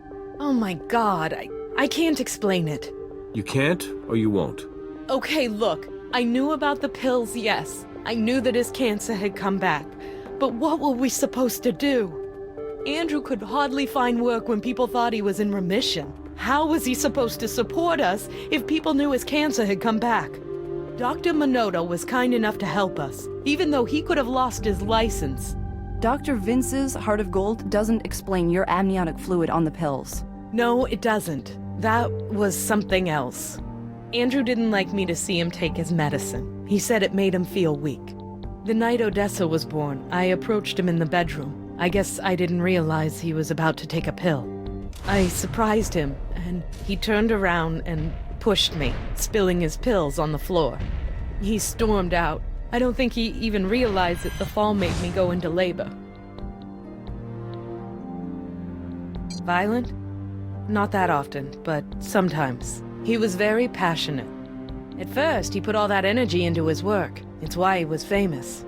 But when he got cancer, when he couldn't work with fire, all that emotion had to go somewhere. Hey, I'm not some poor, lost, abused wife. My husband was a wonderful man who got a raw deal. If we could have only stopped the cancer, everything would have been fine.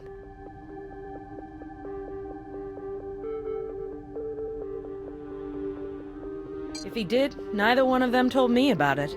Lyle said that's how his blood ended up at the crime scene. I guess I suspected something. Lyle, I love my son, but I can't always control him. When I married Andrew, I thought it would be good for Lyle to have a strong male role model. But I don't think Lyle ever really accepted Andrew's authority. Now you're telling me what my own son thinks? That's it. I'm not saying another damn word without my lawyer. Even if it means getting arrested for prescription fraud? If that's what it means, then that's what it means. Well then, I'm sorry, Ms. Levesque. You're under arrest. Right now, it almost looks like we have a conspiracy murder between two people who didn't even know they were conspiring. Ardell and Dr. Vince. You have a manslaughter confession from Dr. Minotto, which his lawyer will definitely try to toss. Plus, Ardell Levesque lawyered up as soon as we brought up the medication tampering. I feel rotten about that. Child Protection Services will take care of Odessa, but who wants to be separated from her newborn? Honestly, I hope the fraud charge doesn't stick. I don't know. I think Mrs. Levesque isn't talking because she's hoping we can't close the deal on an attempted murder charge. You know, she was definitely involved with the prescription fraud, but it doesn't mean she's the one who emptied the medication. Brass, I need you to come down here and process some evidence. Let's just say Ms. Levesque has baggage.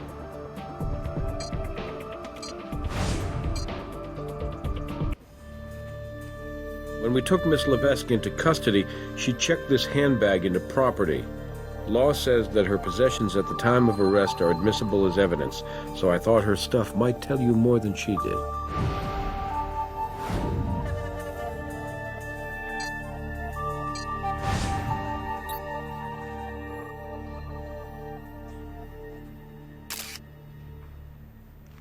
Cyclopirox. We'll have to look up exactly what that is, but it was prescribed by a Dr. Vicente Minotto to a Mr. Lyle Fitzer.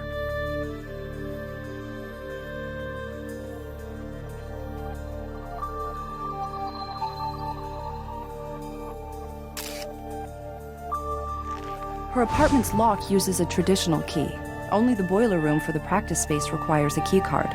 It makes sense that Dr. Minotto would have one, but why would Miss Levesque?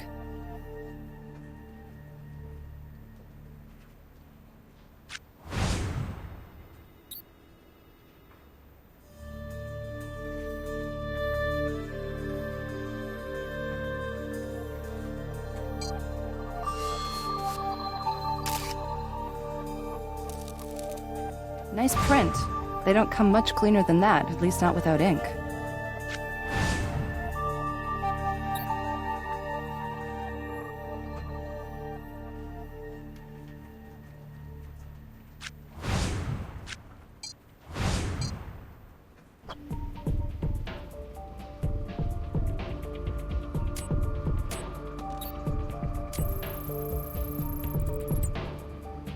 Cyclopirox is a synthetic antifungal agent intended for topical dermatologic use. Hey, Brass again.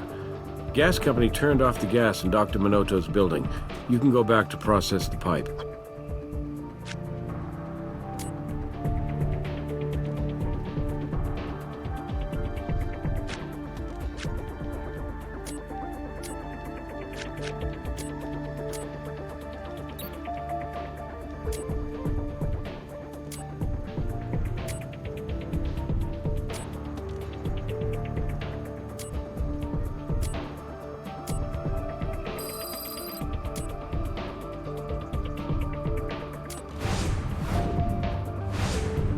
Okay, that perfectly formed print on the keycard belongs to Lyle Fitzer.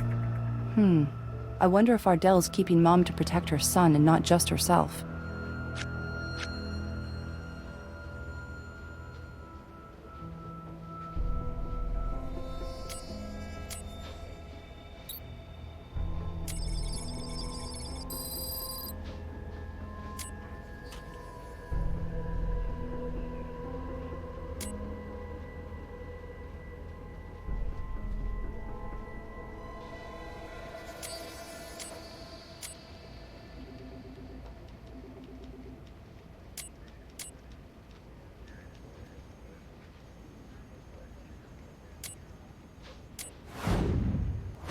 Cyclopirox, just like it says on the label.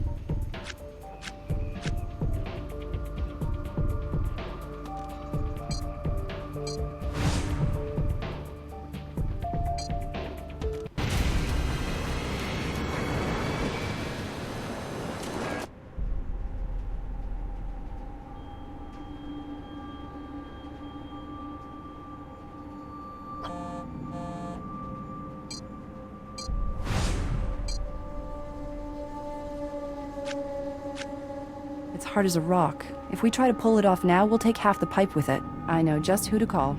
I'll put it on speaker. This is Stokes. Hey, Nick. Quick question. You ever remove caulk from a pipe before? Aren't you supposed to be back at the crime scene? I am back at the crime scene. I need to remove some caulk from a pipe. Do you know how to do it? Okay, basically you need two things.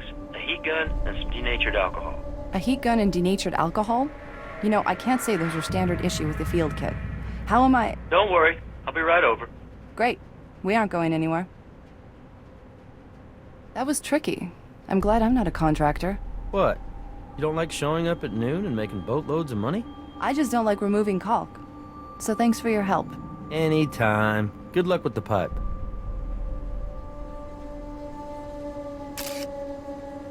Looks like a bit of fingernail. We might or might not be able to get a DNA sample from that depending on whether it took any skin with it. I definitely want to get a closer look at that discoloration, though.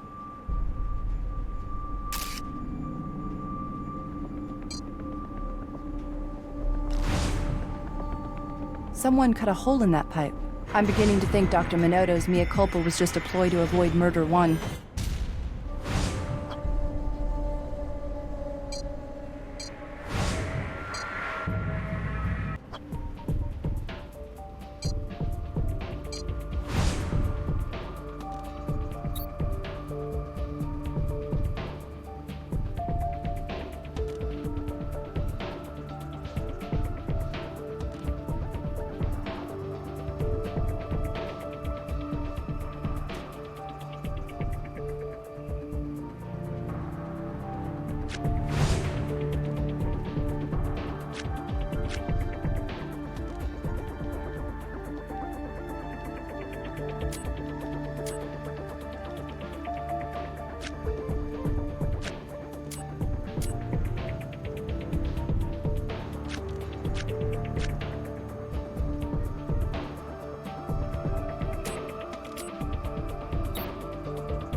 Maybe we'll have better luck with a different magnification. What if we try zooming in? Or out?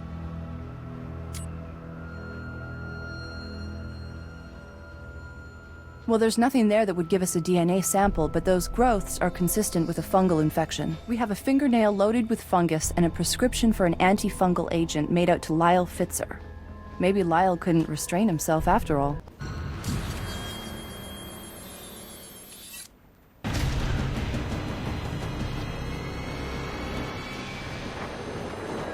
Captain, we've just flipped our case on its head. Let me guess. The butler did it. How'd you know? Actually, we're thinking it was the stepson. Yeah? We think he may have tampered with the furnace pipe at his stepfather's practice space. Based on what evidence?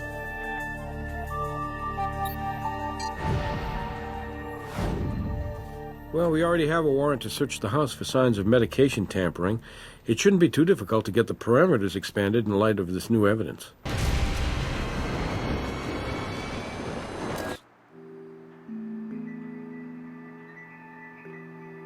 And this must be Lyle's room. Just a guess. We're looking for a tool, something that could have punched a hole in those rusty pipes. Probably a chisel from the look of the mold we took, but let's not assume.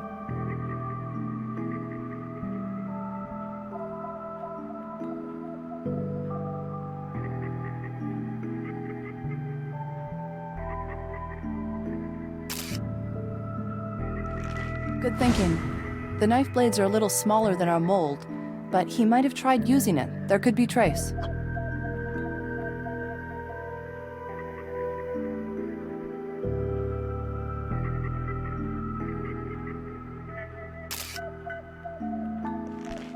Chisel.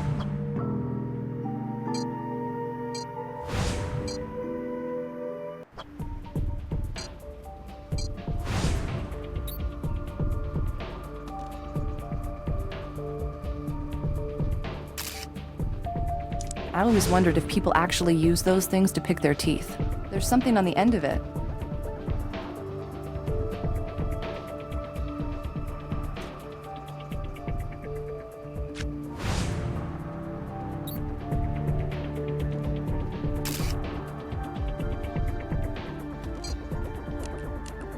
White powder.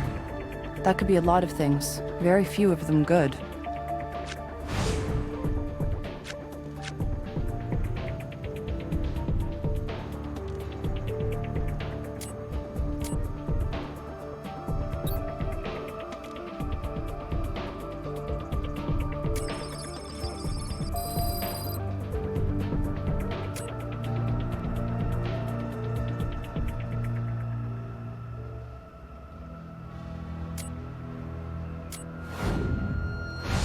The residue on the toothpick is methotrexate. Lyle was tampering with his stepfather's medication.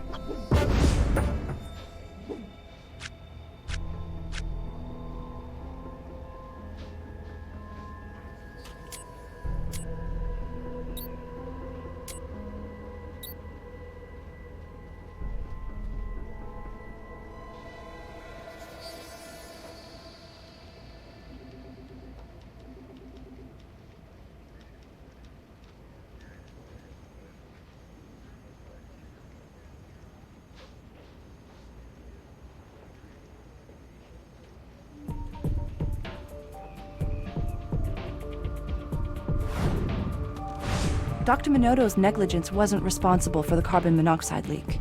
Lyle broke the pipe open.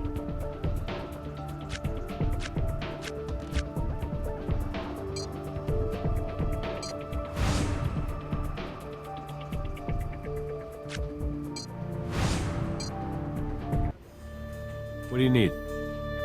That search warrant played out, huh? Show me what you got.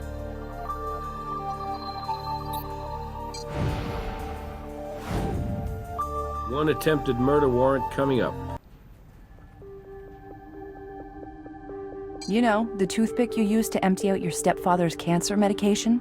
So what? He didn't die of cancer. It's still attempted murder. Yeah, okay. I admit it. You want to know the best day of my life? The day I heard Andrew got cancer. You want to know the worst day of my life? Every day after that was a tie. So, I decided to make sure that nothing would stop that cancer from doing its thing. I'd pop open those pills, and I'd pour out that crap, and I'd pray.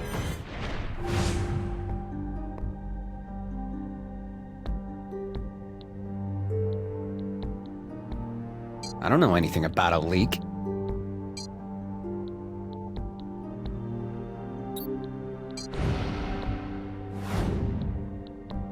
I didn't do it with my bare hands. You know what I'm saying? I didn't have the guts to kill that son of a bitch with my bare hands. Did my mom tell you what happened the day Odessa was born? Yes. He pushed her and induced her labor. What kind of person does that, huh? Oh my god, I should have killed him right then. But my mother was about to give birth, so I drove her right to the hospital. And then, do you know what he had the nerve to do? He came to the hospital like nothing had ever happened. He came to the hospital to watch his real child be born. I bought a hammer and the chisel that afternoon. I chipped away at that pipe just enough so it looked like corrosion. I wanted to get away with it. Yes, I did. Because I wanted to be able to get away with my mother and little sister as far away from this city as possible. So I tried to make it sort of look like if anyone was responsible, it was that slumlord Dr. Minotto. I'm sure he deserved to be in jail for something anyway. I probably told myself I was doing you guys a favor. I don't know. You know, there was another way out of this. You could have called us.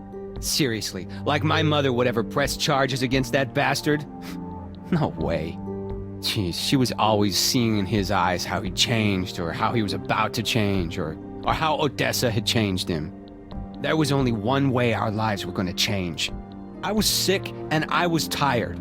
Sometimes he'd brag about how what didn't kill me would make me stronger. Well, he was right about that, I guess. I really didn't care about anything, except killing him. Maybe you should have thought a little bit more about your mother and Odessa. You don't think she's gonna need her brother? I did the best I could, for both of them. You two did a great job on this case. It was quite a maze. But all roads ultimately led to Lyle. I feel sorry for Miss Levesque. Her life has been turned upside down. She's lost her husband, her son is going to jail for murder, and she just had a baby. There is a bright side. Jim talked to the DA's office and they have no interest in pursuing the prescription fraud case. And both Ardell and Dr. Vince go free?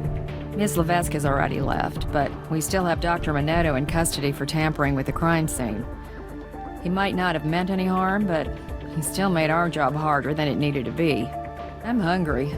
Either of you interested in breakfast?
I don't have a positive ID yet, but I think we may be looking at Mr. Floyd Collister, also known as Marcel, the grande dame of the Las Vegas female impersonators.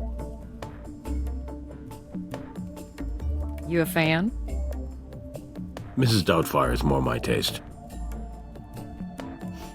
Smell of booze is pretty strong. Well, I imagine Floyd's probably in his mid to late 70s, so if he tied one on last night, accidents will happen, along with maybe a stroke or a heart attack. Yeah, you're right.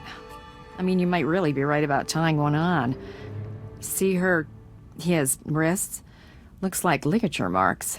Someone wanted to make sure their drinking buddy didn't leave too soon. Didn't leave until he was dead. She, you mean, until she was dead. I'm just saying.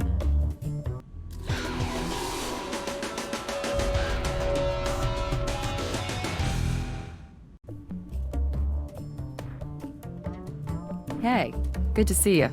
I can always depend on the kindness and assistance of my fellow CSIs. I just got started. You're welcome to jump in on the scene with me, or you can talk to our one and only witness over there.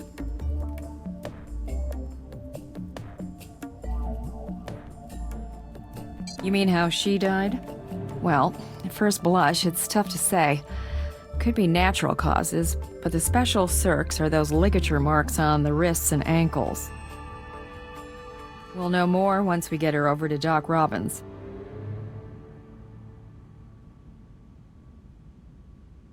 Doesn't look like it. There's cash in the register, and nothing really stands out as being out of place or missing. It's been around a pretty long time. I remember I almost had my bachelorette party here. Not that my bachelorette party was that long ago, but anyway. After you. Move the cursor around the screen to examine objects, or if you move your... For now, select the width.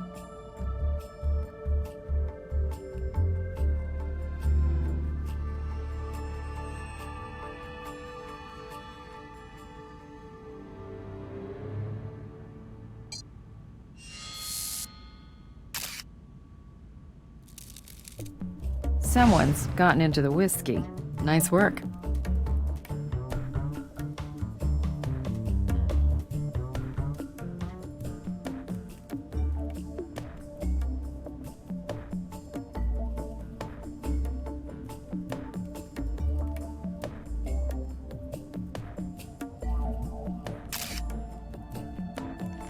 Oh yes, the good stuff. Let's just make sure it gets back to the lab. In the bottle.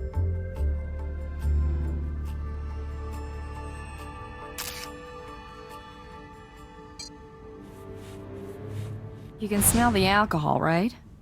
BAC might have contributed to the death.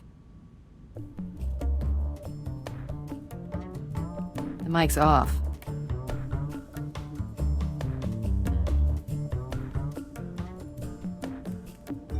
I'm tempted, but no.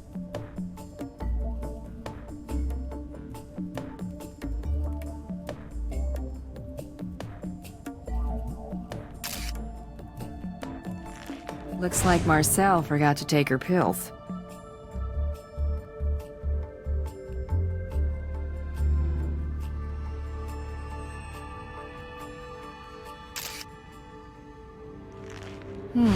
Looks like this Wallace Beganowski is angling for partial ownership in this club. And judging by this note, the negotiations aren't going well.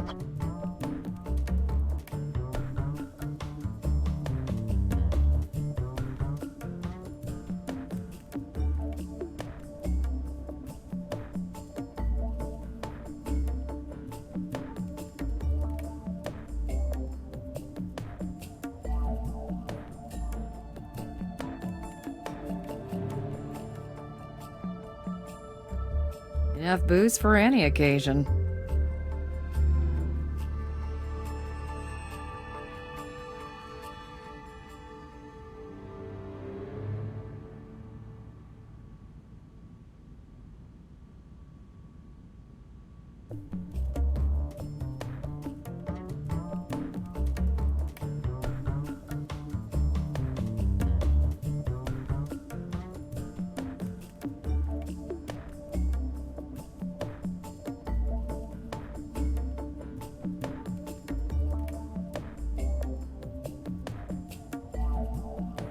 Hello, sir. We're with the Las Vegas Crime Lab. Can we get your name? Sure. Name's Gary Beaumont. I've been pretty much a regular here for, gosh, 30 years, give or take, right? Everybody knows me. I even have my own chair over there. That's mine. Nobody else gets to sit there but my butt. I found her, yes. I showed up about 9 o'clock for Bloody Mary Sundays. That's what Marcel calls it. And I'm walking in and passing right by the stage, and that's when I saw her, face down. I got up there and I tried to wake her up, but she wasn't breathing, and I couldn't save her. I don't have any kind of training. I used to know CPR, but, you know, I just called 911. That's all I thought I could really do. Besides Mr. Collister, that is. Mr. Collister? I'm sorry, don't you mean Marcel? Yes, sorry. It's a bit confusing. Marcel. I didn't mean to jump on you. It's just that Marcel was truly a lady. The most kind, gracious, generous, loving, feminine spirit I've ever known. As for Floyd Collister, that person's dead to me. Well, she did own a bar. I mean, I suppose you don't have to drink to own a bar, but Marcel did. Drink and own a bar. Both.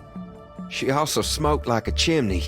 Well, if a chimney smoked a pack and a half of Nat Shermans a day anyway. Miss Apprehension scolded her about it all the time. I'm sorry. I wasn't quite clear whether Marcel was having some misapprehension about her health or there's actually a person named Miss Apprehension? Oh no, she's not a person. She's a diva. The divine Miss A. She's been performing at the club for as long as I've been here. But you probably never heard of her, because Marcel only let one star shine here. Hers. Do you know Miss Apprehension's real name? You probably want me to say her real name is Wallace Biganowski, but she'll always be Miss A to me. Would you say they got along? Oh, no. No. Oil and water. Cats and dogs. Betty Davis and Joan Crawford. I mean, those two fought constantly. But they needed each other. Marcel was the star around here, but she was just awful with money. Miss A kept this place in business. Did things ever get violent between the two of them? No, never. They yelled a lot, but I think they really loved each other. Oh no, poor Miss A. She'll be devastated when she finds out. I should probably try to find her in case she needs a shoulder to cry on. Let me think. No, that's really all that stands out to me. If I remember something, can I call you? Do you have a card? You don't think they'll close the club down, do you?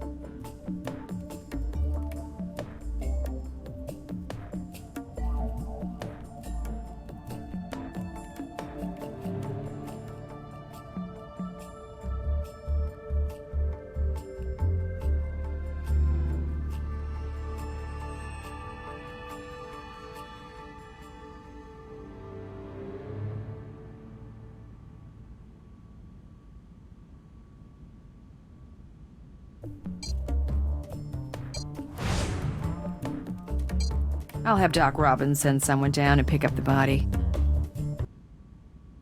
Whoa, so that's what Marcel looks like in the morning before she puts on her face. She's been a fixture in this town for as long as I can remember, but I don't think anyone's seen her like this, at least not in public. We pulled her, Floyd Collister's DMV records. He was born in 1938, which means Marcel is 71 years old, but she looks much younger, don't you think? Well, what time taketh away, cosmetic surgery giveth back. To some degree, anyway. I'll check her medical records for the precise number of procedures. Okay. You know, I hate to be a stickler for detail about this, but we haven't really positively identified this victim. We didn't recover any form of identification on the body or at the scene. So before we go any further, let's just make sure this is Marcel or Floyd Collister or whoever or whatever.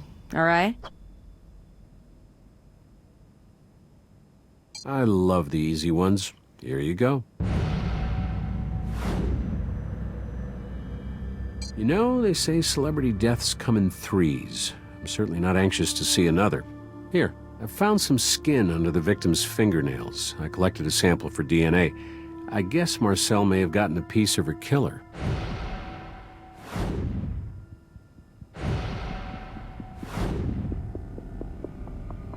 What can you tell us about those contusions around his wrists and ankles? Well, they're definitely consistent with ligature marks. The development of the bruising suggests the victim was restrained ante-mortem. I also noticed a larger contusion on the back of her head, also ante-mortem. She might have been struck from behind. She died of respiratory depression due to alcohol poisoning. It's as though she were tied down and then the alcohol strangled her. Terrible. But it's possible that all this could have been just a horrible accident, right? Actually, I don't think it's possible.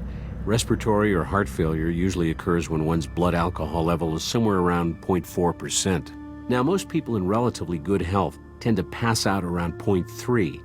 Marcel's BAC was 0.5%. I don't believe there's any way someone at her age, even as healthy as she seemed to be, could have consumed that much alcohol on her own. Force-fed alcohol. It's like some fraternity prank gone bad. Yeah, but it actually reminds me of a serial killer case my boss, when I first started here, used to talk about a lot. What did they call the guy? The Barber Street Boozer. The Barber Street Boozer. Yeah, wasn't it in the mid-70s? I think 1975. I was a little girl, but I kind of remember people talking about him.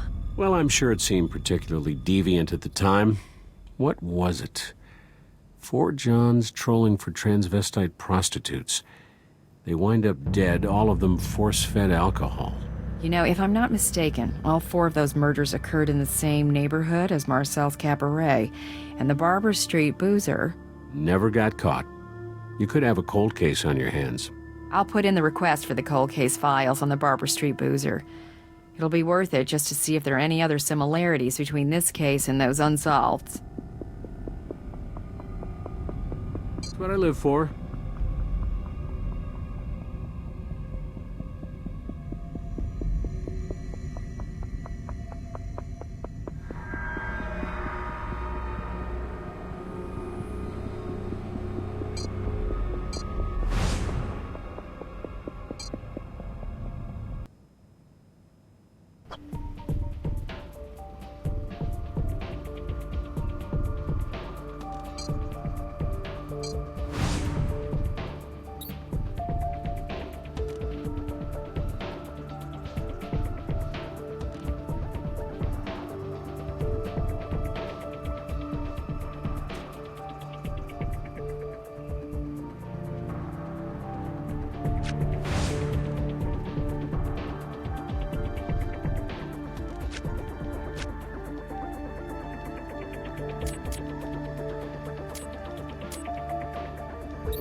The alcohol in the victim matches the alcohol in the bottle, which means it was a classic cork party.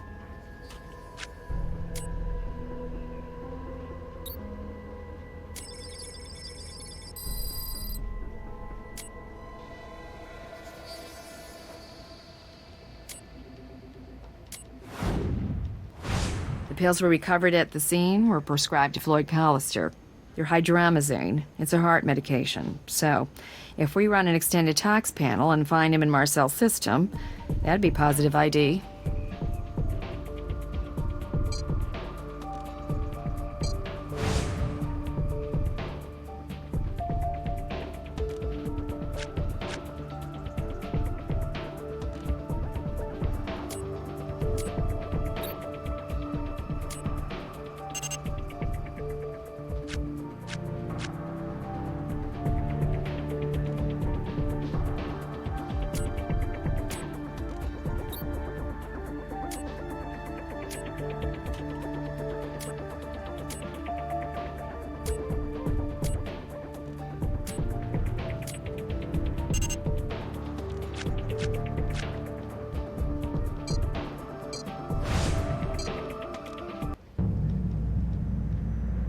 We're looking for any sign of the drug, hydramazine. Hydramazine. It's a heart medication that works to expand the blood vessels. I don't see any evidence that this victim was using it, though. So that's not Floyd Collister. Just what we need. An impersonator of an impersonator.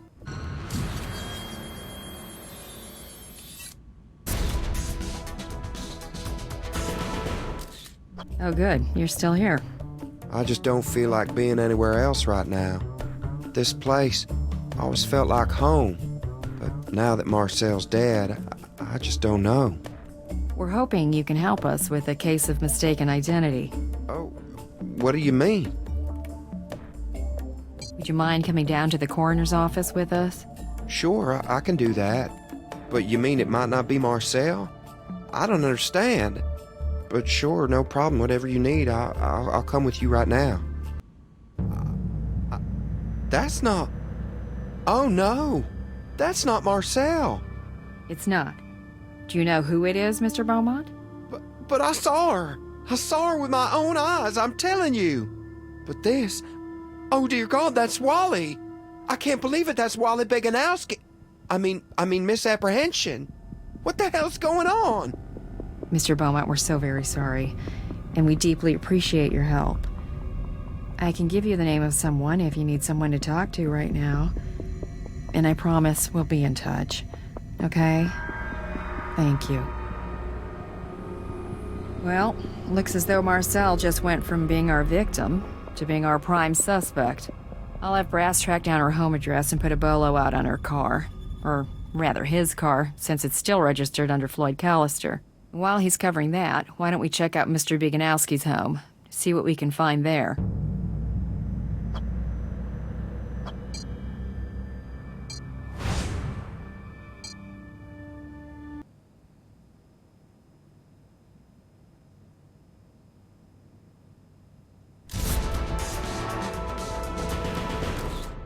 Love what you've done with the place. Well, certainly defies stereotypes. Yeah, I can see why you called me for backup. Tough neighborhood.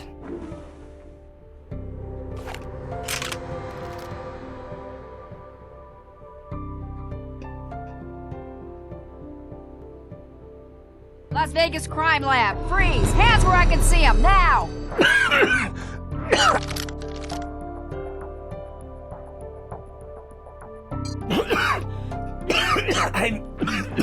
I'm Floyd Collister. Don't shoot, please.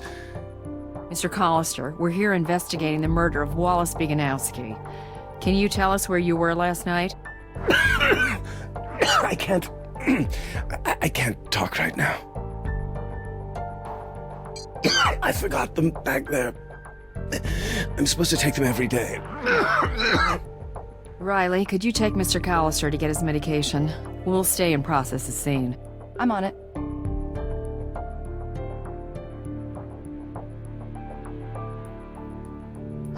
Riley will call us when she gets back to the station. In the meantime, let's see if Wally or Floyd left behind anything useful.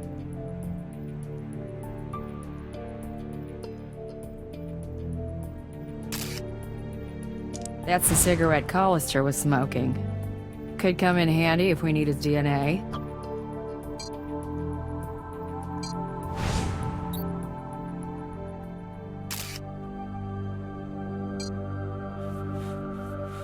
That's Floyd Collister's DNA.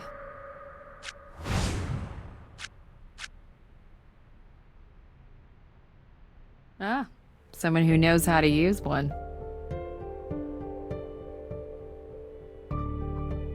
Time for laundry.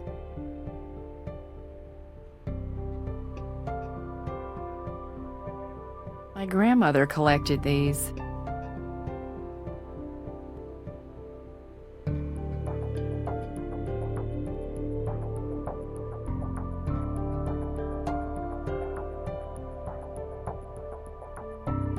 Quite the homemaker.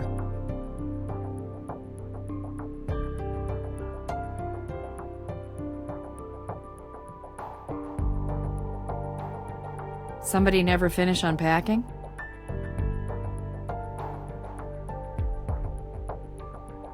It's password protected. We shouldn't use it without a reason anyway.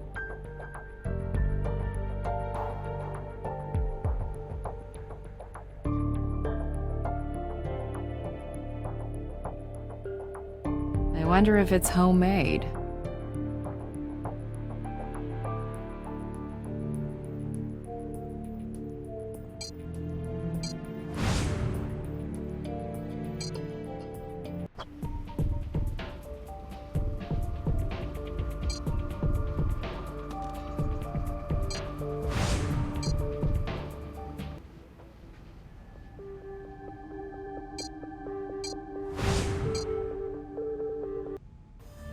What do you need? They've all got their rough spots. We'll break it eventually.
Hey, I can't speak for Marcel, but Floyd Collister is going to be all right, and he's ready to talk. Come over to PD when you've wrapped up the scene.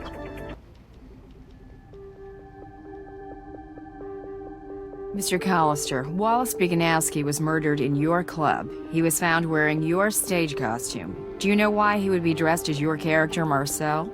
It's not a costume, and Marcel is not a character. I am Marcel. I would appreciate it if you would address me properly. I apologize. I meant no disrespect to your authority, but I felt you were demonstrating a disrespect for me, that's all.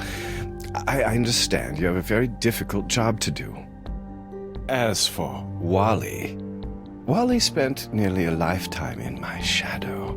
For a time we were rivals, but eventually he assumed the role of my understudy in the cabaret show.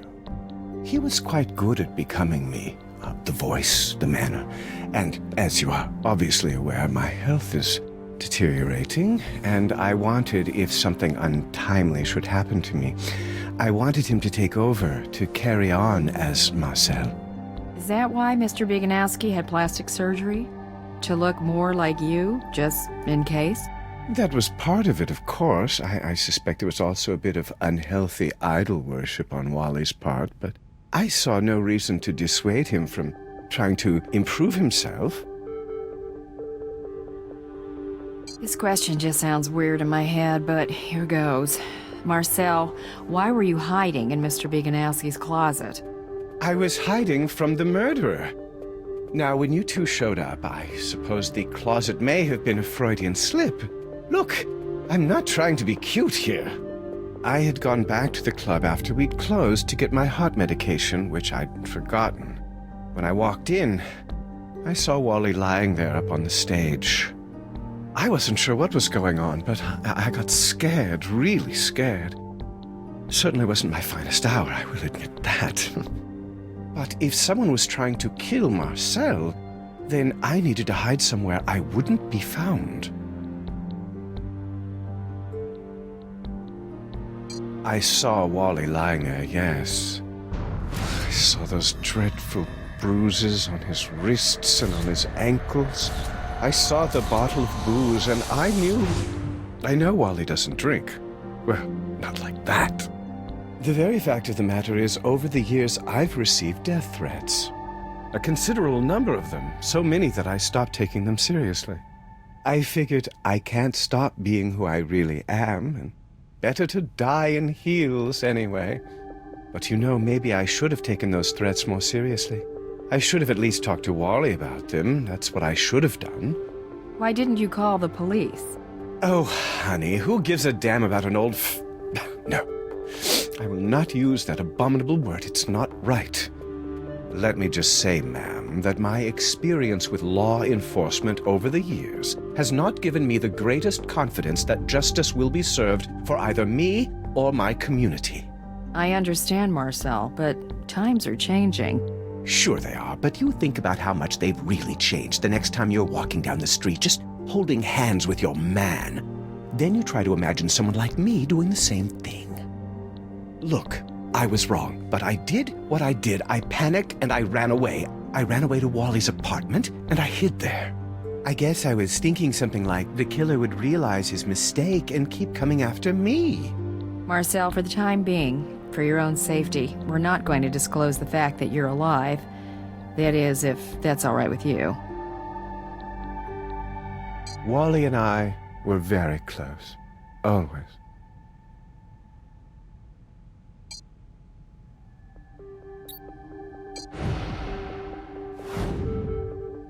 Seems like there was tension between the two of you after all. Once Wally saw himself becoming me, well, he started to become unreasonable. It was still my club. He was the manager. And he did a superb job in that capacity. But I did not want to share everything with him. Oh, he started threatening to leave. Oh, so much drama. But I know he would have straightened things out. We always did. For better or worse, in sickness and in health, until death do us part. For all our ups and downs, Wally and I never stopped being friends. I've been staying at his place for the last couple of months. I was there last night, waiting for him to come home. I don't think so, but no, wait. I was using his computer. I was chatting with a few old friends. Don't they call it IMing? Anyway, I can give you Wally's password. I'm sure if you take a look at the computer, you will be able to verify what I'm saying. All right, Marcel. We'll do that. No, but it wouldn't have been a bad idea. In fact, I didn't touch a drop of alcohol all night.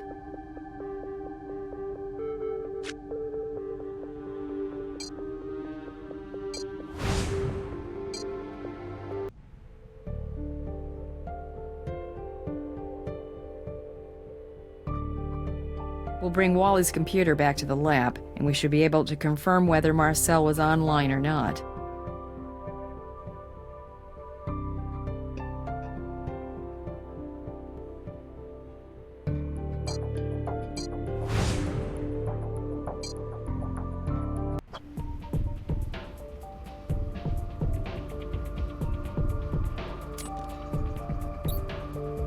Well, if the clock on the wall is right, then Marcel was at Wally's apartment at the time of the murder.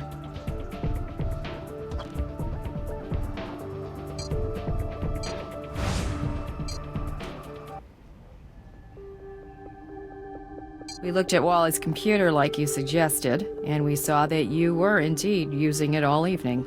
I always was the innocent one. With this killer on the loose, though, I don't know that I feel safe leaving just yet. I'm happy to help any way I can. Nothing comes to mind. Yeah, I have some good news. We're able to dig up all the old Barber Street Boozer case files for you. They were buried down in central property. I had them sent over to the lab. Let me know if you find anything.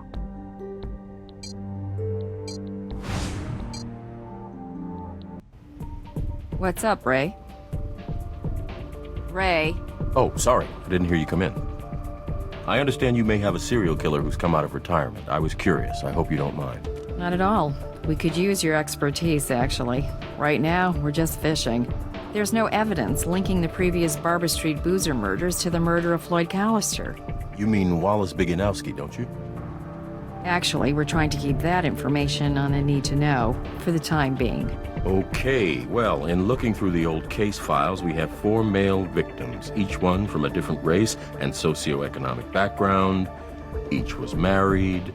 Now, the common thread that ties these men together is the desire to explore their homosexual tendencies through the apparent safety of a male presenting himself as a female.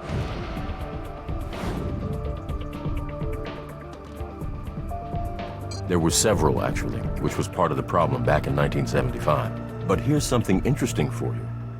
Out of the LVPD's top 4 suspects, 2 are now deceased, and the other 2 are going to be very familiar to you. You're kidding. Floyd Callister and Wallace Biganowski.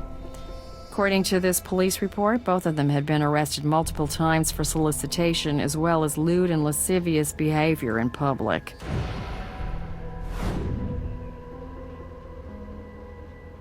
Yes, there is. We have 10 cards for both Floyd Callister and Wallace Biganowski, and we have a bottle of unidentified alcohol. If we were able to match brands of alcohol from yesterday and today, it might mean we're dealing with the same serial killer. Or a copycat. I should get back. Riley thinks I'm picking up lunch. Give me a call if you need me.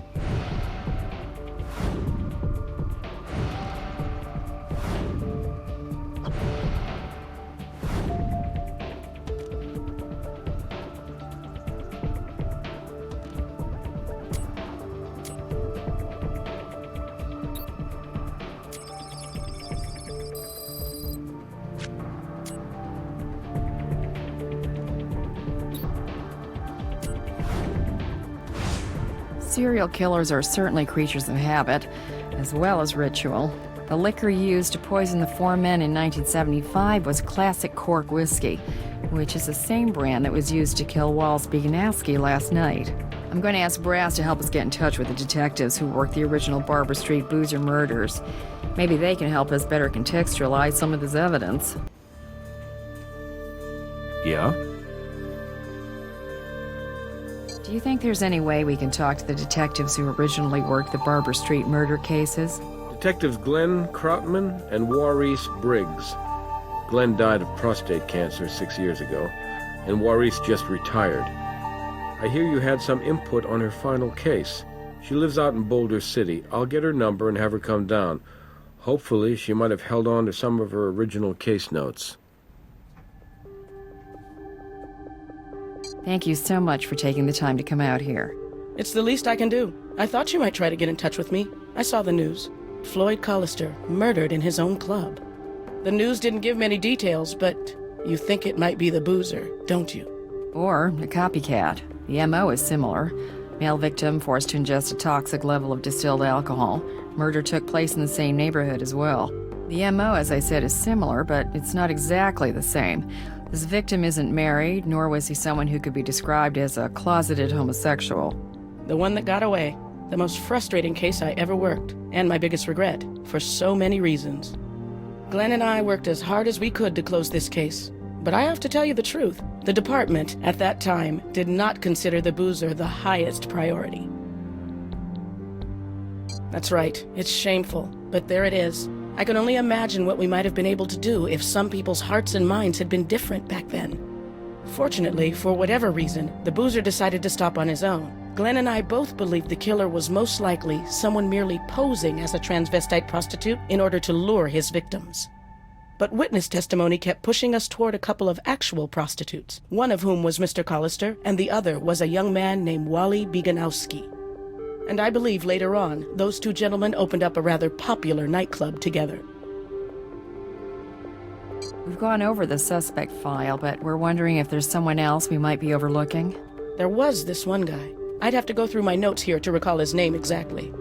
I thought he was particularly interesting, but I'll admit it might have been feminine intuition or something ridiculous like that, because Glenn didn't agree with me, so I kept it out of our official reports. What was intuition telling you about this guy? As I can recall, and you should definitely go over my notes here, these are the originals, this fella had been charged with assaulting one of the victims maybe 4 months before the murders began. Let's see if I can remember the scenario for you. So this John comes down to the neighborhood looking for some love for sale. He ends up picking up a prostitute outside a club on Barber Street, and this prostitute is dressed like a lady. But before they could get down to doing their business, my suspect, whom I remember thought of himself as a kind of knight in shining armor, swoops down and beats this John up pretty good, defending the honor of this lady. Suspect Gary Beaumont, arrested October 12th, 1975, assault. Victim Lon Muskie. Muskie was in the act of soliciting another male for the purpose of prostitution. Muskie released from police custody, not charged. Let me get this straight. Gary attacks this guy Muskie, and a few weeks later, Muskie becomes one of the Barber Street boozer victims? And then 35 years later, who should discover our latest victim but Gary Beaumont?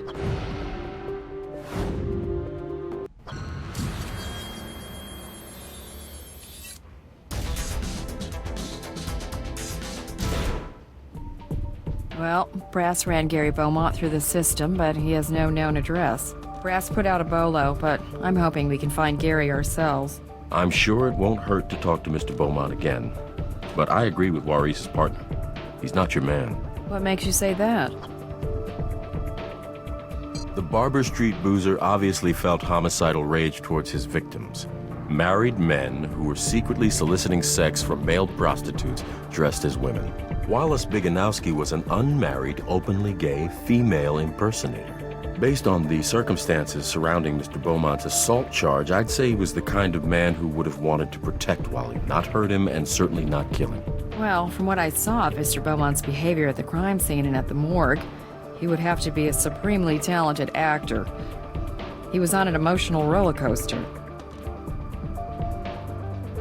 Maybe.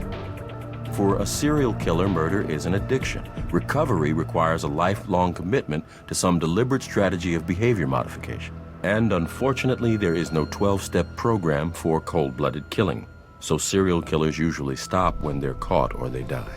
In my professional opinion, if Gary Beaumont is a serial killer, it's difficult to believe that he just decided one day to stop cold turkey. You're probably right, Ray, but I still think we should bring him in just in case. Cover all the bases. And if Beaumont's been such a loyal customer all these years, maybe Marcel knows where he likes to hang out when he's not at the cabaret.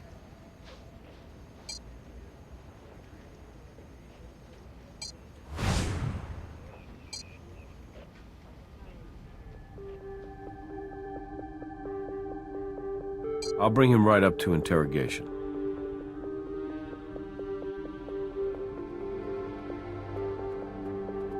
Gary? You think Gary had something to do with this? We just want to ask him a few more questions, that's all. Gary's harmless. I mean, he's a pain in the ass because he's always just hanging around needing attention, but he couldn't really hurt anybody, I don't think. He gets thrown out of some places because he's awkward, a little strange.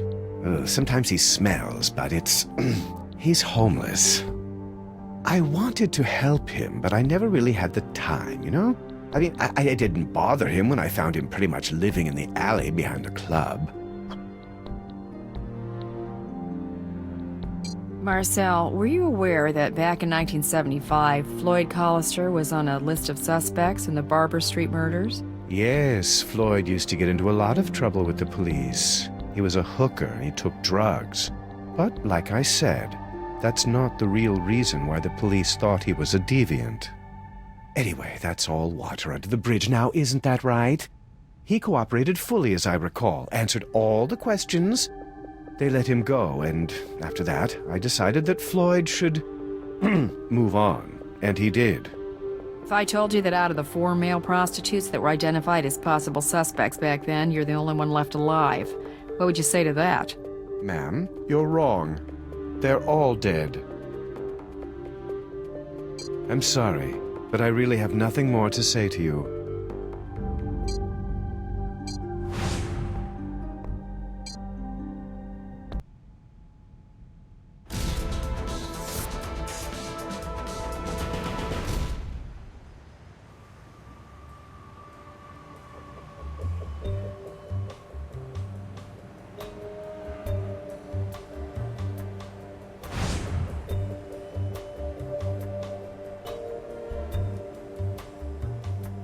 Hey, what's going on? Classic cork, huh? Gary, for a homeless guy, you sure have expensive taste in booze.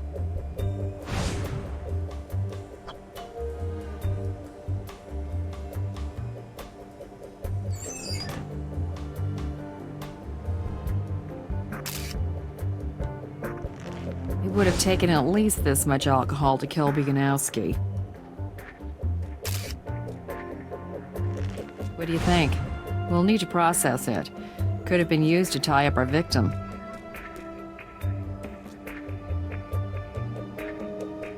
Nothing but weeds.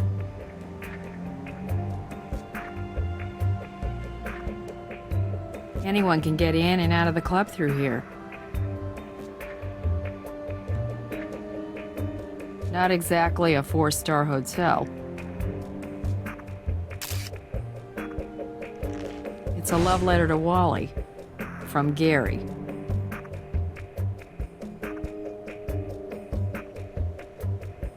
Hand over the bottle, Gary. Yeah, of course, here. Why, what's wrong? Why are you looking at me like that, huh?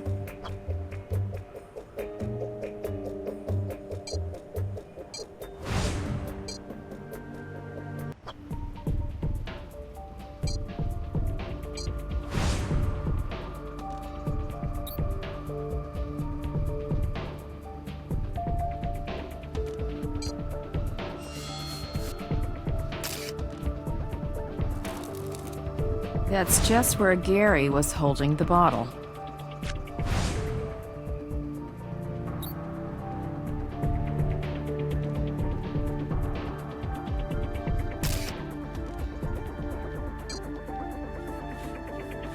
Tell you what, I'll buy you dinner if that DNA doesn't come back a match to our victim.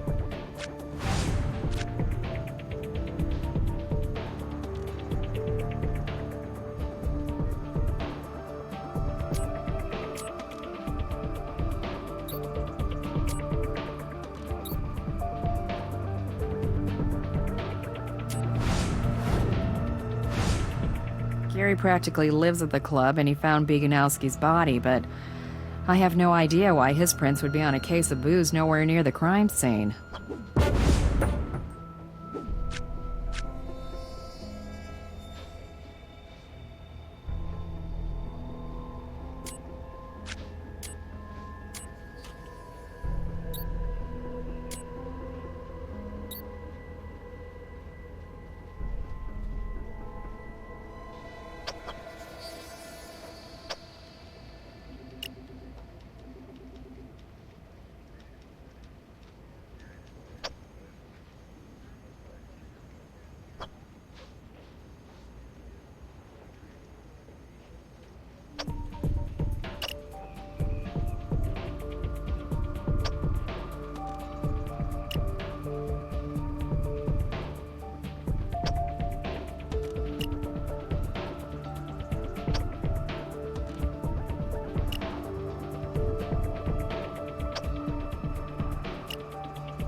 Told ya. Too bad about dinner. Maybe next time.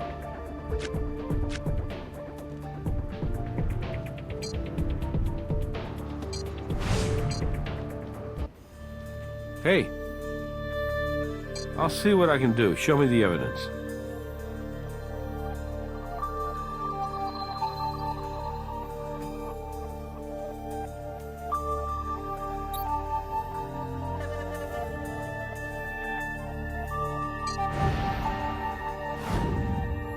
Gary's got access to the club, and that bottle of classic cork might as well be a smoking gun, right? You bet we're bringing him in. I'll have Ray join you in interrogation. I think this is right up his alley.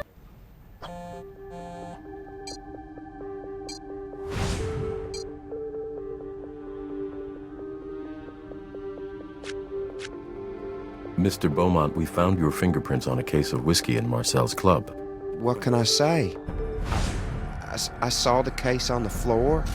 It was already open. I needed it. My hands, they were shaking so bad. I just needed that drink so badly. But Gary, that was the same whiskey used to poison Mr. Biganowski. What? I just needed a drink. I didn't use it to kill Wally. Makes us think you're keeping other things from us. No, it's not like I always sleep there. I try to stay at the shelter, but sometimes it's full, so I have to stay where I don't bother anybody.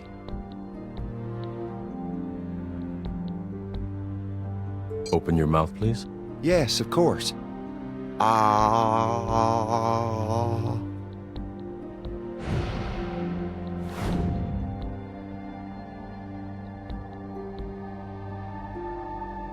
That was so long ago. What does that have to do with anything? We just want to ask you a few questions. I'm not answering any questions until you can give me even one reason why you think I would want to kill Wally. What? Of course not.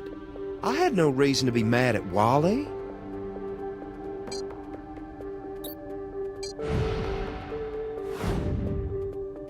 We found your letter to Wally. You had some real feelings for him. Too bad.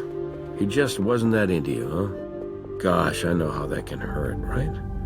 Makes you wish you could sit him down and just talk. Maybe tie him down so he doesn't go anywhere while you're sharing all those real feelings. Maybe try to change his mind a little with a drink or two or three. Or hell, maybe the whole damn bottle, huh? Isn't that pretty much how it went down, Gary? No, it wasn't like that at all. I loved Miss A. I loved her so much. Let's all just calm down for a second. Why didn't you give Miss A the letter? I just wanted to write down my feelings. For once in my life, I wanted to be honest with myself. She knew how I felt about her. I told her. I said, I love you. And she looked at me, kind of puzzled, and said, it must be so nice to be able to say those words and mean them. And then she walked away from me. I wasn't even sure what she meant, but I had my answer. We would always just be friends. And I could live with that. That's a lovely story, Gary, but will a jury believe it?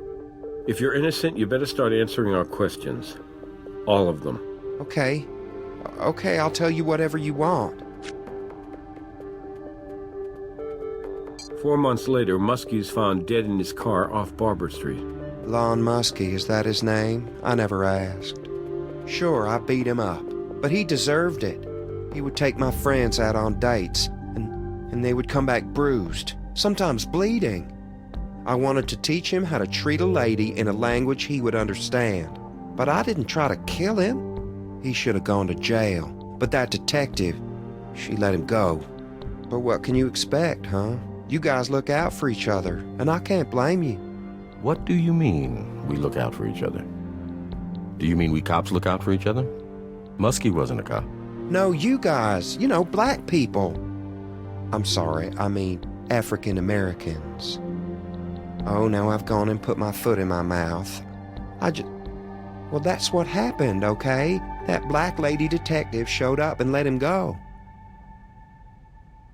I don't remember exactly what she looked like. I remember that her badge surprised me. I'd never seen a black woman detective before. Wait a second, you're saying Detective Warris Briggs knew this guy and just let him go because she was black and he was black? Is that the load of bull you're trying to sell us about one of the most distinguished officers this department has ever known? Please, I'm only telling you what I remember. I'm not making anything up, I swear.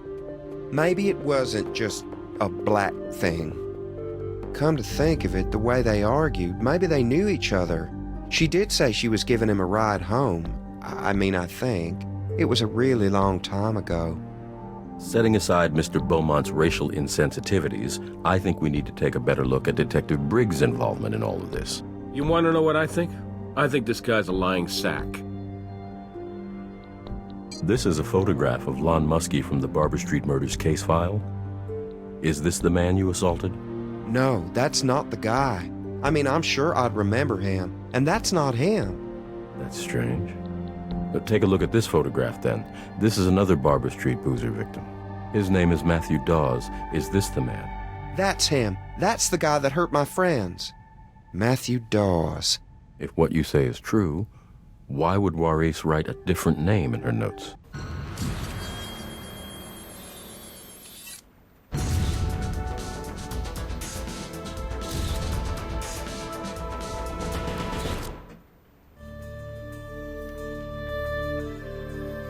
Did I hear Ray right? Detective Briggs's personal case notes were wrong? She must have known the victim was named Matthew Dawes. I hate to say it, but I think we need to get to the bottom of her involvement in all this. I can't believe it. And I'm not just saying that because I think this Beaumont guy's lying to us. Even if he were telling us God's honest truth, retired Detective Juarez Briggs is one of the most dedicated and well-respected officers to ever serve in Las Vegas law enforcement.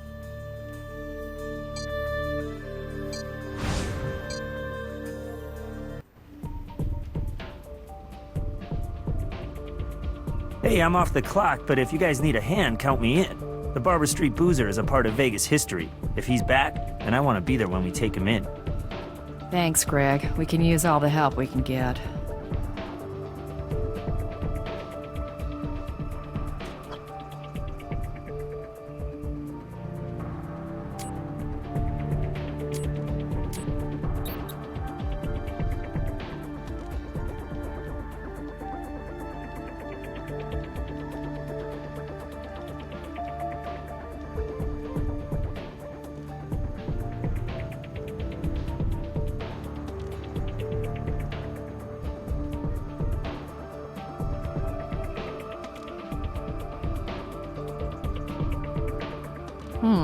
That's peculiar.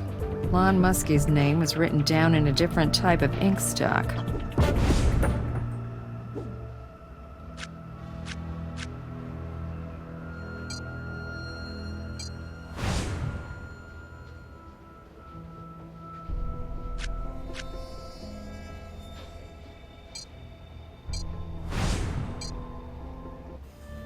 What do you need?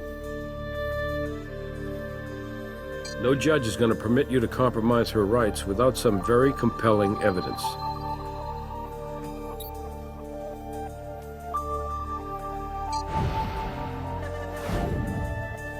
The name of the victim was written in different ink. These notes were altered after the fact to remove all trace of Matthew Dawes' name. I can't believe she deliberately tried to mislead us, but the evidence speaks for itself. Okay, I'll go with you to serve the warrant. Why don't you take Nick along, too? Another pair of eyes won't hurt.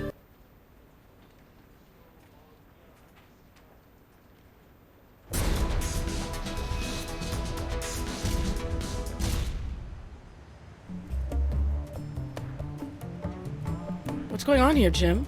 We need to talk, Juarez. You gotta tell me what's going on. You changed your case notes. You omitted the fact that you knew Matthew Dawes. Why did you do that, Juarez? There's no way I can help you unless you tell me the whole truth. Jim, you've got a lot of nerve coming in here like this. Like I'm some sort of common criminal. I gave my life serving this city. I demand some damn respect. It's a shrine. I've known some cops who could never let go of some cases, but not like this.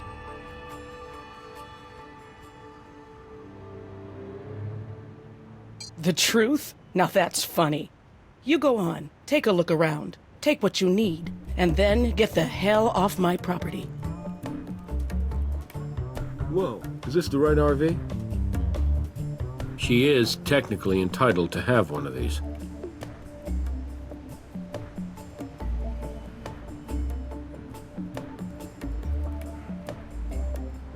Maurice knew this Dawes guy all right. Looks like they were more than just acquaintances.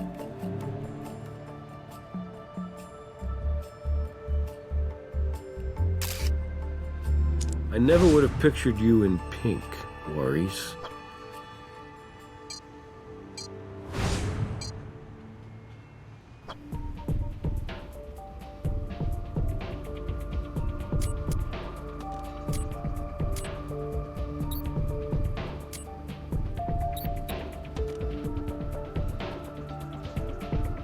Maybe we'll have better luck with a different magnification.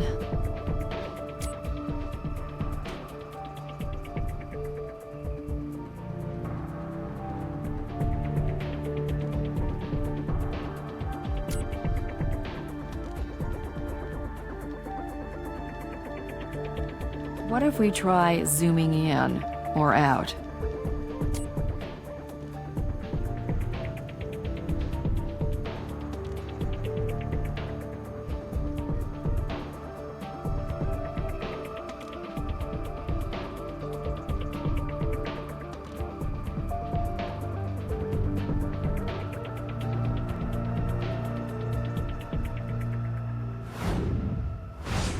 Yep, the fiber we found in Detective Briggs' trailer matches the apron found in the dumpster. Now, what was she doing at that club?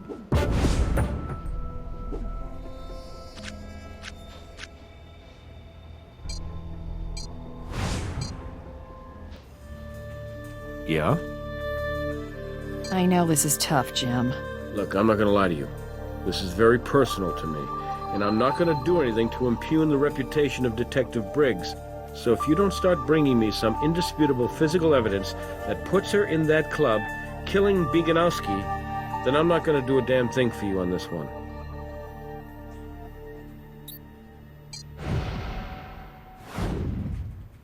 Are you sure this is right? Okay. So the fiber from the apron puts Detective Briggs at the crime scene. I don't know. If you weren't the one asking, I'd say go back and try again. But I'll see what I can do. I'm not promising anything. In fact, I hope the judge turns us down. Detective Briggs, we found the victim's blood on an apron behind the club. A thread from that same apron was in your home. That's why you brought me in? I probably had the same kind of apron at some time. That's no evidence. How dare you accuse me of this? Maurice, I may be the only friend you have right now. You have the right to talk to your lawyer, but you and me, we're cops. I know where you're coming from. Talk to me. Just because I carried a badge doesn't make me your sister, Jim. You have no idea where I come from or what I've been through.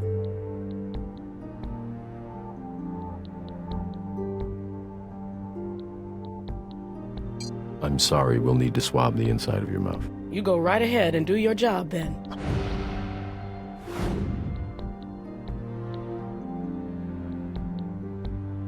Matthew Dawes? No, who's that? He was a victim of the Barber Street boozer. Gary Beaumont seemed to think you had shown Mr. Dawes preferential treatment in an earlier altercation. Gary Beaumont is a criminal. You're gonna take his word over mine? I don't know any Matthew Dawes. We found a photo of you and Matthew together. You were obviously close. If you already knew that, why'd you ask the question?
The DNA under Bieganowski's fingernails matches Detective Briggs.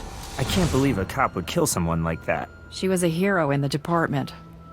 I'm not looking forward to that press conference. I guess this means the Barber Street Boozer remains on the loose. Or maybe he's just passed into legend. Greg, we're not done with Detective Briggs yet. She may still hold the answer to the Boozer case.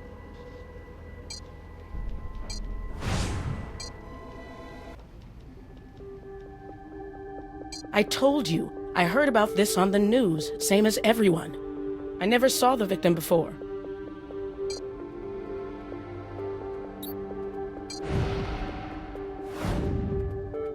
We found your DNA under the victim's fingernails. It's over, Juarez. We have all the evidence we need to charge you. It just doesn't make sense. Why would you kill this man? Why were you even in that club that night? Have you ever lost someone you truly loved? Grief is like a cancer. Matthew Dawes was my fiancé. He was the Barber Street Boozer's third victim. He was the only man I ever really loved, with my body and soul. But the man struggled with a sickness, with a disease. You're trying to say he was gay. That's not a disease, Juarez. It's a sin and a sickness, but we were working it out. We were praying, and we would have beaten this thing together. I know we would have. But then that monster took him away from me. Do you mean Floyd Collister? Hell yes, Floyd Collister. He was the boozer. How long have you suspected that Floyd was the Barber Street Boozer? I don't suspect it. I know it. I had looked at Floyd for the killings before, more than once. I could never make it stick. Honestly, from talking to him, I didn't think he had it in him. I'd even been to that freak show club of his a few times, but I never saw anything like I did last night. I was just sitting in the back, watching for Collister or Bieganowski or Beaumont, anyone on the list. No one paid me the least bit of attention, and then I noticed Floyd Collister walk in. It was hard to recognize him without the makeup and the dress, but there he was. And he was one mean son of a bitch for a change. Drunk, screaming at everybody. He even jumped all over Gary for going behind the bar and opening up a special stash of classic cork he was saving. Floyd started threatening Gary. You want a drink? I'll give you a drink. How about you drink until the black stuff starts oozing out your damn nose, you dirty old queen? That's when I knew, after all these years, I knew in my heart, in my gut, it was Floyd Collister. It was Floyd all along. He was the monster. It was Floyd all along. He killed Matthew. It wasn't revenge. It was justice. Justice? What the hell are you talking about, Juarez? What's happened to you? I'm a cop, Jim. What's happened to me? I never stopped working the case. That's what's happened to me. Even after they forced me off of it, threatened to transfer me, I never let it go. It was personal, don't you get it? That disgusting creature murdered the best man I've ever known. I had to take him down. I knew I didn't have enough proof, but I didn't need it. I waited, put up with that awful damn music, until closing time. I was the last one left. Floyd came out in that ridiculous dress to tell me the place was closed. I acted like I was leaving, but when he turned his back, I hit him with a hammer fist to the back of the head, knocked him clean out. I may be old, but I can still take down a perp. I tied him up with an apron from behind the bar, opened up a bottle of classic cork, and started pouring it down his throat. He was slurring drunk by the time he woke up. I almost wished I'd held back a little, so that he could have appreciated his situation a little better. How did your DNA get under his fingernails? I got careless, let him grab me while I was coming in with a fresh bottle. Not that he could hold on to me by then. He just kept whining, "Not me, not me," crying like a damn baby. I bet Matthew didn't cry, you filthy bastard. Floyd Collister didn't perform last night. You killed his understudy, Wallace Bieganowski. That's impossible. I saw him go backstage. I saw him go back there and come out dressed as a woman. I saw him. Detective, I think you were right when you said grief is like a cancer. Your fiancé wasn't sick, but you are. And now you'll have to pay for your sin as well.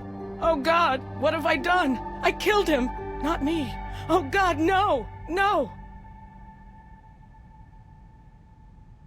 Is there anything you can tell us that might help us put away the boozer?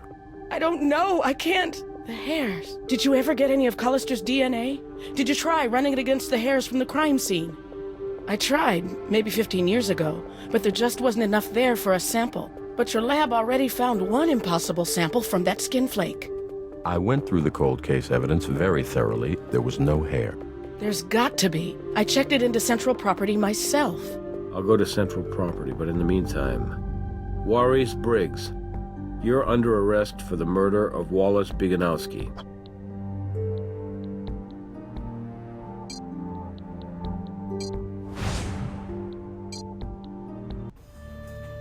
Hey.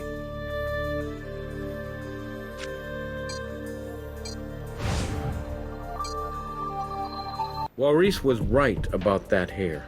It was in a separate folder, but otherwise exactly where it was supposed to be. They just missed it when they sent over the rest of the Barber Street Boozer file.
Whoa. Marcel is the Barber Street Boozer? Unbelievable. I've got to put this in my book. Brass better be ready for the press conference of his career.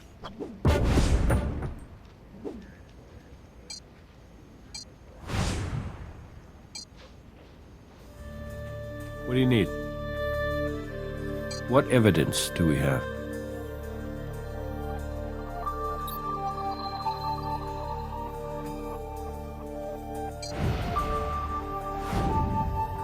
It's the last call for Floyd Collister. I'll pick him up. Haven't I made it abundantly clear that Floyd Collister is but a distant memory? He might as well be dead and buried. Don't you think it's unhealthy to obsess about the past? There's nothing we can do to change it. It is what it is. You know the problem with the past is it's never passed. We have your DNA, Marcel. We know you murdered those boys. I did, didn't I? No matter how hard I try, I will never escape him. He's always a part of me. Even though, truly, Captain Brass, I am not Floyd Collister. Not anymore, anyway. Marcel wishes with all her heart that she could change what happened. But you cannot choose your destiny. Life's a bitch.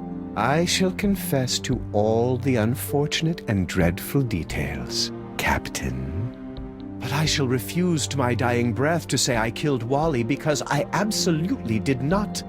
I may have broken his heart, but I would have never extinguished his soul. I only left out a few minor details. Like removing the apron and chair? I don't know. They seem to obviously bring the boozer to mind, and I didn't want anyone to make the association. You can't run from your past. I never thought of it as running.